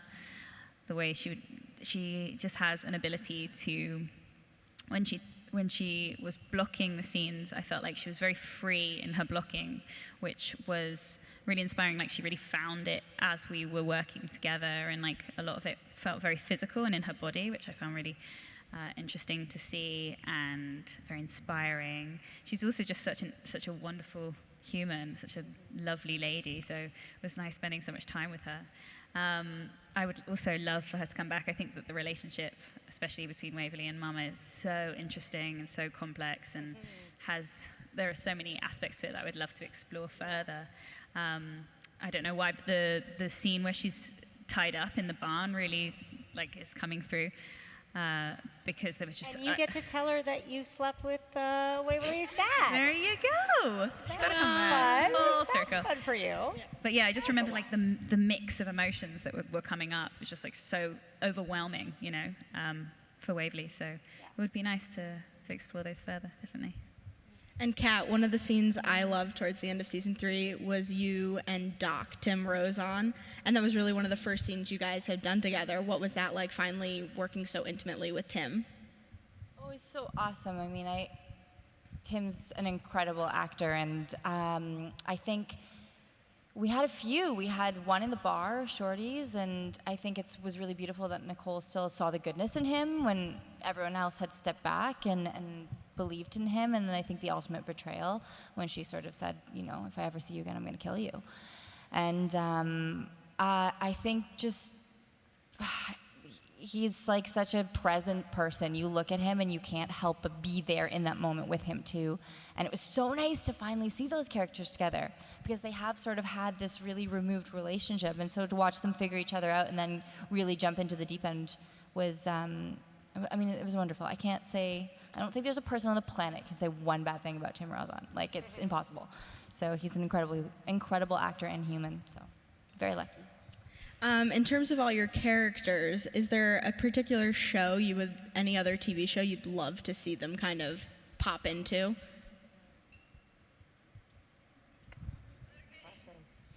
Letterkenny. The Good Place. Her on Letterkenny? The Good Place? What would Waverly be doing in The Good Place? Do you know? Get in line. That was my favorite comment. She's amazing, eh? My God. Yeah, Janet. No, I don't know. Because we were on such a Fleabag roll. I know. Oh, yeah. Guys, you have to watch Fleabag. Oh my God. It's only 2 seasons. Oh no, watch Wynonna. Sorry, we're on the wrong. Sorry. Yeah. Don't watch Fleabag. No, not right now. Yeah. What about you, Kat? Oh, what show? Well, I mean, I'm a big Gentleman Jack fan. So awesome. I binged that whole season in a matter of days. It was amazing. And I would love to see Nicole in that world because it's obviously like a woman living in a time where being her true self was like completely taboo and she was not accepted, and she still just lived her truth. And I feel like Nicole and her would be fast friends. Yeah. Only friends, guys. While Waverly's doing Janet. I think from this panel alone and just how female-centric it is, and I think this show is unlike any other where the women are very leading the charge in the whole show. Was there any scene you read in particular, or Emily, when you wrote, where you realized, like, man, this show is so different for women in general on TV? To take it off the writing, I will say one of my favorite scenes last year was the scene with, and Dom, I think you said how much you love this scene, so not to put words in your mouth, was Waverly, Wynonna, Kevin, played by Anna Silk, and Mercedes, played by Danny Kine. Danny fucking Kine. I love that scene because it made me realize how rare it is to have 4 female characters in the scene, with completely different voices and completely different energy. But just get emotional because it wouldn't be a panel if I didn't. I just think it's such a testament to the skill of the women up on this stage and how their range and their willingness to try things and push themselves. And they are 3 of the most extraordinary women I know in my life, truly, inside and out. And I think that shines through in their performances. And it has just been such a joy to write for you all and push you and see you grow and see you be loved by everybody. I think that this is a once-in-a-lifetime cast, and it inspires me to try to do better by you and take all the parts of you and put them in your characters and some things you would never try. So it really feels like kind of a perfect collision of like, I want to write well enough for you, and you guys are so willing to try things. So that has made all the difference. There's 3 amazing women, but they're not all the same, and that's my favorite thing about women. You don't see a lot on TV is we don't all have to be the same. Wynonna doesn't have to represent all women. Old dad fucker over here. Is it?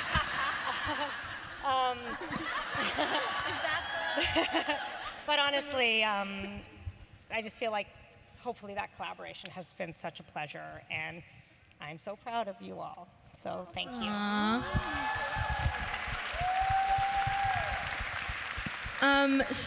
So now we're gonna play a fun game. We love games. I'm on Mel's team if it's, you know what. We love games. The dads. So we're gonna play Most Likely To. So in your seat pockets, you guys should have lovely paddles with each other's faces on them. Oh, you're so beautiful. So I'm gonna read some most likely to scenarios, and then you guys are gonna show who you think is most likely to do this thing. So this is us in real life? Yeah. Oh, you in real life. Okay. I mean, I'll play too if we want. Okay. What do we do about our microphones? Oh, we don't need the microphones. Okay, ready? Who is most likely to cry because of a sad movie? Emily and Dom. Dom. Are you choosing yourself? Okay, Dom and Emily. So Dom and Emily, what were the last movies you cried watching? I cried on the plane. I cried on the plane over to a film called Fast Color. It was really good. I watched I loved Coco it. again because Oh, I like God. I was just like, even Oh, my kid no. was like, okay, let's turn this off and put on Wedding Crashers because It's time to move on from mom crying. What's Fast Color? So good. It is about, I mean, it's quite depressing, but fantastic. It is what could happen in the very near future where we fuck up the world real bad and we are out of water and You watched this on the plane? Yeah, but it's really good. And then there's a girl who has superpowers, and she can control the weather and make it rain. Oh, very cool. Yeah, it's really good. Everyone should watch it. It's really cool. Who is most likely to mess up a take? Mess up or flub a line? We've got Kat, Melanie, and Kat. So Kat, that's all you. All right. Who is most likely to get arrested? I don't know. Kat's deciding. Emily. Yeah. Aw. Yeah. Oh, fun. All right. Who is most likely to not remember their lines?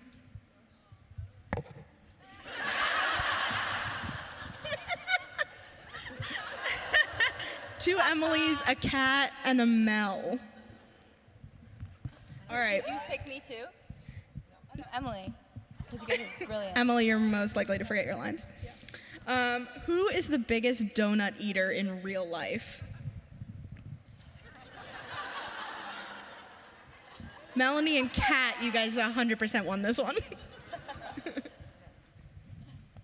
All right, off of that, who is most likely to be found at craft services? Emily, with your bananas, of course. Oh, Kat. Kat and Mel. Eating the donuts, I'm assuming. Eating the donuts. Yeah. Mel for coffee, obviously. All right, who is most likely to be late to set? We're not late to set because we have people pick us up. None of you. No. It's over. It's over. You're all on time. And, We're on yeah, time. they're perfect. And Shouldn't that's have why done we that. love That was them. dumb.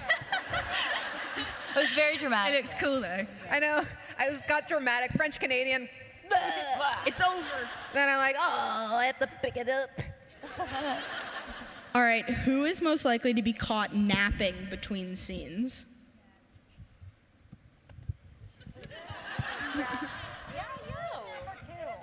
Melanie, Dom. Dom? Do you nap, Mel? I've never seen you nap. I want to nap. When you were pregnant, you napped. The homestead's really comfortable. It's a comfortable set to nap on. Are you a napper? Yes. I enjoy a nap. Who are you putting up? Sure. I put Dom. Would you? Yeah. Have you napped ever once? Have you napped? No? I'm not a napper at all. You no. give the napping vibe, apparently. Yeah. Yes. Yeah. So I might be Yes. meditating. You find me meditating for sure, but I feel All like right, Kat- last one. Who is most likely to pull a prank on set?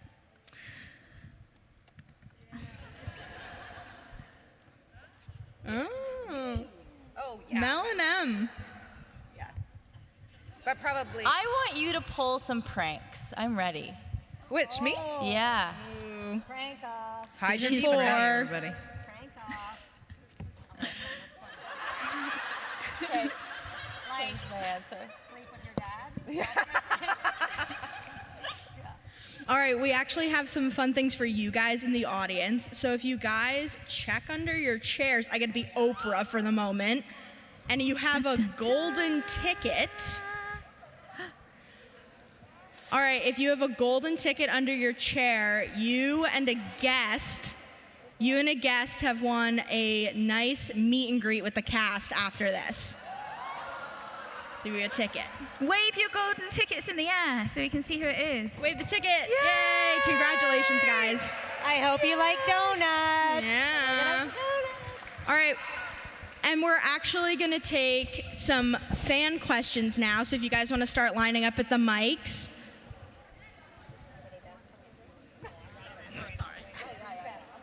And we're actually going to do some fan questions from social media as well that people have sent in. So this one is from Onelli Cabrera. So if the cast had to commemorate the show by getting a tattoo, what would it be and why?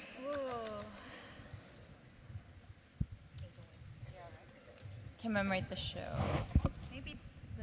Maybe the sign for Wynonna Earp that Like Joe in created. the place for your angel wings? Maybe? I like make your peace too. Yeah. There's a quote from one of my favorite books called The Giver, and the giver is a giver of memories in a community that has none. And he says, "Close your eyes and be still now, I will give you the memory of a rainbow." Yeah. And I've always loved that quote, and I think it would be very appropriate. And then yours would just be dad fucker. A dad. on your, like, face. With a picture of Ned. Like dad bod. Yeah. Dad bod, yeah. Yeah. All right, let's start over here. Hi, this is Maureen from New Jersey. Hi. Maureen. You guys, I feel like I've watched you grow since San Diego live tweet you at my hotel. And with Kevin, and we had that great experience. Your hair looks great. Love the movie. We had a great time, New York City Billboard. We were all in it to watch it. Isn't she so good? Okay, so my question is, because, we did a lot of work and everything, like everybody else, to get season 4. And my question is, if there wasn't a season 4, what would be the biggest regret? Because when I was in San Diego, they announced season 4. And then a few months later, or a number of months later, you found out there wasn't. So if you felt like, oh my God, if this never is going to happen, what is my biggest regret? From all of you. For me, just not finishing the story for you. Like, I think I would have felt awful, and I think I would have fought to do any kind of closure. Like, now that we got it, we can say this, like a movie, a puppet show. I probably would have, it's not the same, but I probably would have tried to tell you what our plans were and how we would want it to end. I think that, I never want you to feel like you're tricked, except sometimes on a cliffhanger, but not overall, right? So I think that I would have felt awful about that. But also just, I would have been sad not to go to Calgary and see you all. I think it would have been a heartbreak, especially because we did think we had it. So for it not to happen would have felt extra bittersweet. Yeah. I think, because when we finished season 3, I don't know about you guys, I felt pretty good about, I was like, I think we did good. I don't think we have to worry. And I didn't say goodbye to anyone. And I didn't say goodbye to the crew, and I took for granted. I would have, regretted taking those moments for granted.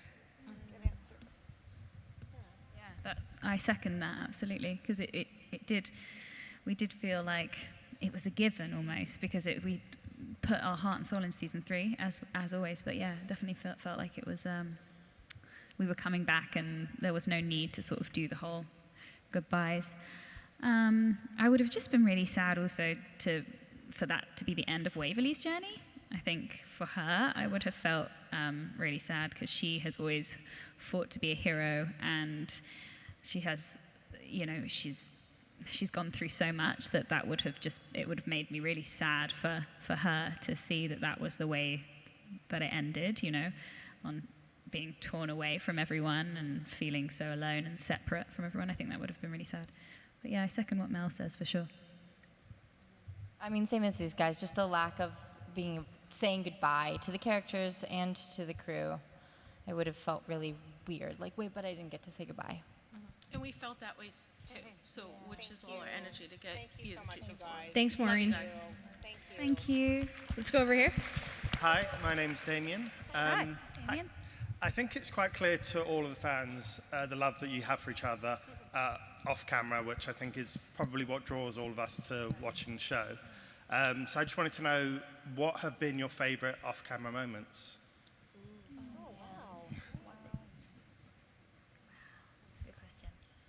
I'm assuming together, obviously, but... We're so lucky that we get on so well. We were just saying today, like, oh, it's just really nice to be back with the girls, you know?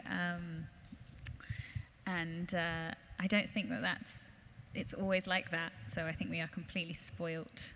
Firstly, I would like to say that. Okay, favorite moments off screen. You guys do a lot of conventions together too, which I think Yeah. is so rare for a show. You guys get to come back a lot. Yeah.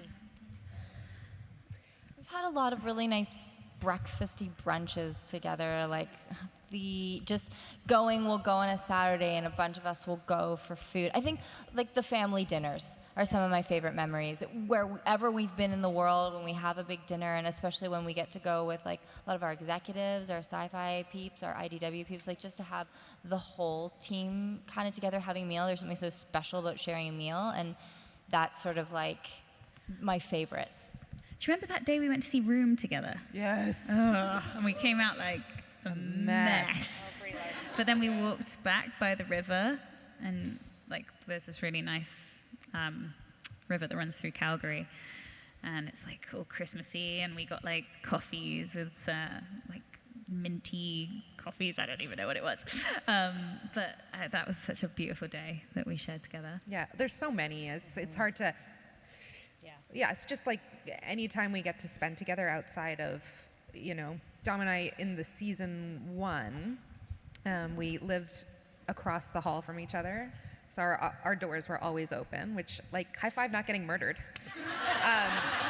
But yeah, so that was really nice too, because season 1, we were just like sort of figuring out, laser tag for your birthday was really fun. Oh yeah, laser tag, that was so fun. Yeah, that was really fun. Yeah. My 3, I'm going to say really fast, are at WonderCon, the first year when the cast all watched the first 2 episodes, and it was the first time they'd seen them. It was amazing to be with them. When Mel told me she was pregnant, it was very emotional, but I knew we could do it.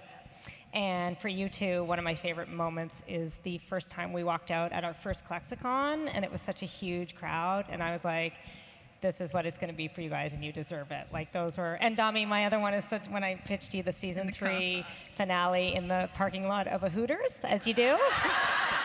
And Dom is like the most satisfying person to pitch because she's so British and so excited. It was like, it made me feel like it was going to be okay. So Because it was amazing. Why were you guys at a Hooters? That was my follow-up. Because we're classy broads. Yeah. Because we get paid in Canadian dollars. We needed a little extra scratch. It's where you do all your best pitching. Also, some of the first times we live tweeted together was really fun when we just went to each other's houses and like no one knew how to use TweetDeck. That was really fun. We were on our pajamas the first couple times. That was really fun. We do like each other. They might not like me, but I like them. No, it's kidding. Thank you so much. Thank you very much. All right, let's go over here. How you doing? Megan from Connecticut. I was just wondering, and I know you can't give too many details, but for all their differences, I think that Wynonna and Nicole really take their jobs as protectors seriously. So I guess my question is there anything you can tell us about what the fallout might be? Of course, Wynonna knows about Waverly already, but Nicole doesn't. So I was just wondering if you might be able to give, just knowing your characters, how they might react to something. Plus, you kind of drugged Nicole. Yeah. Plus what, sorry? What? I just didn't want her to know what I was going to do to Nedley. It's so good. It's for but her so own bad. good. Oh man, I think what I love about the relationship between Wynonna and Nicole is there is a mutual respect. And I think Nicole's going to be incredibly angry with Wynonna, but I think on some level she's begrudgingly going to understand. And I think she'll have no choice but to like pull up her socks, and because there's a task at hand, and that's to save our friends and our lovers and our family. And I think she's gonna be pissed. But I think they've come to a place of real respect underneath all the other fun stuff. Also, I sort of forgot that Wynonna drugged you guys. drugged I forgot that part. Yeah. Thank you. Thanks so much. Thank you. All right, let's go over here. Oh boy. I'm Alex from Connecticut. Hi. Hey, Alex. And not to out myself as too much of a nerd, but I play a lot of Dungeons and Dragons. Oh yeah. I even wrote and played a Wynonna Earp D&D one-shot in Canada one time. I want to play. DM me. But if you could see Wynonna Earp in any other medium besides television, what would you want to see them as?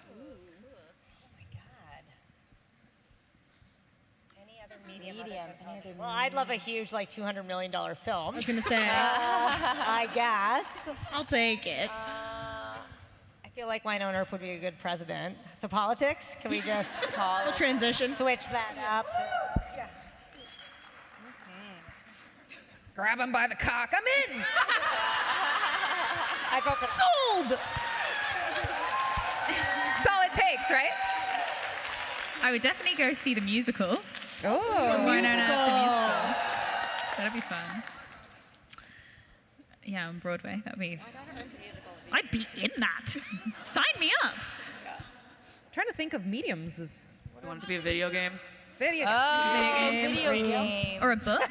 Wynonna Earp, the book. I think we'd make Radio a really drama. fun paper doll book. You know, we punch out the clothes and you can like be cute.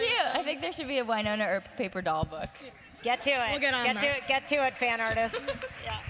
I would love to play D&D with you though sometime. Alex McKelway 15 on Twitter. Gotcha. Emily Anders at Twitter. We're going to do another social media question. So this one is from Emma H, and it's for Kat and Dom. Who do you think's more romantic, Nicole or Waverly? Oh. Good question. I sort of think it's Nicole, but more classically like traditional romantic. Like she would bring back flowers. Yeah, and stuff for like that. sure. Like a little more old-fashioned. Yeah, I agree. But Waverly's perhaps more sentimental. Also agree. Yeah. And maybe more Spontaneous. spontaneously romantic. Happy birthday to you.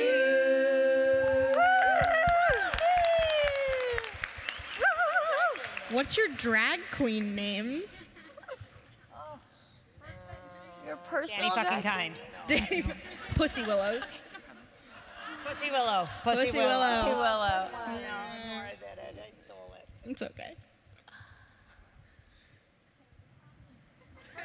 I'm waiting for yours because I know it's going to be amazing. Yeah, what is it? First pet and then second. Ooh, first pet and then your street name? Oh, is that it? Oh. No, well. Rosie I'm just- Sundance. Lady Spruce. That's a good one. Bobby Station. Ooh, Mel? Chicho Harrison. I want to see the outfit for that one. Yeah, that one's it. Yeah. That's the winner. Thank you. Yeah. Thank Thank you you. so much. Thank you. Good to see you. All right, over here. Hi. Hi. My name is Kelly. I just wanted to know, first of all, thank you so much for advocating for the LGBT community and just being such like amazing people for that. My gay ass is very excited. And also, I just wanted to say that like not only am I very, very extremely proud of you guys, but just, I mean, obviously everybody in here is so proud of you and everything that you've done and everything you've accomplished in these past few years. And my question is there anything else that we could support you in?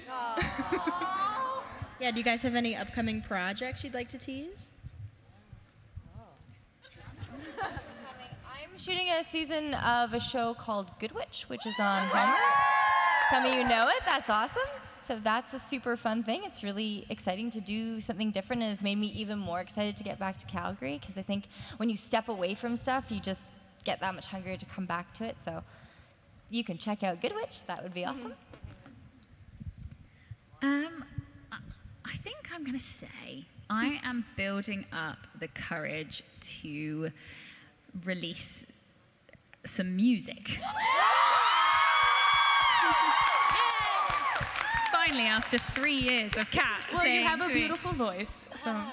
Oh, thank you very much. You're welcome. But yeah, and there's so much fear surrounding it. I can't tell you because You I've got been. this. I believe in you. Thank you.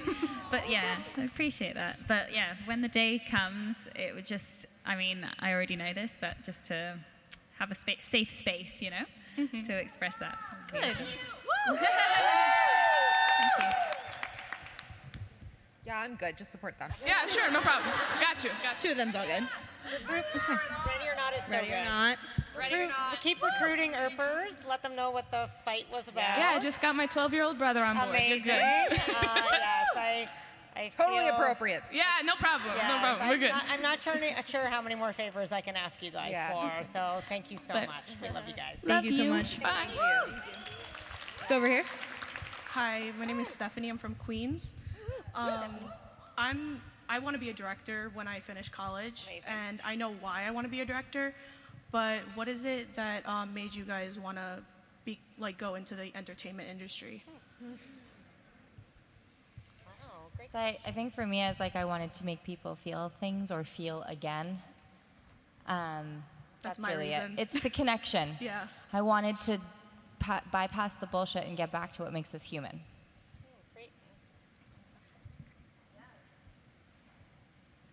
Do you guys have somebody that inspired you and the reason you went into acting? I just remember watching things. You and I were talking about this earlier in the car, but just watching things as a child and being affected by it, and just being like, oh, I want to make people feel that, or I want to live like. I've never been able to decide. Oh, what do you want to do when you grow up? And I was like, everything.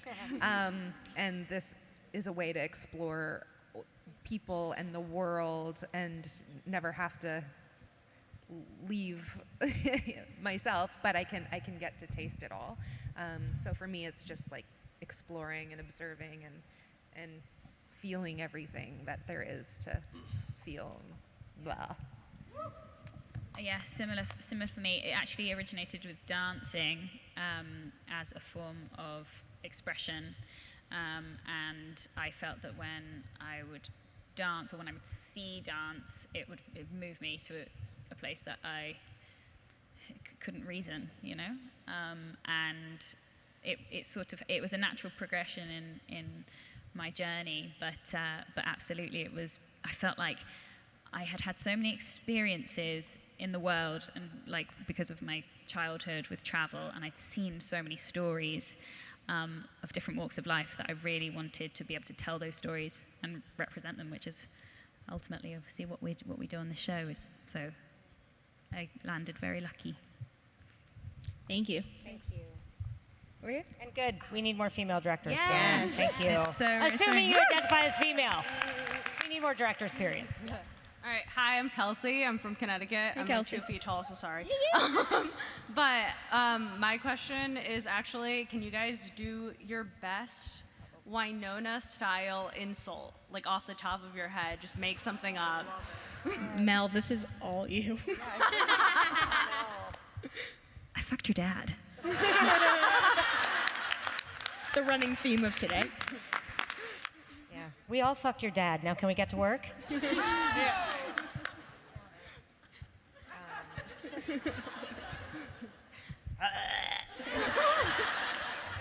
That's actually sort of a go-to. Like if you're driving by somebody, it's a great one to be like, oh, like, oh, boo, and they just don't know what to do with it. Yeah. They're completely confused. Yeah. Yeah. Thank you so much. All right, let's go over here. Hi, my name is Evera. I'm actually from Brazil. Ooh. Yeah. So my question is, I see you guys, Dom and Kat, acting and pass such a connection in character. So I would ask you guys, where does this come from? What are you thinking when you were there? What inspired you to do that moment so deep connected? Us, Nicole, and Waverly. I think we've always had an immense amount of trust between the two of us, and I think that trust breeds a a sense of comfort that you know the person, that you're not afraid to, because those moments are really vulnerable, and you're not afraid because we've talked about what our boundaries are and things we don't want to do, or if there's like, you know, I don't like being touched this way or held this, like there's a actor consent that happens, and I think once you know your boundaries, we trust each other to respectfully play within those. Yes. It's a very good question. Something that I'm going to think about for sure. I think it's fair to say that I understand and relate to a lot of what Waverly has gone through, which has helped definitely my connection with Kat. But I think we're very lucky, like you say, that there is an immense amount of trust that goes on between the two of us. Yeah, and the writing as well. You know, the way it's written. There's so much of it is done on the page before we even get there. In the words that are used, it just feels they feel easy to come out of our mouths. You know, and it's just an extension of what's on the page, really, I suppose. Because you can't make an untruthful scene truthful no matter what you do, and it has to come from, like Dominique said, the writing. So, yeah. Thank you. Thank Love you. you guys. Thank you. Unfortunately, we have time for one more question, so it'll be over here. Hi, I'm Katie. I'm from New Jersey. Hey, Katie. So the Jolene episode was a really powerful representation of, you know, putting a face and a name to mental illness, depression especially. I was wondering if there were any other topics, any other stigmas, any other things that maybe we don't talk about enough, or things that we don't have really good explanations for. Because if you see Earpers all over Twitter now, the go-to phrase for when we're having a bad day mentally is, hey, Jolene's really being mean today, I could use some Earper support. And just, it's given us something to, I guess something concrete to hold on to when otherwise before it seemed so abstract and hard to deal with. So are there any other issues that people may deal with every day that you'd also like to explore in one of the episodes? And which characters do you think would face these challenges? Great question. Great question. So many things.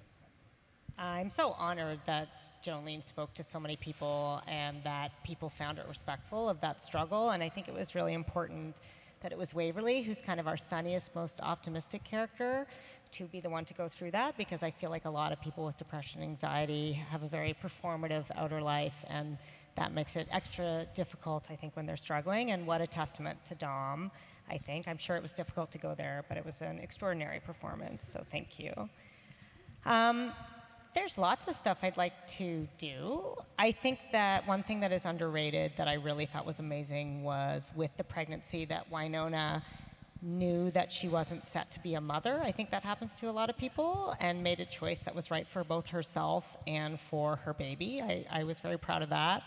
I think one thing I love about Nicole is that she is so unabashedly ambitious, and know that she loves her work and deserves to be celebrated. And I think particularly with women, that's something that's sometimes seen as like a dirty word, and it's so not. She's like one of our most generous characters, so that's really important. I want the show to be fun. One thing I'm interested in, and you see it a lot in the fandom, and just for me personally, I'm maybe starting a little bit of a health initiative. I think one thing I would like to talk about, but it's not that fun, but one thing I'm interested in is chronic pain, and I think a lot of women suffer in particular from a lot of struggles with chronic pain and disorders maybe where they're not taken seriously by the medical community, and I see a lot of advocacy now online. It's one of my favorite things about the internet, of women coming together with certain disorders and diseases and kind of advocating for each other. I'm not totally sure if there's a place for it on Wynonna, but that's something I see a lot of in the fandom, of people struggling and supporting each other, and I'm quite interested in that just recently kind of thing. But also sleeping with dads, of course. Number one priority. No, but thank you so much. I mean, it is such an honor to have this platform, but I think I want you to feel all things when you see the show. I want it to be fun, I want you to cheer, I want you to cry, and I want you to yell at me on social media. So, but thank you so much, and what a testament to Shelley Scarrow for writing Jolene, and for Dom. Yes. And I'm I'm so glad that you appreciated that journey, I think. So thank you. Thank you. Thank you. Thank you guys so much for coming out today, the cast of Wynonna Earp. And remember, if you guys have a golden ticket, you guys can go down the stairs in the back of the room for your meet and greet. Thank you guys so much for coming today. Thank you so much.